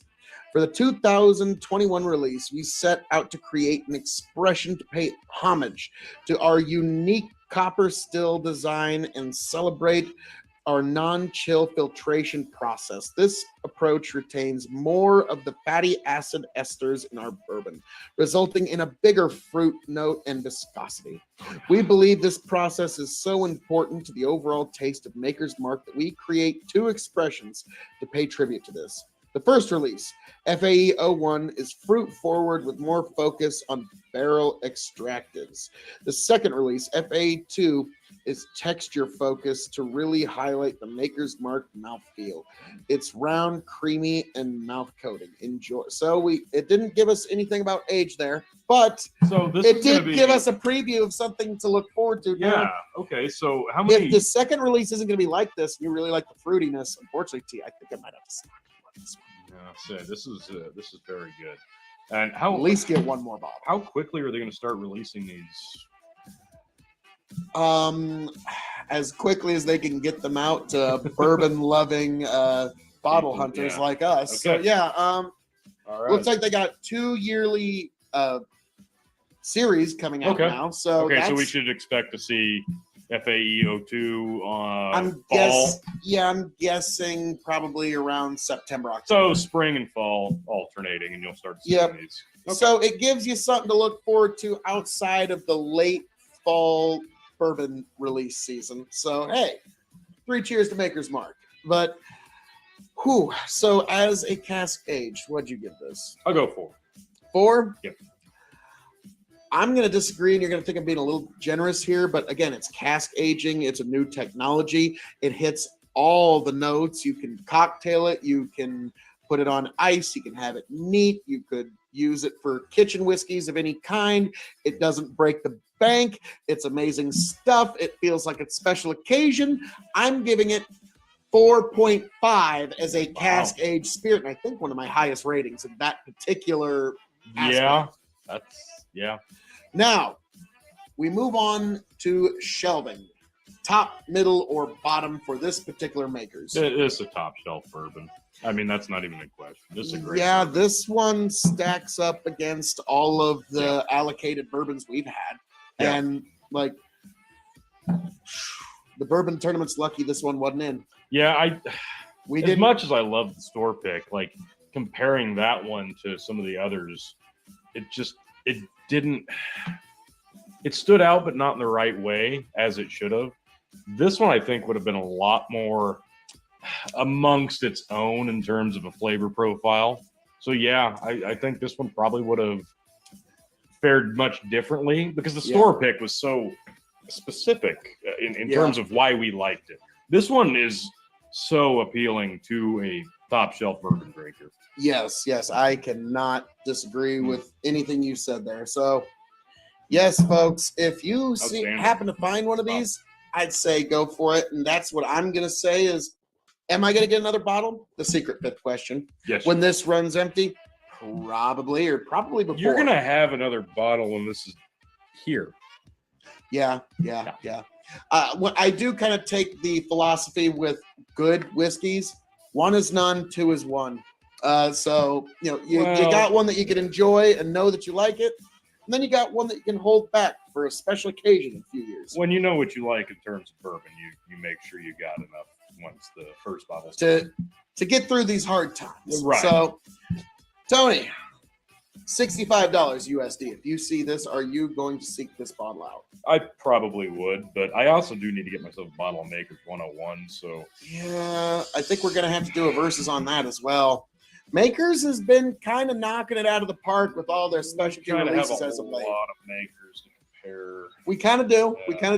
I think the only reason Tony would say no to that is because he knows if he needs a dram of Maker's Mark, he can probably come over to Castle K.O.E. and get himself any That's true. variety of a dram of Maker's Mark. But Well, I'm also interested in the second release because that said it's going to have a much more intense, texture. yeah, it's gonna be- texturized palate. Yeah, It's going to be I'm Its intrigued exact by. words were, let's see, the second release, FAE 02, is texture focused to really highlight the Maker's Mark mouthfeel. Yeah, that's It's round, creamy, and mouth coating. that sounds. That does sound a little more up your. So I'm going to stock up on this one.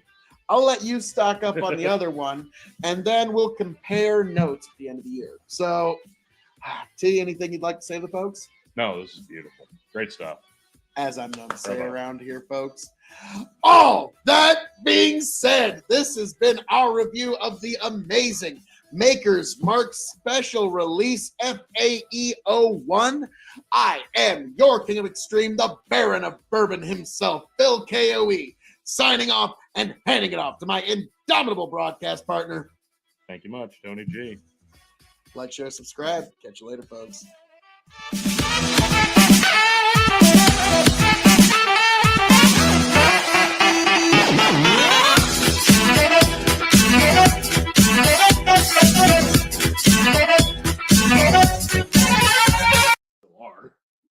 I promise I won't leave you tonight.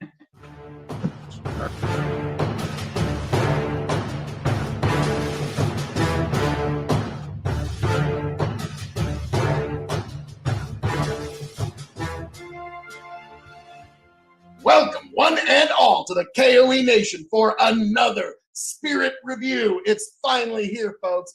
FAE02 from Maker's Mark. I've been really looking forward to finding this.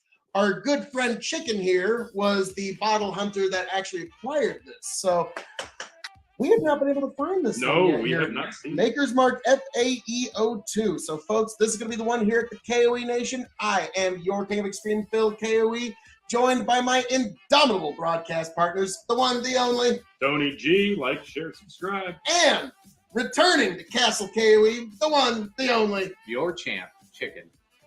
So let's just get into this a little bit. A texture-forward expression that's full-bodied with warm notes of toasted oak and a rich, creamy finish. Uh-oh. This one's going to be... I do love a good creamy finish. I figured the toasted would be the main attraction here, but not for Tony G. There's other considerations for him. And the wax. It's always so sticky. I'll refrain. Oh, nice. A nice little... All right. No. Zero. Zero Zero. out of 5 stars on a bourbon scale. Terrible. for me. Jesus. Done. It's over. Yep, that's it. No, I think I'd really like to try this first. All right. Well, we spilled 3 drops. Wow. Give it a tap. Really strong nose. I like that. I'm kind of I the get other that. way. I I get- expected it to be stronger. Yeah. I get the toasted oat right away. Yeah, I can. I get that, but it's not nearly as intense as I thought it'd It's be. like a hazelnut too. This is 109.1 proof at 54.55 ABV. I expected a little more I'm intensity. kind of with Tony here. Like, the nose is not as pronounced as I thought it would be. It hit me right away. Good stuff. If you get deep Wow. into it, you can really, I think this one's mostly for the mouthfeel anyways. The last one yeah, was for its Smell smell. left our mouth. agreed. Let's see how this one...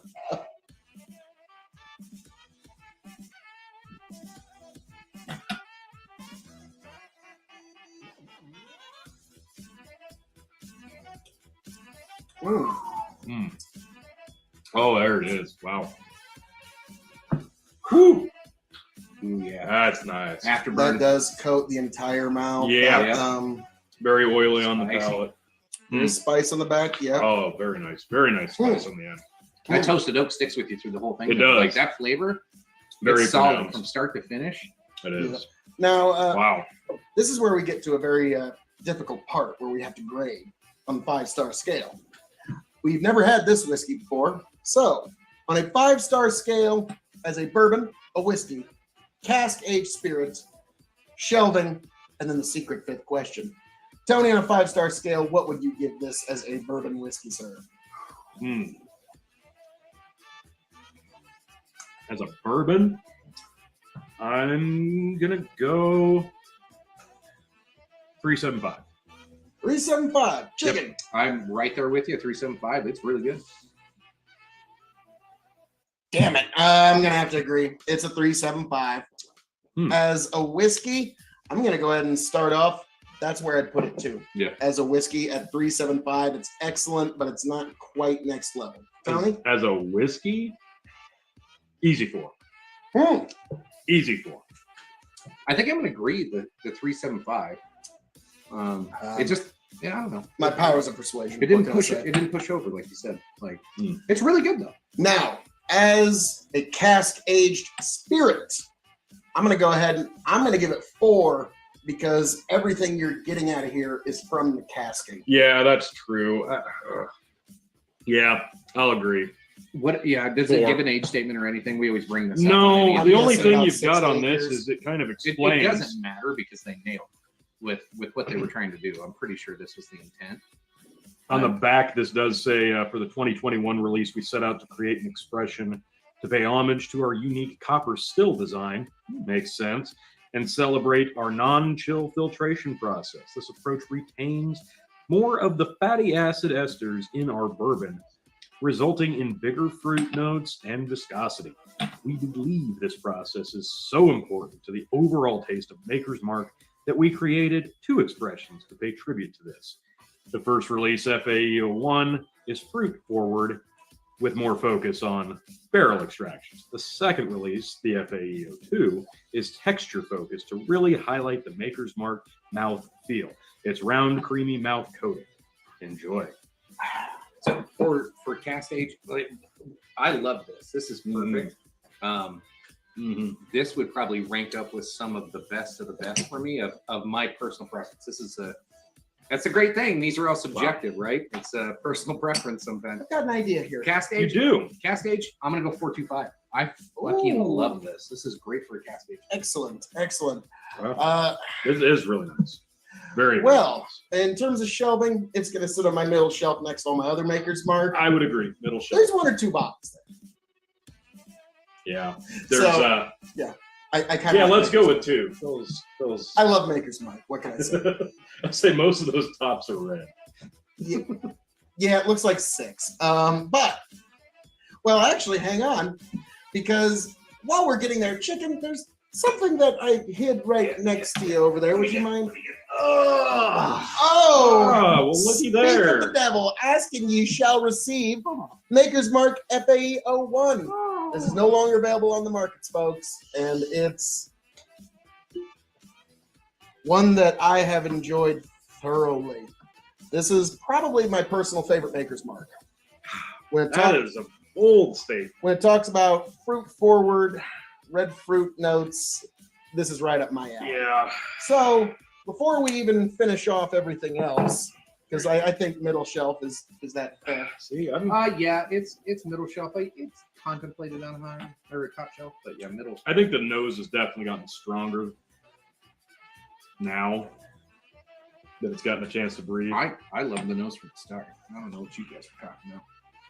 I definitely like the nose. Maybe we're just breathing in harvest. nose. Yeah, maybe a little bit. I definitely like the nose on FAE01 a lot better.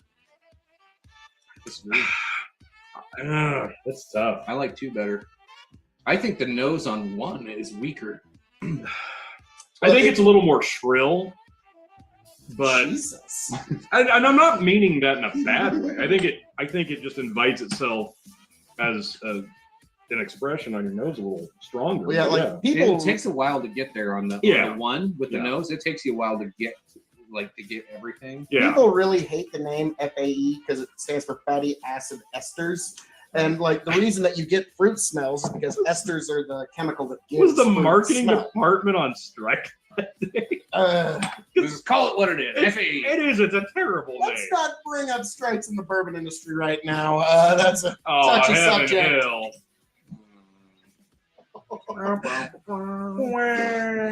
so. Boy, they don't like it online when you shit on Heaven Hill. Boy. Hmm. Not sorry. All right. Ah, yes. Indeed.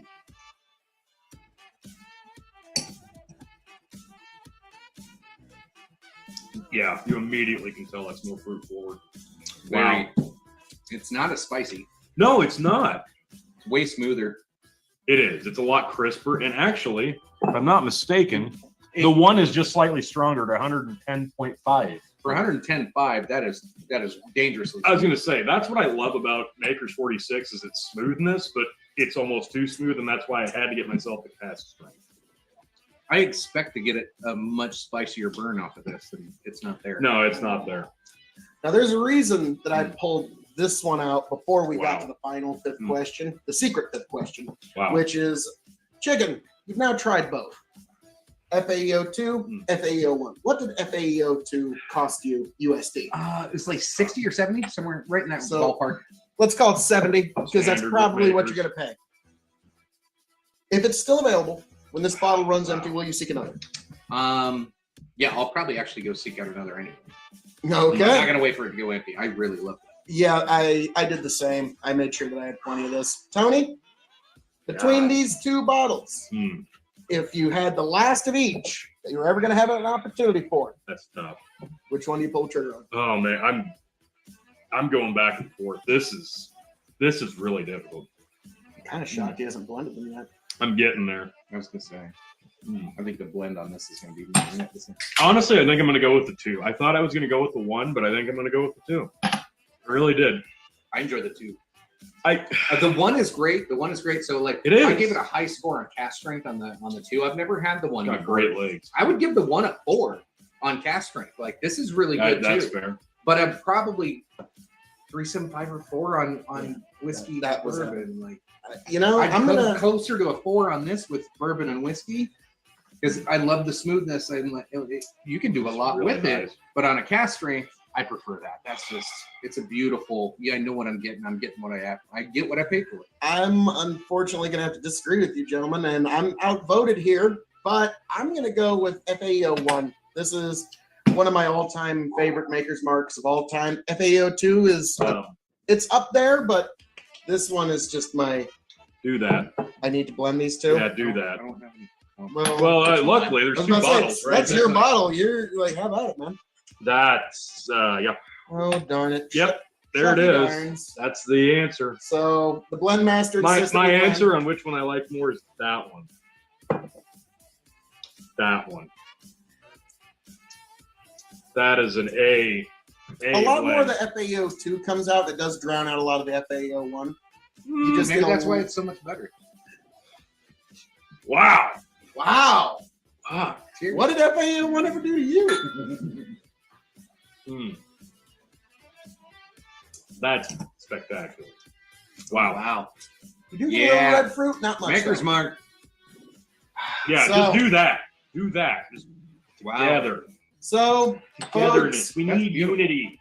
that's what we Unity. found out. That's the spice I wanted out of this.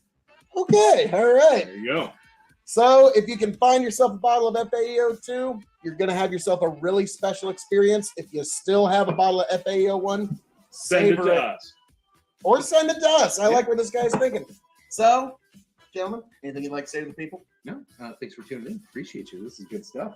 As I'm known to say around here, all that being said, thank you for joining us this evening for this special head-to-head impromptu of the Fatty Acid Esters Maker's Mark special releases. I know, great marketing. A+. Terrible. I mean, you can Terrible make name. a catchphrase out of that. Fatty Acid Esters. Why couldn't we call it like No. Makers I 58? like that.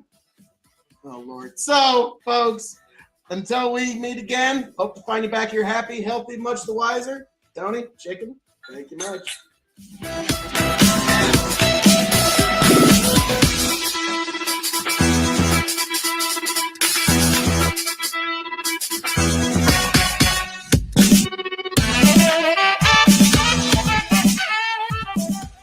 To here and see if it just smooths itself out. Get back. Tell you what I'll do.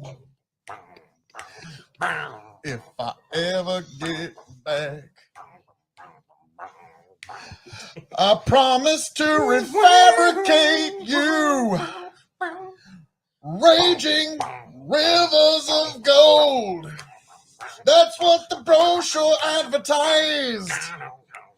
And now we're lost. We gotta take it down. Let you down slow. It's hard to survive. El Dorado. Oh Lord. Well, let's see how that one went. Yeah. We're saving that little. Yeah, that's on a separate clip now. Oh, Phil, I broke your good silverware. God damn it. Son of a bitch. I was passed down from the Great Value family for generations. I guess Phil's not hosting Thanksgiving. No. Old anti-Great Value will be just crushed. All right.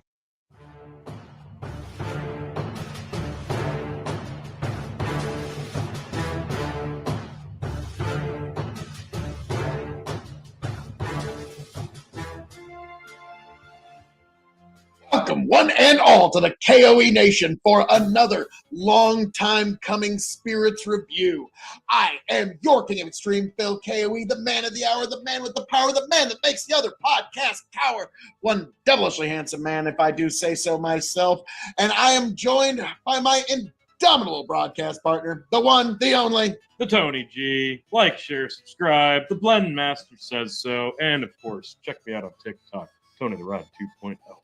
Tonight, we are reviewing Maker's Mark 46, the standard Maker's Mark 46. We just earlier tried Maker's Cast Strength, 46 Cast Strength, and now we are getting into the standard release, the standard offering of Maker's 46, which is one of my personal favorites. It is It's, delicious. yeah, I mean, it's easy to come by, and it's just excellent, excellent whiskey.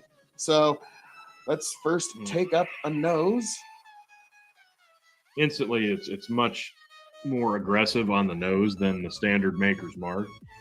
And this is 94 proof, so just a little bit stronger than standard Makers. Yes, but as no doubt each and every one of you watching this are absolutely a subscriber to the K.O.E. Nation on YouTube, you know that we are a bit of fans of Maker's Mark. We really do like their products.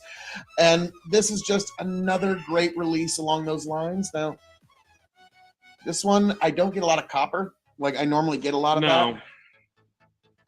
No, there's a I'm very getting more brown sugar. there's a very crisp but sharp nose here. Vanilla. Yeah, a lot more vanilla. A little more oak. I don't get a lot of caramel. No. From Makers, which is the one thing I normally really like in bourbon, but this one is just such a good, different take, if you will. Absolutely. Well, T, Yes, please.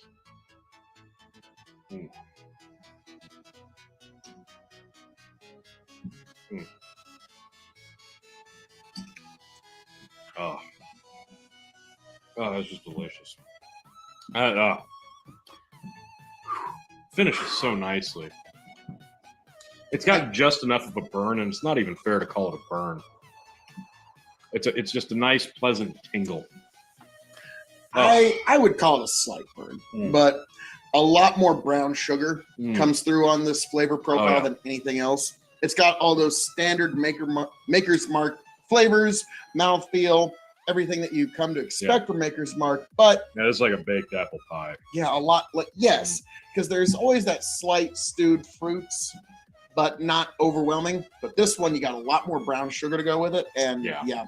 this is one of those heavy hitters for Maker's Mark, in my personal opinion, and I'm glad that it's available at so many places. And affordable. Like Yep. they could easily make this one. They could market this as a top shelf, top tier, elite bottle, and make it a lot less available if they wanted. And people pay it because this is worth it. This is time the juice actually far exceeds the price point and the availability. Yeah, I gotta agree with that. Mm. This is one that it's good any occasion. This one's hard for me to put down. Mm. Like I could just sit here, I could hold this glass and just sip, sip, sip. Oh, it's gone. I better have some more. And I've done that. That's the problem. That's why I tried so hard to get the cask strength 46, because I might actually put that glass down. This is Occasionally. hard. This is hard to not just keep sipping at. Yeah, I gotta agree. It's a good, easy sipper. Yeah. Now, I could see myself putting it on the rocks, putting it in cocktails. It would work for all that. Oh, yeah. And absolutely. also, campfire, pull this out of the freezer, pull this out of an ice chest. Yeah. Everyone would have a good time. So, Tony, we find ourselves at the difficult part of our show, the grading. We're going to grade this on a 5-star scale. 5 meaning you need to have it before you shuffle off this mortal coil. 0 meaning leave it behind you. Don't bother. Pass it on by. The K.O.E Nation has advised. So, Tony, we're going to grade this as a bourbon, as a whiskey, as a cask-aged spirit. It's shelving, and for those new to the show, the secret 5th question. So, as a maker's mark, just kind of as an aside for just fun, what would you rate this as a maker's mark on a 5-star scale? 5. Oh, I was going to go like 4.25 because No. it's just so affordable, easy to find, and so excellent. But okay. No, they took the original makers and they're like, we can do better. And then they tried 45 times and didn't quite have it right. But on the 46th try, boy, did they nail it. This is kind of the pinnacle of what they can do with their whiskey. Now, sure, we've got plenty of other cask strengths and different proofs and private selections that are just marvelous stuff, but they're not as readily available. They're not as affordable, and I don't want to say they're not as good, because they're definitely good in their own ways, but they're going to be a lot more niche. This You know what appealing. you're getting. There's going to be consistency with this Absolutely. product. With these private selects, it's kind of all over the place. Yeah, it's discovering what it is you like. But yeah, with 46, it's going to be a great thing, and you know what you're getting. So, okay, we're going to move on from that. Now we're going to go to bourbon. As a bourbon on a 5-star scale, what do you give this? 4.5. 4.5 is a bourbon. This is so damn good. So damn good. Like, there's people buying bottles that are ridiculous in their own stigma that don't come close to what this is in terms of what you get for quality. I'm going to go with 4. I'm not going to go quite as generous as you, but I do appreciate this as a whiskey. As a bourbon. As a whiskey now, on a 5-star scale, what would you give this, Tony? I have a feeling you're going to be pretty generous. 4.5. 4.5. Like you said, you can put this on the rocks, you can drink it neat, you can cocktail this because it's not like it's going to piss anybody off. You see them cocktailing with it. This is a great bourbon. Okay. And it's a great whiskey. Like, what more do you want? I'm going to give this 3.75. You're off I a like little. it. That's fair. But wow, I mean, this guy likes it. As a cask-aged spirit, 4.25. 4.25. So yeah, this is one of Tony's highest ranked whiskeys of all time. This is just stupid good. Yeah, Maker's 46. I think you even ranked this higher than Maker's 46 cask strength. I did. Yeah, absolutely. Because this is a lot more just A lot more enjoyable. approachable. Like it's Enjoyable. approachable, enjoyable. That one, that's like a Friday night pour. Yeah, it's been a long week, and you need yourself a stout, good drink for Friday night. This This one is a dangerous bottle. Like I said, the more you drink this, the easier it is to drink, and it will get you in trouble. So tread lightly. It's amazing though, and I wouldn't feel bad if you drank the whole damn bottle. I'm going to give it 3.75 as a cask-aged spirit because it's excellent stuff, but there's a lot of wide world of sports there. But this is unique casking. They did some interesting experiments, which led to the creation of FAEO1 and FAEO2. Most of these private selects that we love so much all kind of came from this.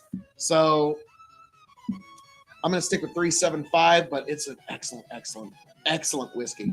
Now we go to shelving. It deserves top, but it's a middle. Yeah. Like there's a couple of whiskeys on my top shelf that they're there just because of the sticker, not because of the juice. And Yeah, there's times That's that what I this mean. would probably conquer it. So yeah, and a blind taste test. Yeah, 100%. This would take down some of the super heavyweights. we might have to consider putting this one in next year's bourbon tournament. But well, that is something you're going to have to like, share, subscribe right here to K.O.E Nation to be sure to see. But now we move on to the secret 5th question.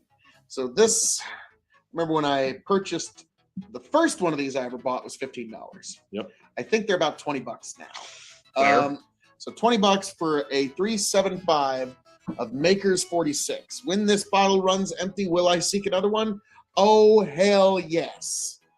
Tony, I don't think you're probably going to be caught without a bottle of Maker's 46. in I've your never owned collection. a bottle of Maker's 46, other than the cask strength. And Going forward, though? yeah, I gotta have that.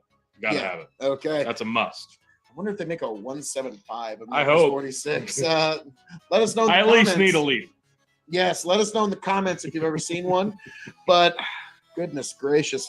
So this has been our long time coming review of an excellent, and often underappreciated whiskey. Entirely Maker's underappreciated. 46. Don't let your preconceived notions of Maker's Mark steer you away from something that's really good. No, this hits so far above its weight class. It's not even funny. Just because you and some of your friends might have misused this product in college, don't let that steer you away from what's some really good product right here.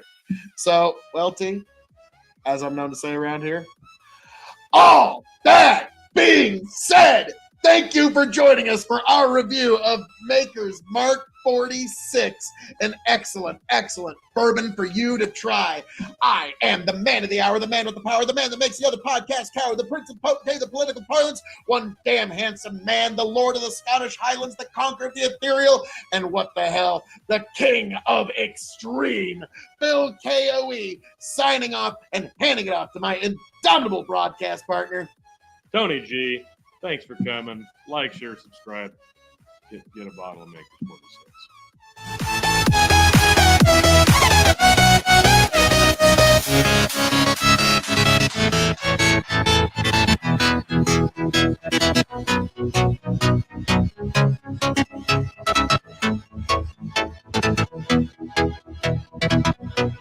To here and see if it just smooths itself out. get back. Tell you what I'll do if I ever get back. I promise to refabricate you, raging rivers of gold. That's what the brochure advertised. And now we're lost. We gotta take it down. Let you down slow. It's hard to survive. El Dorado. Oh Lord. Well, let's see how that one went. Yeah. See.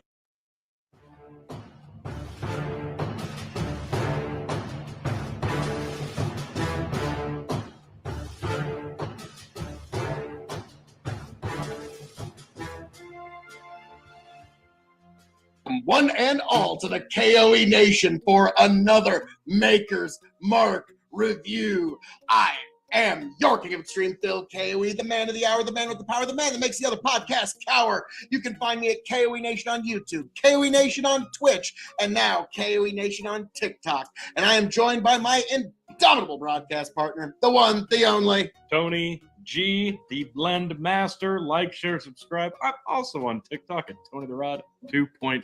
Ah, yes. And this is a bottle I think it's fair to say, Tony, you've been looking forward to a little bit. Yeah, I'm eager to get into this. Now, for those, if you're at all a fan of this channel, you know we're pretty big fans of Maker's Mark. Very good Okay. stuff.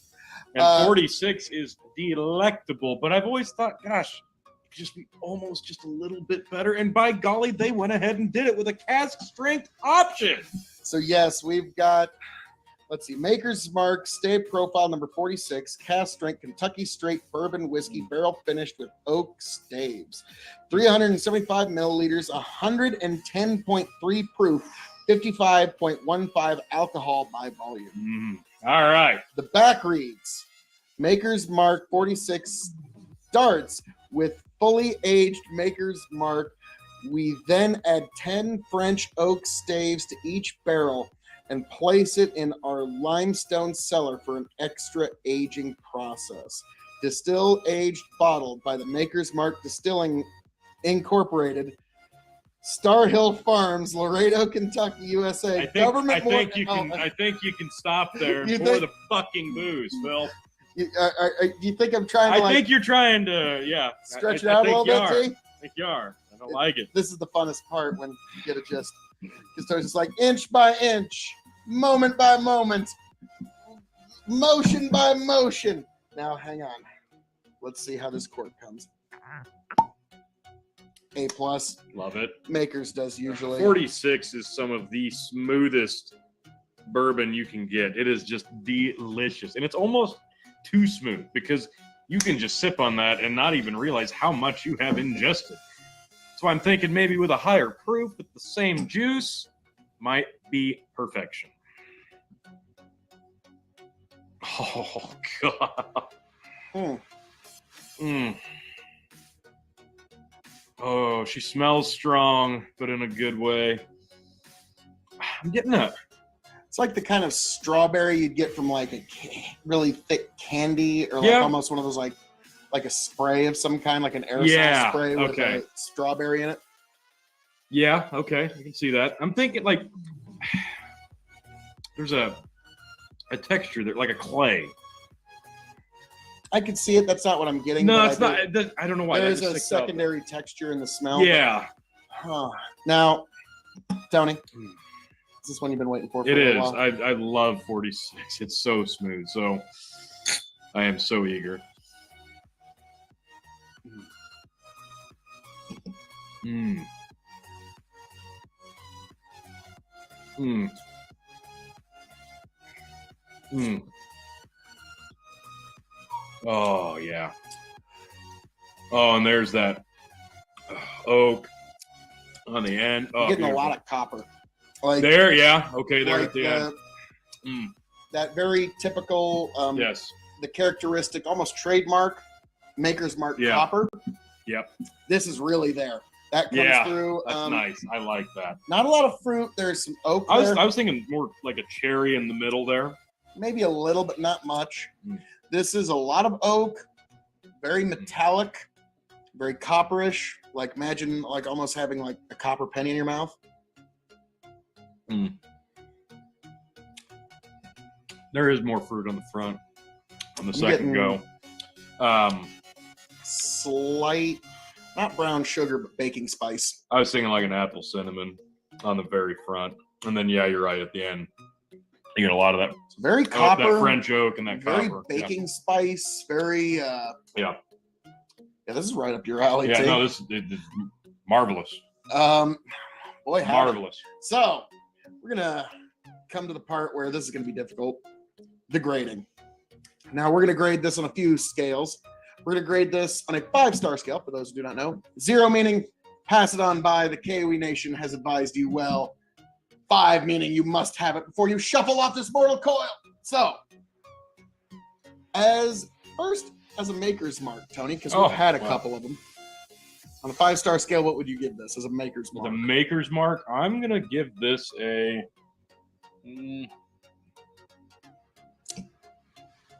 I'll give it a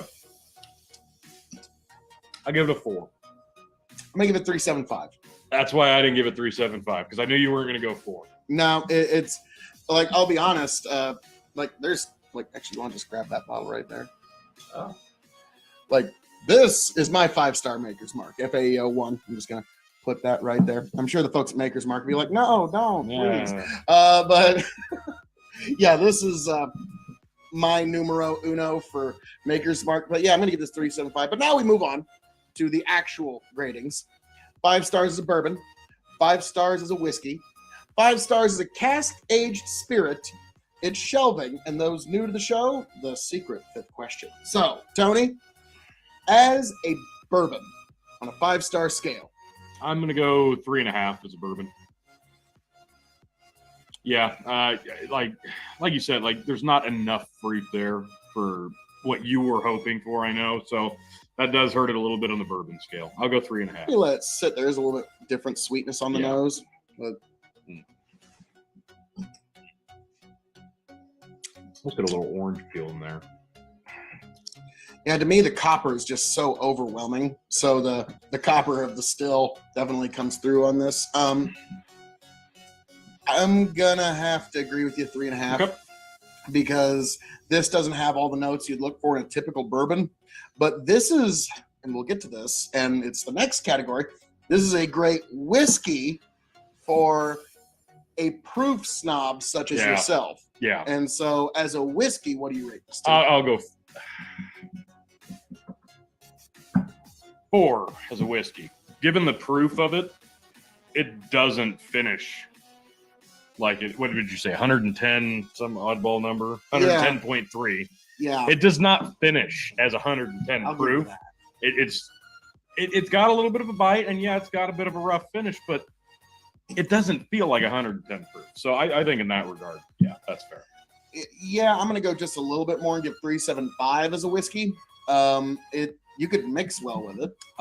It could do a lot of things. I think this would shine on the rocks. I think this would. I bet that, it would honestly, cut all the flavors, but these are all flavors that could be cut and still survive. it might open up a little bit too. Possibly.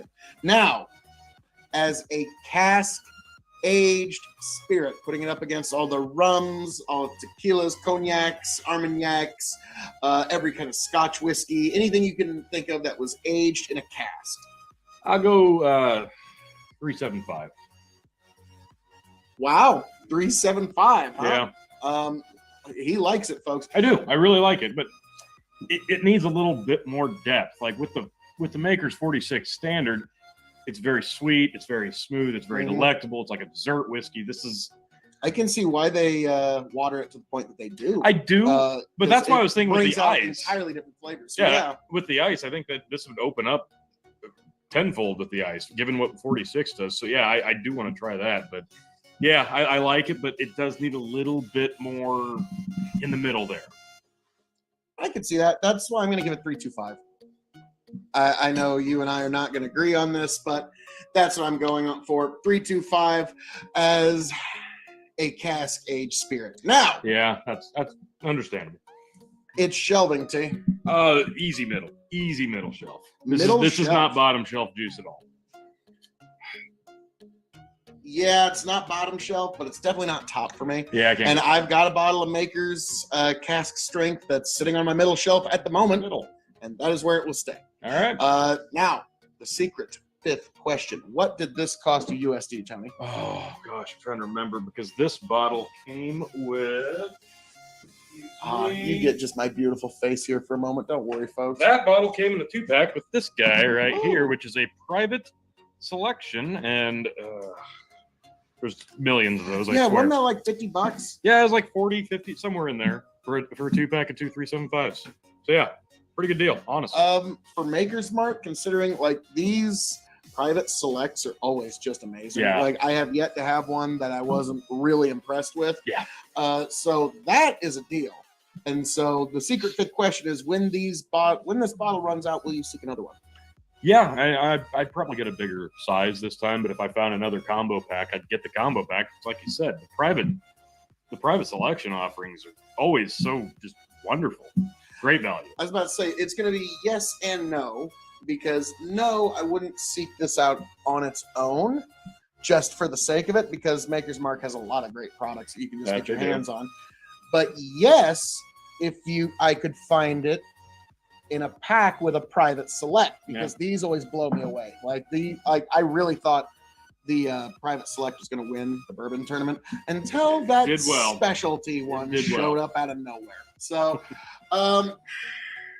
so that's a yes and a no-ish, and a no and a yes-ish. That's fair. Because I'm, as you can see, I like Maker's Mark specialty stuff probably the most out of almost any distillery, because A, you can get your hands on it.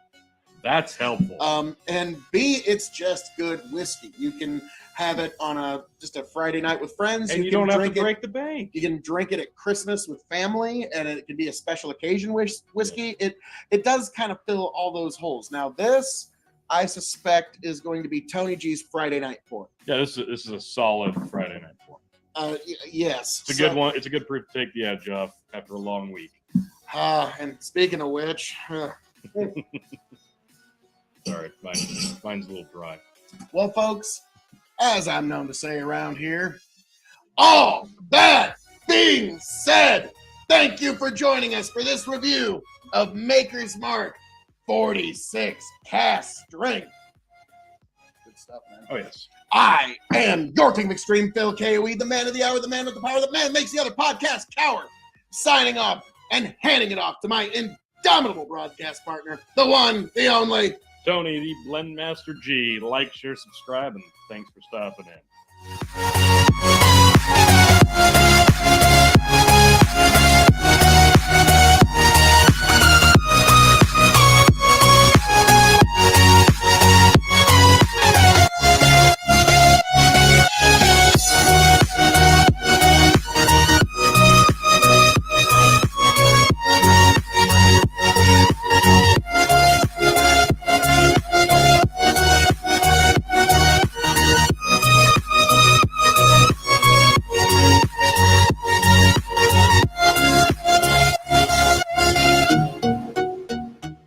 Here and see if it just smooths itself out. get back. Tell you what I'll do. If I ever get back, I promise to refabricate you. Raging rivers of gold. That's what the brochure advertised. And now we're lost. We gotta take it down. Let you down slow. It's hard to survive. El Dorado. Oh, Lord. Well, let's see how that one went. Yeah. See.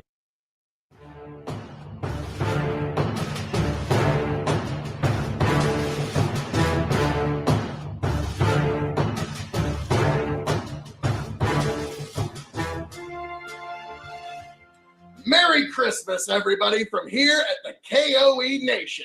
I am your King of Extreme, Phil K.O.E., sending out some holiday libations here with my indomitable broadcast partner, the one, the only, The Holly Jolly Blend Master himself, Tony G. Like, share, subscribe. Today we are going to get into a holiday release. Figured it's only fitting. Maker's Mark 101, 101 proof, Marvelous. a unique release from the Maker's Mark Distillery. Wait till tomorrow, folks. We will see if this one makes it into the bourbon tournament. So, but all that being said, I love This the is- color of this. oh yeah, It's beautiful. Like, this is a new release. So if you're getting this as a gift for anybody, you can guarantee they probably never had it before. that's fair. While not everyone can visit our little distillery in Laredo, Kentucky, we bottled this 101 proof limited release so you too can experience the bolder side of our refined wheated bourbon, as we have shared it with special guests at our distillery for generations. Because yes, to get a bottle of this, you had to either visit their distillery or you could get it at duty-free stores. Yeah, yeah. And as we found out when we were in Houston, you have to actually be traveling internationally to even shop at a duty-free store. I think they were lying to us. Yeah, no, turns out they really weren't. But so this is the new release. It's now released to the public. Anybody can get their hands on it, but it's only going to be available for the holidays. So I'm sure you'll still be able to get some after Christmas. Like, no, December 26th, send it all back. And, you know. It's got a really pleasant nose. It's not 101 proof nose. No, It's it's very pleasant, very approachable nose. Yeah. Getting like caramel, Yeah, it's just a very caramel. an central orchard flavor. fruity influence, but not overwhelming. I think like a pear. Maybe it's because I'm almost thinking like caramel apple. Yeah. Yeah. Well, I mean, My mind always correlates the two a lot because my grandma always used to make caramel apples. yeah. She wouldn't say caramel; it's caramel apple. Yeah, and, I can see that. And so in my mind, and she had thick caramel on it, and that was how us kids would have our apples when we were kids. When the grandkids were over her house, that was us eating our fruit. And so in my head, that's Makes sense. this heavy caramel with light orchard fruit. I think that's where Okay. But, you know, boy, what a delightful smell to be reminded of when you get into a bourbon. So yeah, you can see why I think this is one of the most tremendous value whiskeys, because I got this for under $39. Yeah, that's very nice. So let's see how it hits the palate, and then we will grade on the classic scales of K.O.E. Fair enough.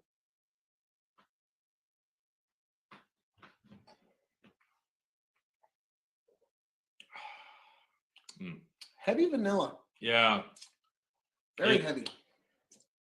It hits your palate and you think it's going to be more intense, but then it kind of subsides and you're just left with a spiciness on the back end. I was about to say, there's a spice there when the oxygen hits your mouth.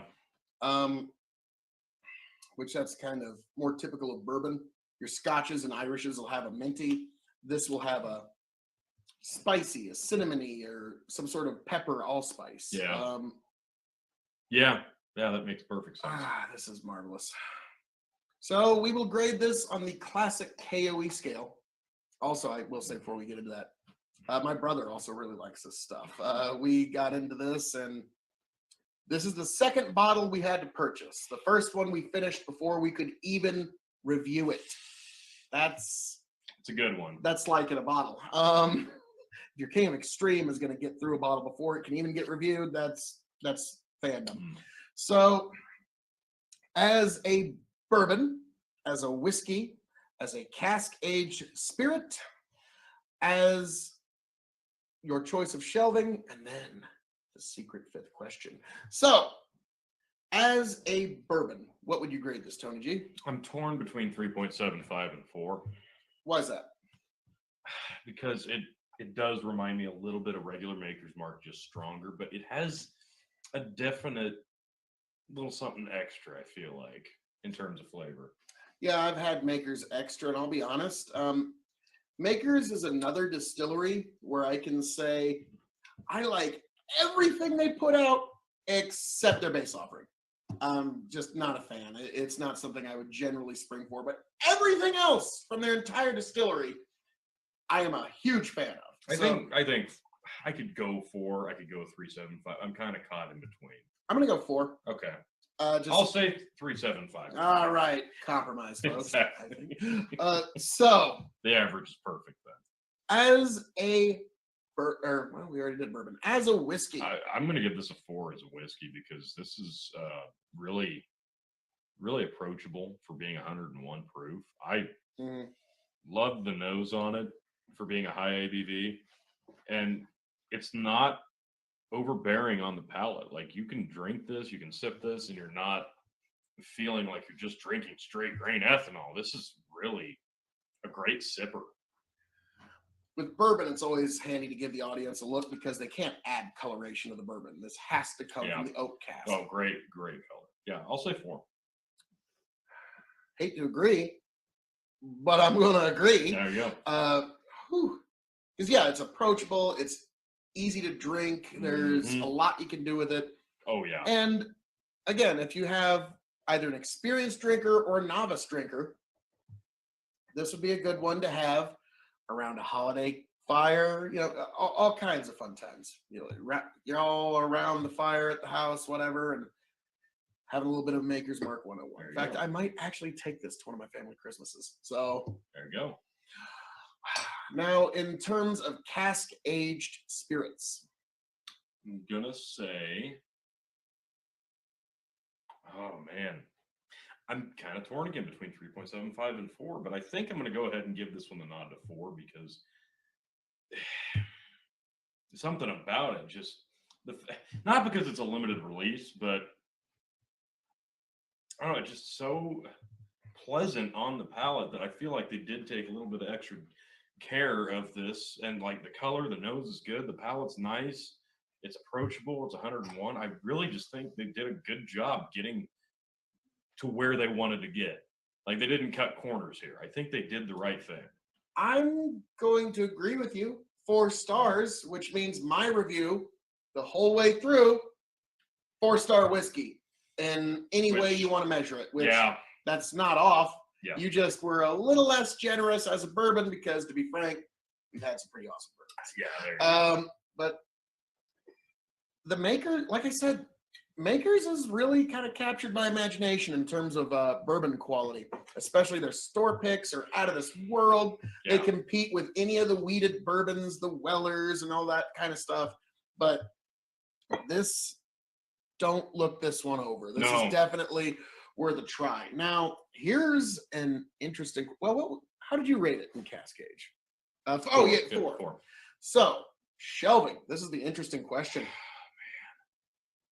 It's so close to being a contender for a top shelf bourbon, but I'm probably going middle shelf.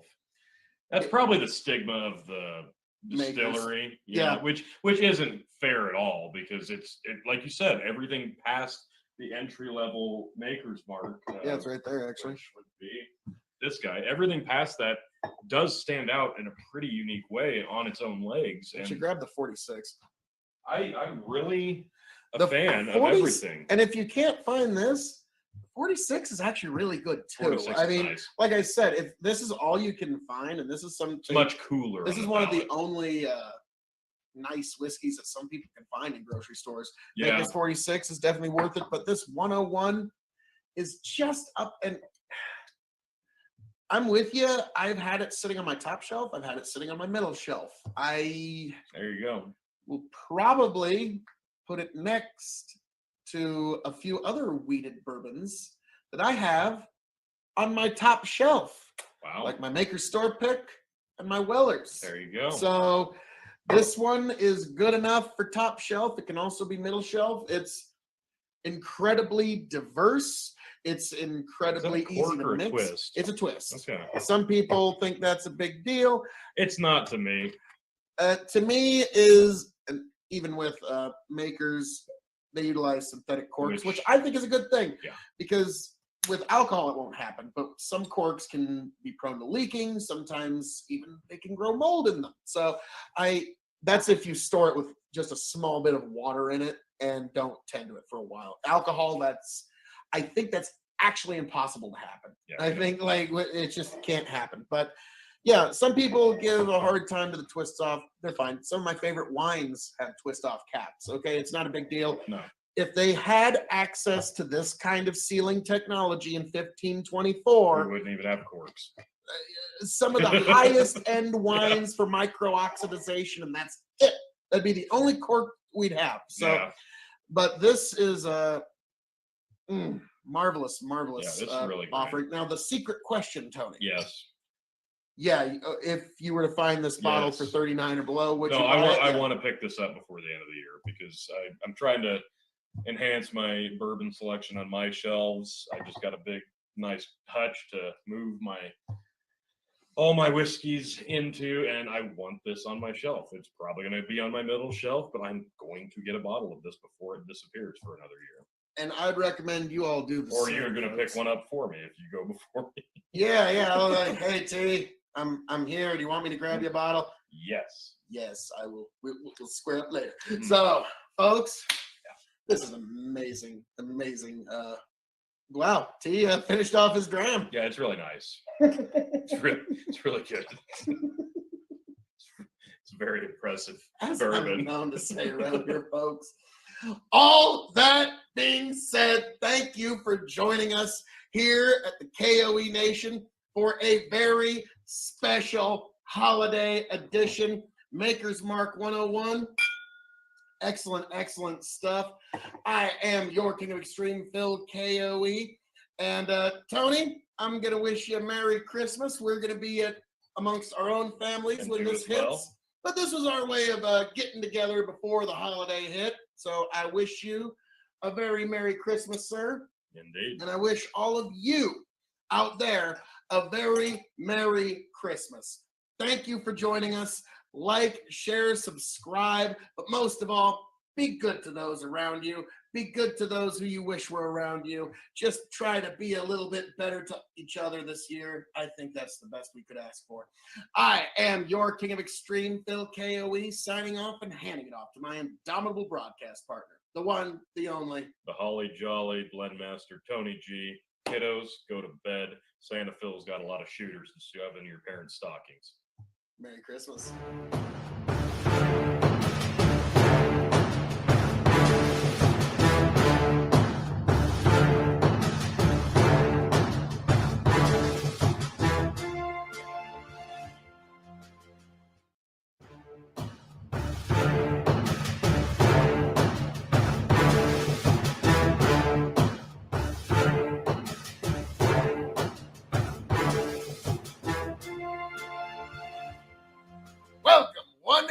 all to another round of the Bourbon Tournament. I am your King of Extreme, Phil K.O.E., joined by two indomitable broadcast partners this evening, the one, the only, The Blend Master, Tony G. Like, share, subscribe. and also joined by... Germs, how you doing? Yes, Germs has returned to us this evening. He is going to be our third judge because here we are going over the entire Maker's Mark base offering. And we're going to decide which one of these four bourbons will represent the Maker's Mark Distillery in the Sweet 16 Bourbon Tournament, folks. Keep your eyes on this space for that. But we got to find the entrance first. So, today we are going into one of the most popular wheated bourbons, one of the best-selling wheated bourbons in the world, Maker's Mark. So we're going to start off with their base offering. It's one that you can pretty much find anywhere, if I had to suspect. I mean, In most gas stations. most gas stations. Matter of fact, that's where I purchased that most- very bottle. Most countries. Yes, and actually this video is going to go up on Christmas, and the previous Christmas video that's getting uploaded this day actually references this very bottle. There you So go. weird how things all come together. Okay, screw off cap. That's fine. That's fine. Yep, no cork on this one. Germs needs just a little more. He's got to catch up. And there we We're go. not that deep into the night, thankfully. Yes, yes. So there is the first line, Maker's Mark. Maker's Mark. Then we've got Maker's 46, which is Pretty excited for this one. finished with oak stave. So this is additional aging. I've never tried Maker's 46, but everybody says it blows regular out of the water. So I'm pretty excited for that I've one. had it once. It's actually not too bad. All right. Well, don't oversell it, Phil. I know, but It's pretty okay. It's pretty all right. it's better than Maker's Mark. I will say it is actually worth the markup. That's Okay. All right. so I've had this once. Do you know why they call it 46? I do not, but I do know that this one does receive additional aging. I was going to say, is it different ABV?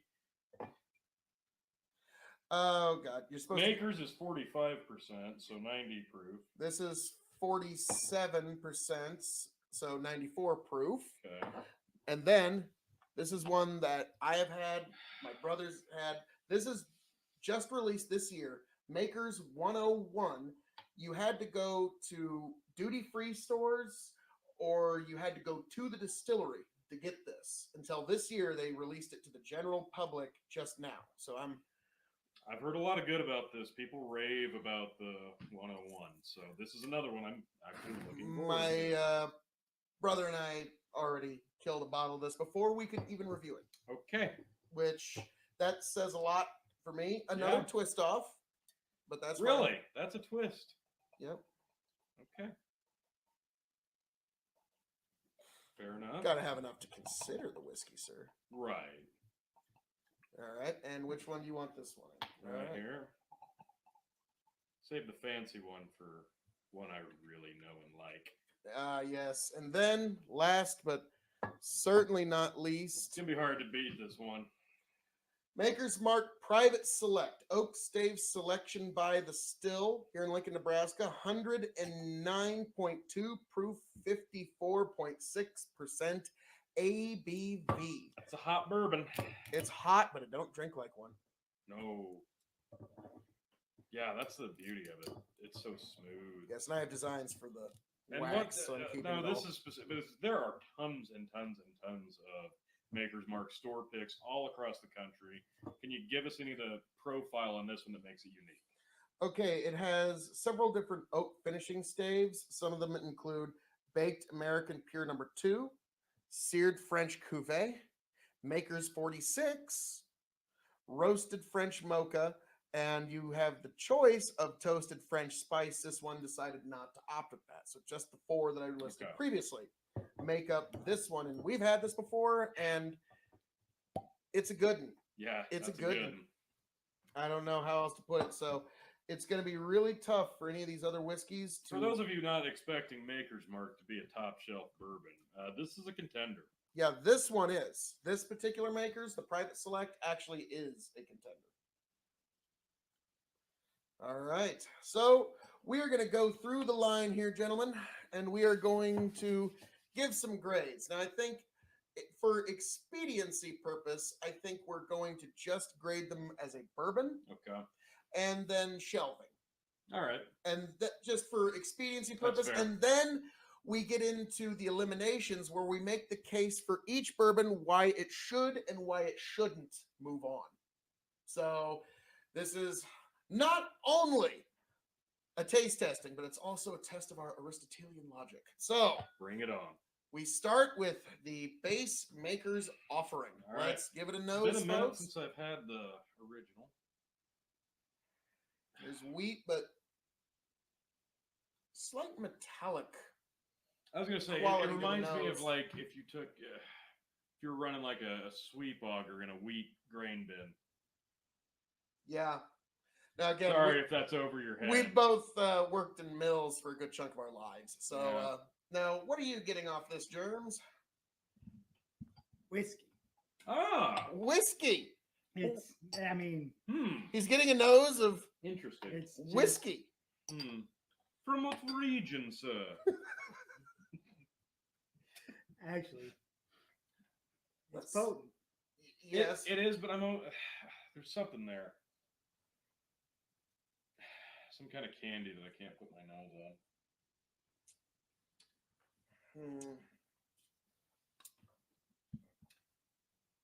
There's a sweetness and a bitterness there. Yeah, it got it. Yeah, the sweetness is overtaken by the bitter, but it really opens your throat up. It's hot, but not too hot. It tastes hotter than it is, Yes. but it really just opens up all your senses. Like I would say the sweetness is like a very diluted candy cane. Yeah, Would you agree, sir? What That could be. what flavors are you picking up, Germs, other than whiskey? Whiskey. Yeah. I'm you not catching sweet out of it. For Maker's base, I think Germ's particular review is actually pretty big. yeah, it's pretty pretty accurate. right on. What's it taste like? Brown liquor. Whiskey. Yeah. And all right, fair enough, fair enough. So we move onward and upward. Are we rating it first, or are we? Oh moving on? yes.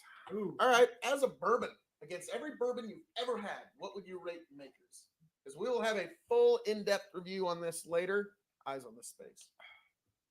Bourbon baseline, I guess. If you're going 5, go 2.5. 2.5 stars, so it's right there in the middle for you. I was gonna say 3 because I've had a lot of bad American bourbon for $20 or cheaper, and this is probably better than most of those. I could do some mixing with this, so Oh, I'm gonna yeah. go 2.75 because this would be a Okay. good. You've had a rough Tuesday, and you just want to mix something with some cola while you watch some TV before you go to bed. As a whiskey, it's probably 2.25 for me. Yeah, but Yeah. we'll get into that later.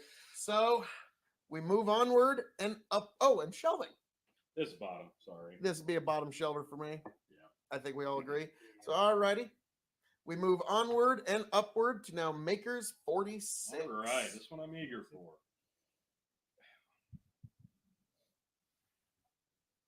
This one's got more of a mintiness on the nose. A cooler. It's a much cooler sensation on your nose. No alcohol burn through. Yeah. But yeah, you're right. This one smells a little hot. This one, this does one's not got smell hot. mint, but I'm not picking up the sweet that you're expecting from a wheat. yeah. No, I like the nose. I really do. Well, gentlemen, All right. as they say in Gaelic, Slanjiva. There we go. Much cooler. Much less spice. Oh, wait a minute. There it is. Yeah, the spice is when the oxygen hits your mouth when you open it. Yeah, it opens up the same way the original does, but this a has spicy brown sugar, yeah. vanilla, I was thinking vanilla extract, but there's slight caramel sweetness, but not very much. the grain I'm tasting doesn't taste like wheat to me though. Honestly, it feels more like sweet corn. Zero bite. Mm. There's a coffee element Nope. here. Yeah. In the nose, there's a slight coffee. Yeah. It's pretty good. Yeah. As a It's pretty good. You Bourbon. taste woods. you know,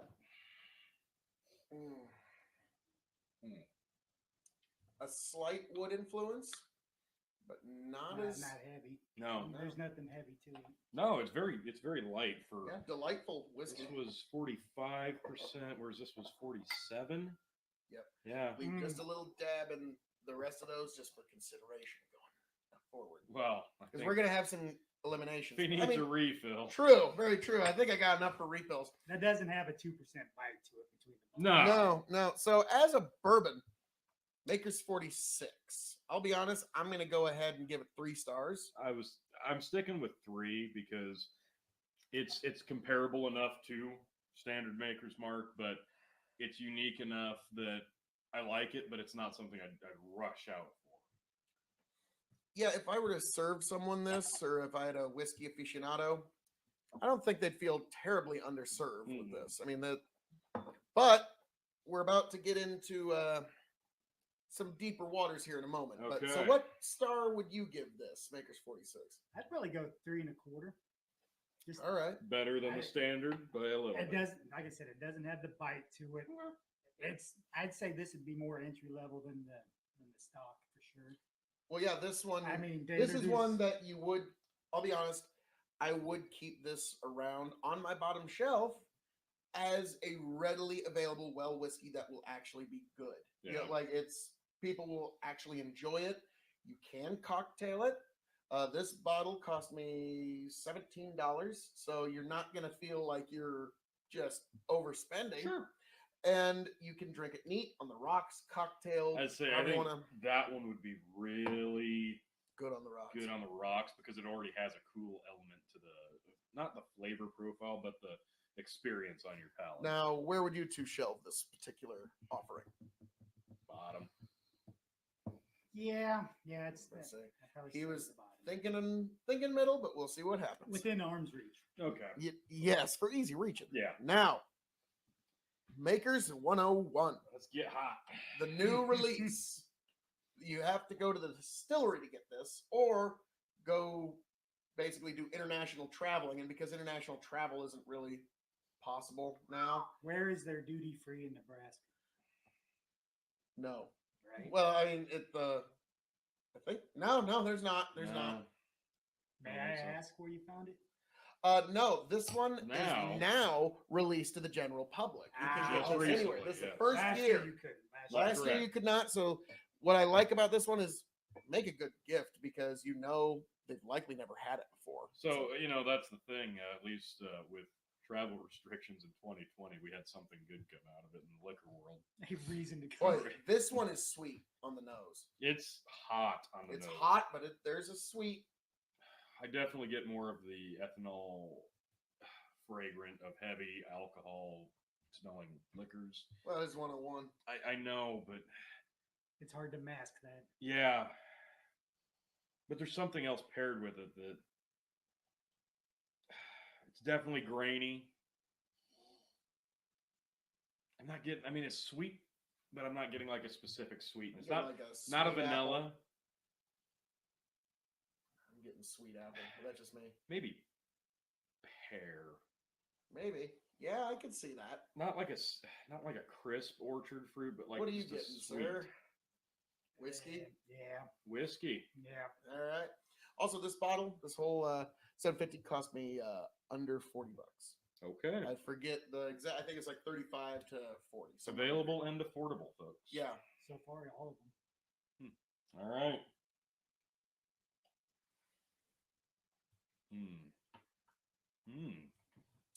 That don't drink like a 101. Tastes better than it smells. Yeah. Oh wow. Very peppery. There's pepper I get that. with a little bit of sweet on the front, but it It's not a disappears over the peppermint, pepper. just a straight like a. The sweetness in there is not from like peppermint. The pepper's there, and then it's a hard candy, but I can't.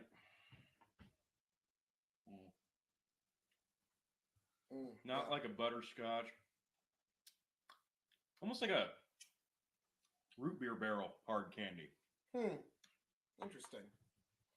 Yeah, that's what I'm getting. What are you getting off this, sir? Damn.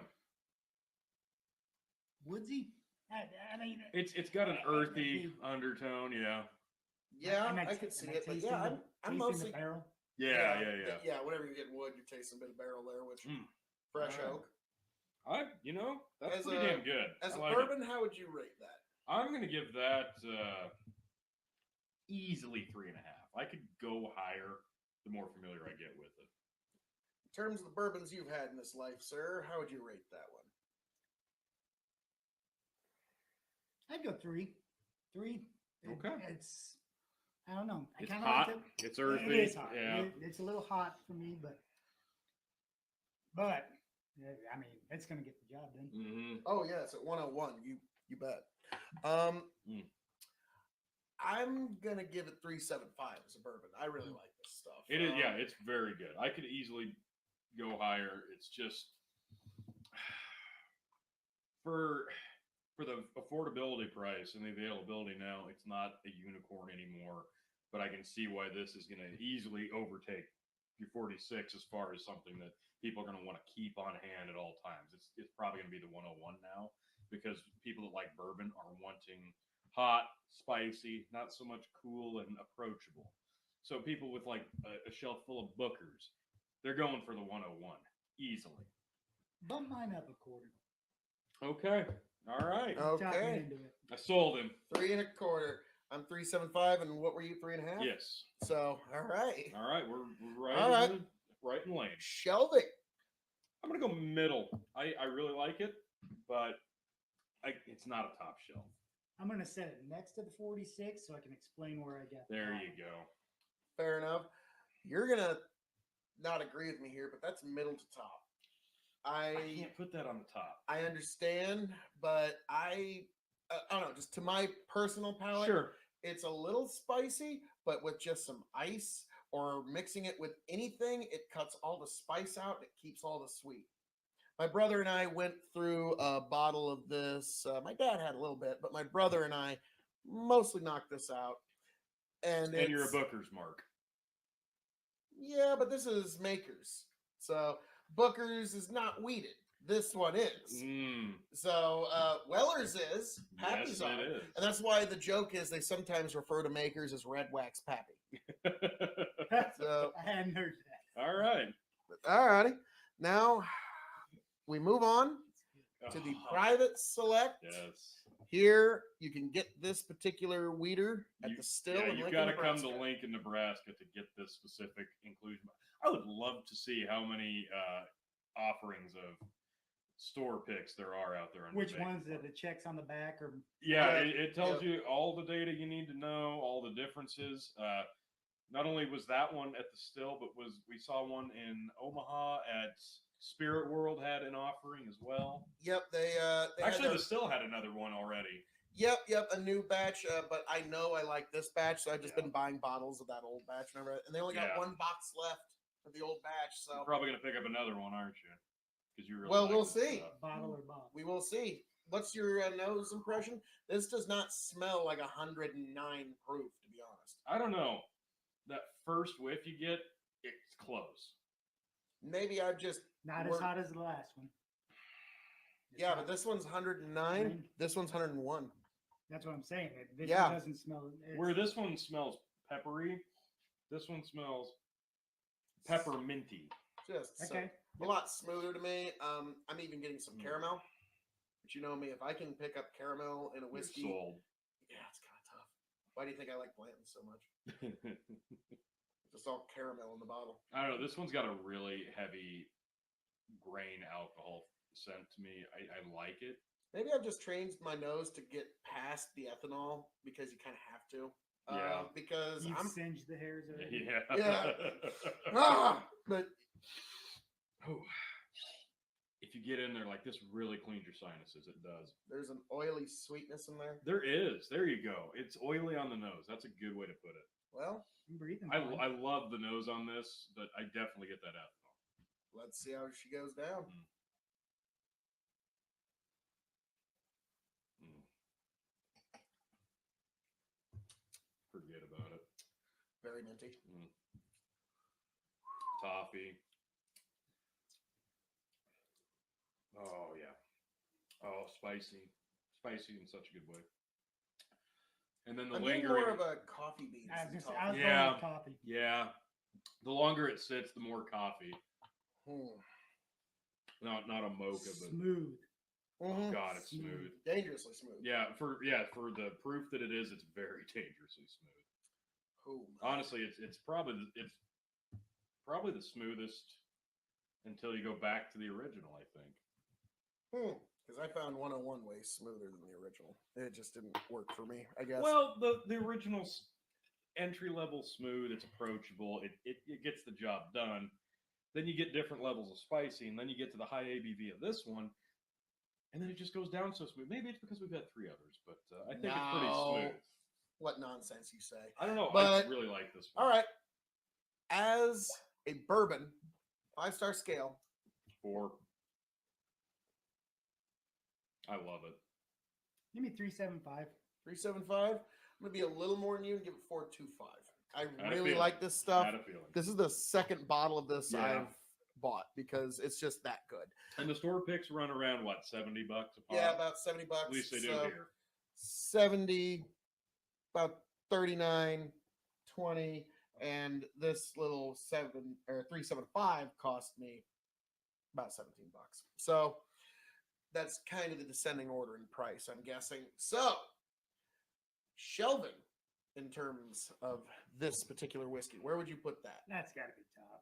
I would put that on the top. It's a good enough representation of the maker's mark, but also once somebody tries it that really likes a hot bourbon that goes down smooth, they're going to understand why that's on the top shelf. I was about to say, I think we're going to have to put this up against some other wheaters in particular in the future just to see how they stack up. But before we get there, now it is time for the eliminations and nominations.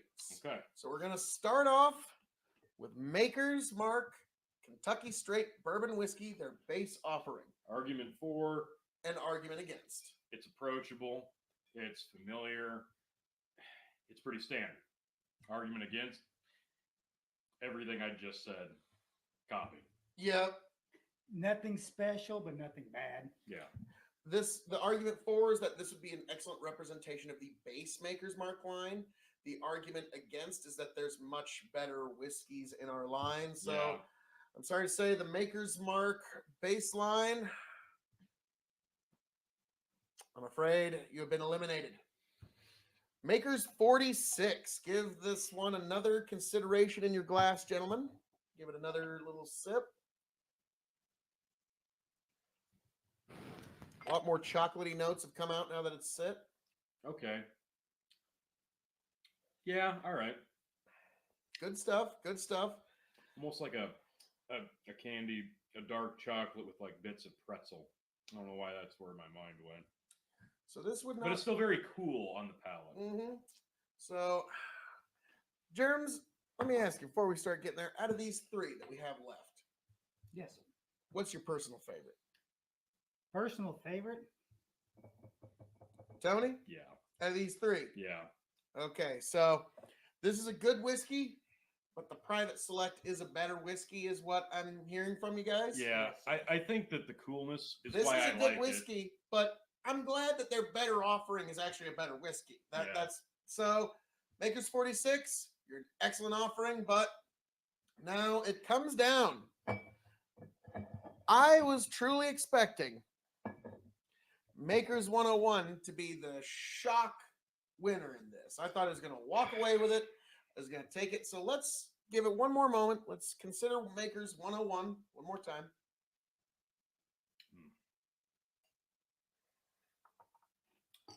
The flavors are there. It's then- really good. It's really smooth.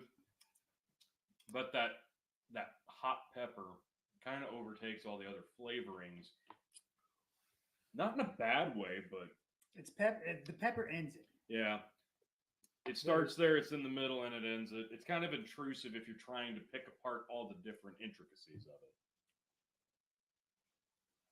Which I took a little drink of 101 Wow. and then a drink of the Private Select. You know, Back to back, and neither would be offensive to move on to the next round. That's the thing. no, neither of them would. No. But I Case think- for, case against. the case for is that this is a unique offering that has never made it into most bourbon shelves. Okay. And this has been a lot of people's unicorns for a lot of years. So it'd be a good one to compare. The case against is I've also got other random casts of characters that I can bring here for blind taste testings to make an appeals process to see if certain whiskeys can make their way back into a Okay, second round. Okay. This will be one of them that I'm going to put into a blind taste test appeals process Okay. with a couple other cast members in the future. I- But Hmm. I tried them both back to back. And that one with 8% more alcohol drank as smooth or smoother. Yeah, that's the thing. The problem for me, I guess my case for this is it's good, it's smooth, it's now a standard of the line. People are going to be familiar with it. And that's kind of my case against that, is that this is only available to very select few people within our region. So But that's also a good case for it. And I do still prefer that just I a was little about to bit more. say, what I got to say is, guys, we got to go with what's the best whiskey. That's fair. That's fair. And so, Germs, you finished all 4 glasses. All right. Soups. No. He's a good boy. He Well- finished his greens when he was a boy. I was gonna Uh, to be a I was about habit. to say, there's poor sober people out there. That you need to. It's got to consider suck them. together. So before I go any further, what are we moving forward in the bourbon tournament? Germs, what's your vote? 101 sits down. 101 sits down. Tony, I'm in agreement. I'm gonna have to agree with both of you. 101. We'll probably do a review of that versus Wild Gonna put it Turkey right 101. there. I'm sure there's a consolation Gonna coming put it somewhere. right there. Yep, there's a Gonna put consolation. that right So yeah, there. these are the ones that didn't make it, but The King Supreme. Makers Private Select. If you have a chance to pick up a store pick of Makers anywhere around you, and we knew this was coming. Blendmaster Tony must blend. Yep. He does this with everything. Not everything. I do that in my belly. Everything. Yeah, we've all got It's that. better to try it on the nose and the palate first before you So- just shove it into the belly and go, hey, you deal with it. Wow, that doesn't smell hot at all. Somehow that cancels every hot smell out. 46 must be on top. Mm. Maybe it is, yeah. Give it a little palate there, T. See what you think. Honestly, it's very approachable on the nose. Wow. Never mind. That goes in the freaking tournament. Oh, great. the The blend master here. It's very it tastes hot. It doesn't smell hot at all. Mm. No. But you get kind of the best of you get your base blend out of the regular. You get that cool that you get out of this. You get your hot pepper here, and then you get your kind of your sweet notes that are hidden in a very high ABV alcohol. You get the best of all 4. Honestly, it's a very nice blend. So the blend master Tony G has spoken. And Where's he going? I don't know where he's going. We'll figure it out. So, Makers Private Select has done it, folks. I figured this was going to be the Oh, winner, yeah, Stone. but I wanted to. Yep, he's got. I bet that's just going to be terrible. no, it's gonna be awful. I'm sorry. Yeah. It's just... Yeah, Makers on the Rocks is usually pretty good, regardless of which one. So, Wow. a Maker's blend on the rocks we have determined is actually pretty good. A minus right there, folks. A minus. Nice. So, folks, we have determined which whiskey will move onward and upward in the bourbon tournament. Maker's Mark official representative is the Maker's Private Select. And folks, if you got a chance to get a bottle of this in your town, if you're one of those folks freaking out trying to get your hands on a weeded bourbon, store picks are some of the best values in whiskey. I think that's gonna be one we have to do a full on yes. solo review on. And honestly, that's one of those that I want to recommend to people. Anybody who's traveling around the country to try to find unique bourbons and whiskeys, like, go out of your way, or if you're passing through, because you probably have to get to where you want to go, stop in Lincoln, get you a bottle of that while it's still available, which probably not going to be much longer. No. But folks, this has been our edition as to what will be the Maker's Mark representative. Germs, any last things you'd like to say to people? Hope you enjoy them. All right, folks, as I'm known to say around here, all that being said, thank you for joining us for our entrant into the bourbon tournament. Maker's Mark Private Select moves on. I am your King of Extreme, Phil K.O.E., signing off and handing it off to my indomitable broadcast partners. The Blend Master, I approve. Tony G, thank you. Germs. Like, share, subscribe, KOE Nation. More to come on the bourbon tournament, folks. Later.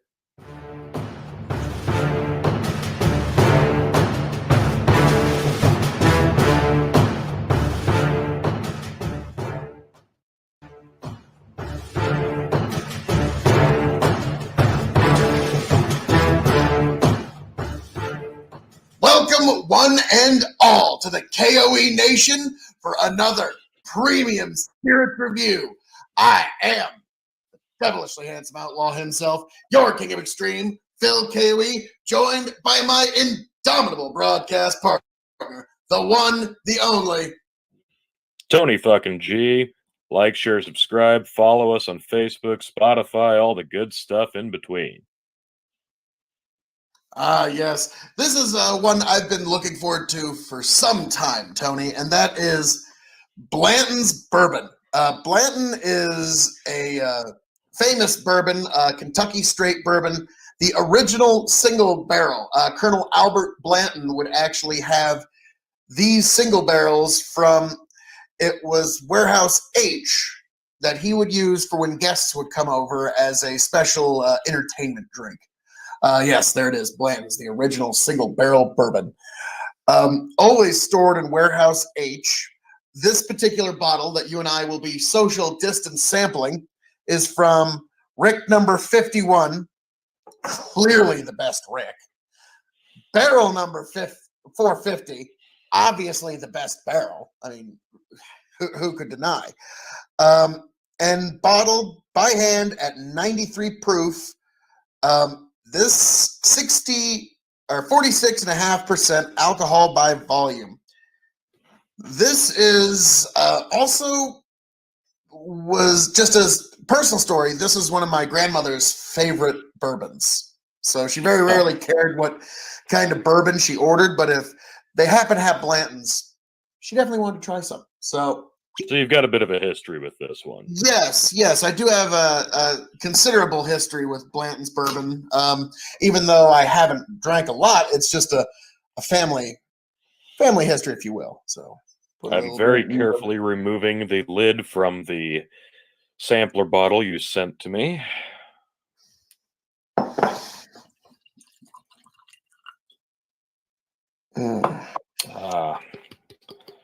Already smells outstanding, I gotta say, aroma-wise. And I didn't even get my nose in there yet. Caramel and vanilla. Oh wow! Oh yeah, man. That takes me back to baking when I was younger with my mom using vanilla extract in cookies. Oh wow. Yeah, wow. It's always interesting when that's got a hell of a smell. Powerful memory like that. Yeah, these top shelf spirits all have such unique scents and aromas to them, and the ones that are hidden in there and the ones that are sometimes overwhelming trigger such fond memories most of the time. But this is a very uh, pleasant aroma, and it's not boozy. What did you say the ABV was? 46 and a half ABV, Okay. 93 proof. Very, Okay. very, actually pretty high up there. But So it's fairly high, anything but it else other does than not smell boozy. yeah? What Hmm. any sense you're picking up, sir? To be fair, I did spend a lot of time in some grain dust today, so my nose is a little desensitized. But that Same vanilla here. is that vanilla is very overwhelming. But I'm getting other like than that, the caramel's almost like a salty caramel. Like there's a bit of salt hint to it almost. oh It sure, maybe. yeah, I could smell that. Yep. Yeah, I've Just been out. vanilla for the Yeah, I've most been part. out in the field today, and we have to mix talcum powder and mycorrhizal fungi powder with our seed, and that just poof back. So yeah, I had to rinse my face off, but even then, this is like I said, the vanilla and the caramel just punch through even like we're both having a Yeah, bad nose day. Like yeah. there's no, and it just punches through. So I think What kind of barrel do they age this in? Because I'm smelling a bit of wood, but fresh oak. In order for it to okay. be labeled bourbon, it has to meet a couple of specific metrics. It has to be made in America, has to be at least 51% corn. Usually most bourbon mash builds have much more, like 70, 75, some cases 80%, but it has to be at least 51% corn, has to be made from fresh charred American oak. It cannot be reused oak barrels. It has to be freshly made oak barrels. And that's why in a lot of scotches use ex-bourbon barrels, because there's these perfectly good Sure. barrels. They're just there to be used, that they can't be reused. And then they cannot add any artificial colorings or flavorings in order to call it bourbon. So this is how it came out of the barrel. No artificial colorings, no additives, no fancy oak tricks, just fresh oak. So the wood you're getting is that fresh oak influence. And yeah, I'm getting a small All bit right. of that. Yeah, other than the vanilla and the sweetness, it's that woodsy smell. It's not nearly as overwhelming as the vanilla, but I love the Yeah. vanilla. Outstanding. All right. Well, shall What? we Yes, dive we in? shall. A digital toast. Ding.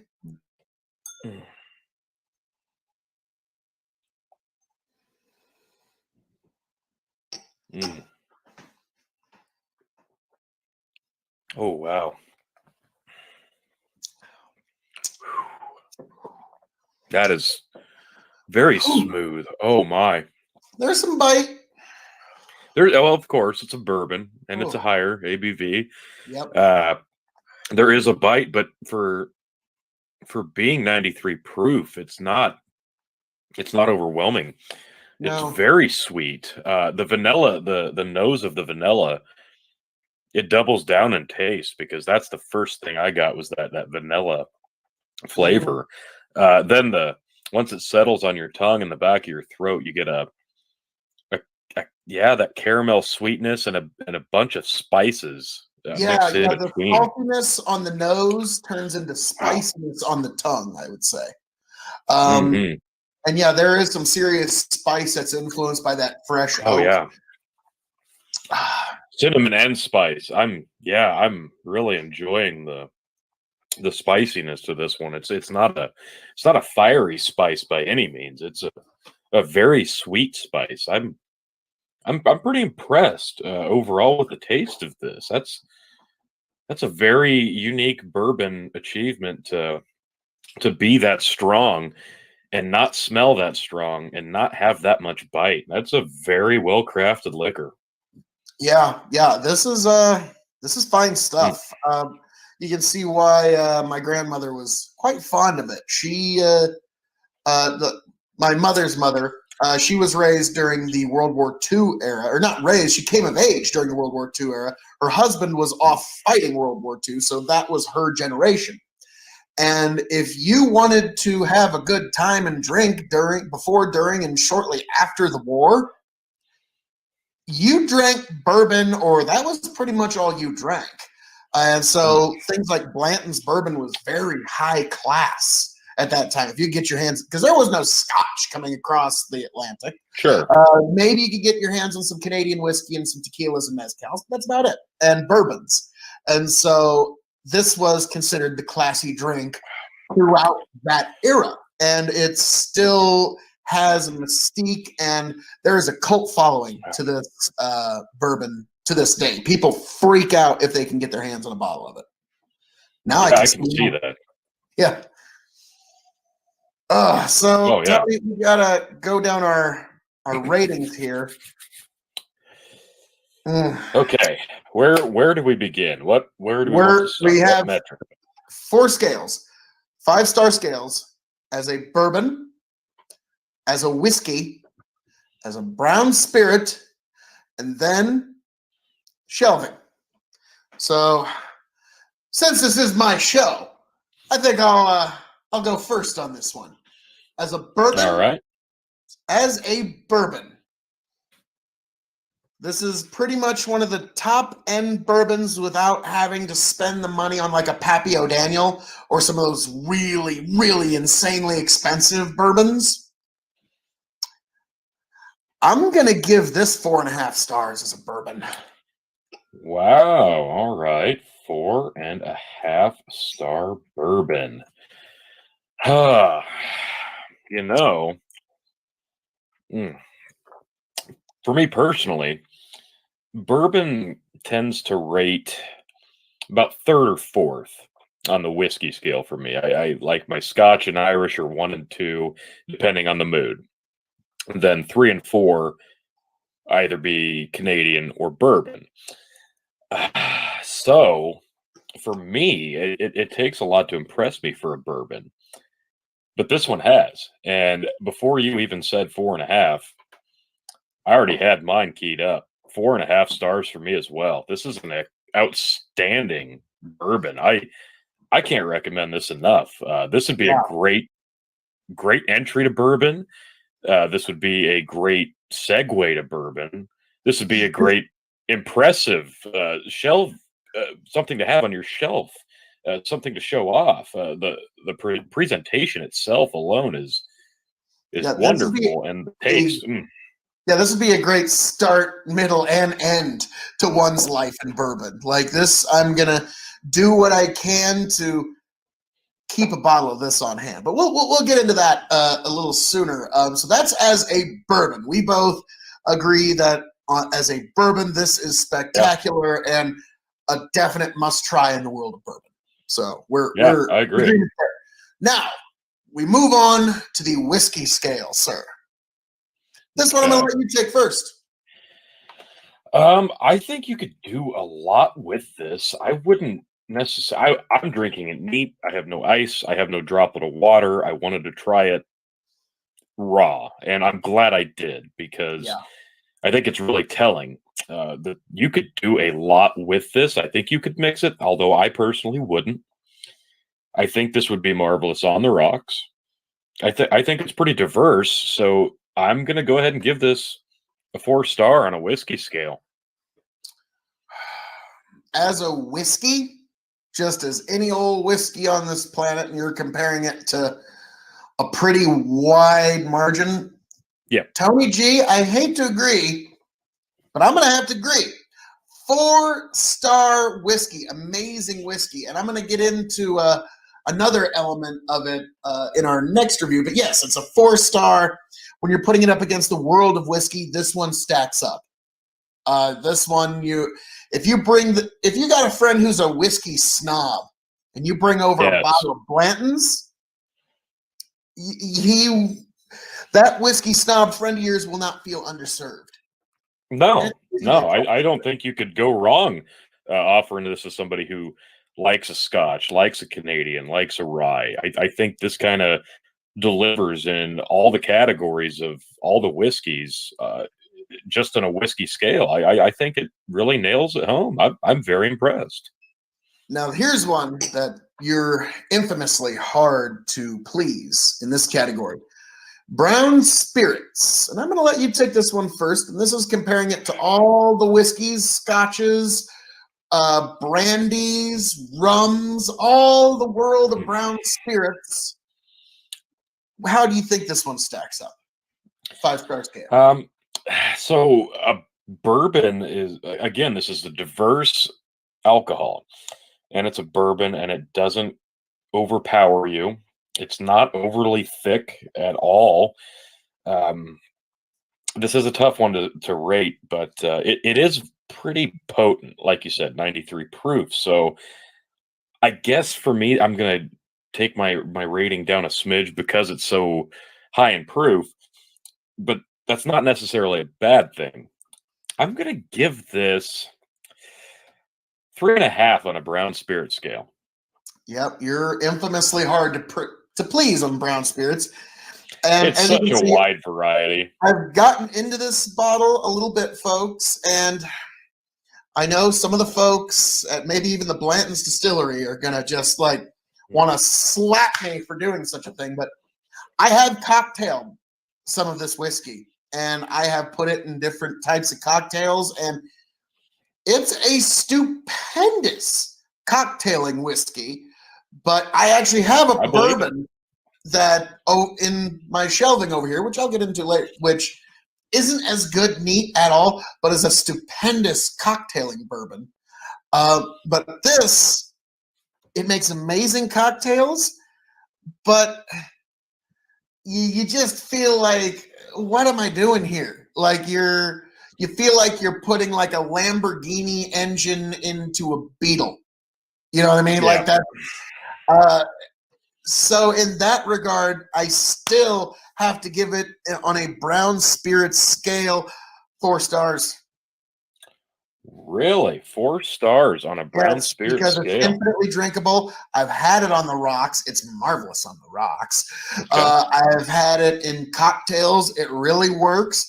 But there's just some other whiskeys that I would go with first in terms of cocktailing before I jump into this one. So excellent, excellent, excellent spirit.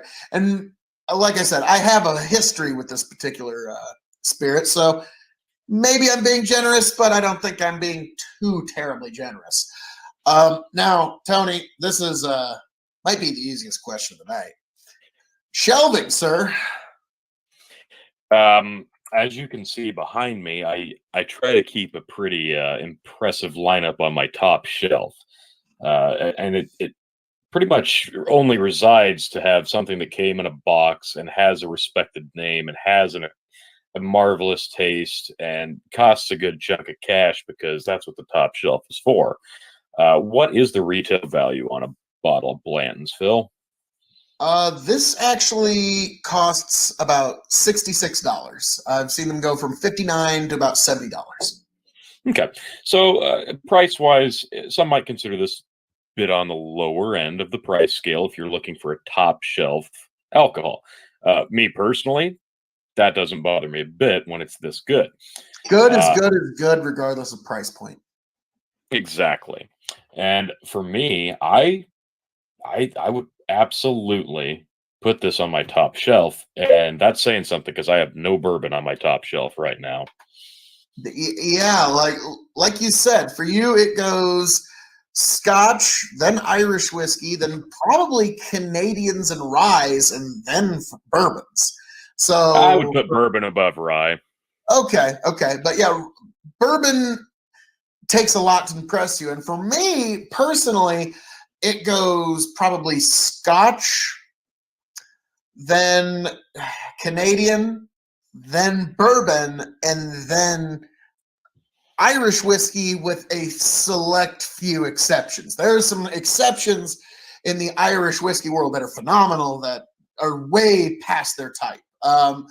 But bourbon is, again, I'm a corn farmer, and you have to use at least 51% corn. So hey, you want to support your local corn farmer, perhaps pick up a bottle of bourbon. Yes, that's another thing. Like, support your local industries. It supports American industries.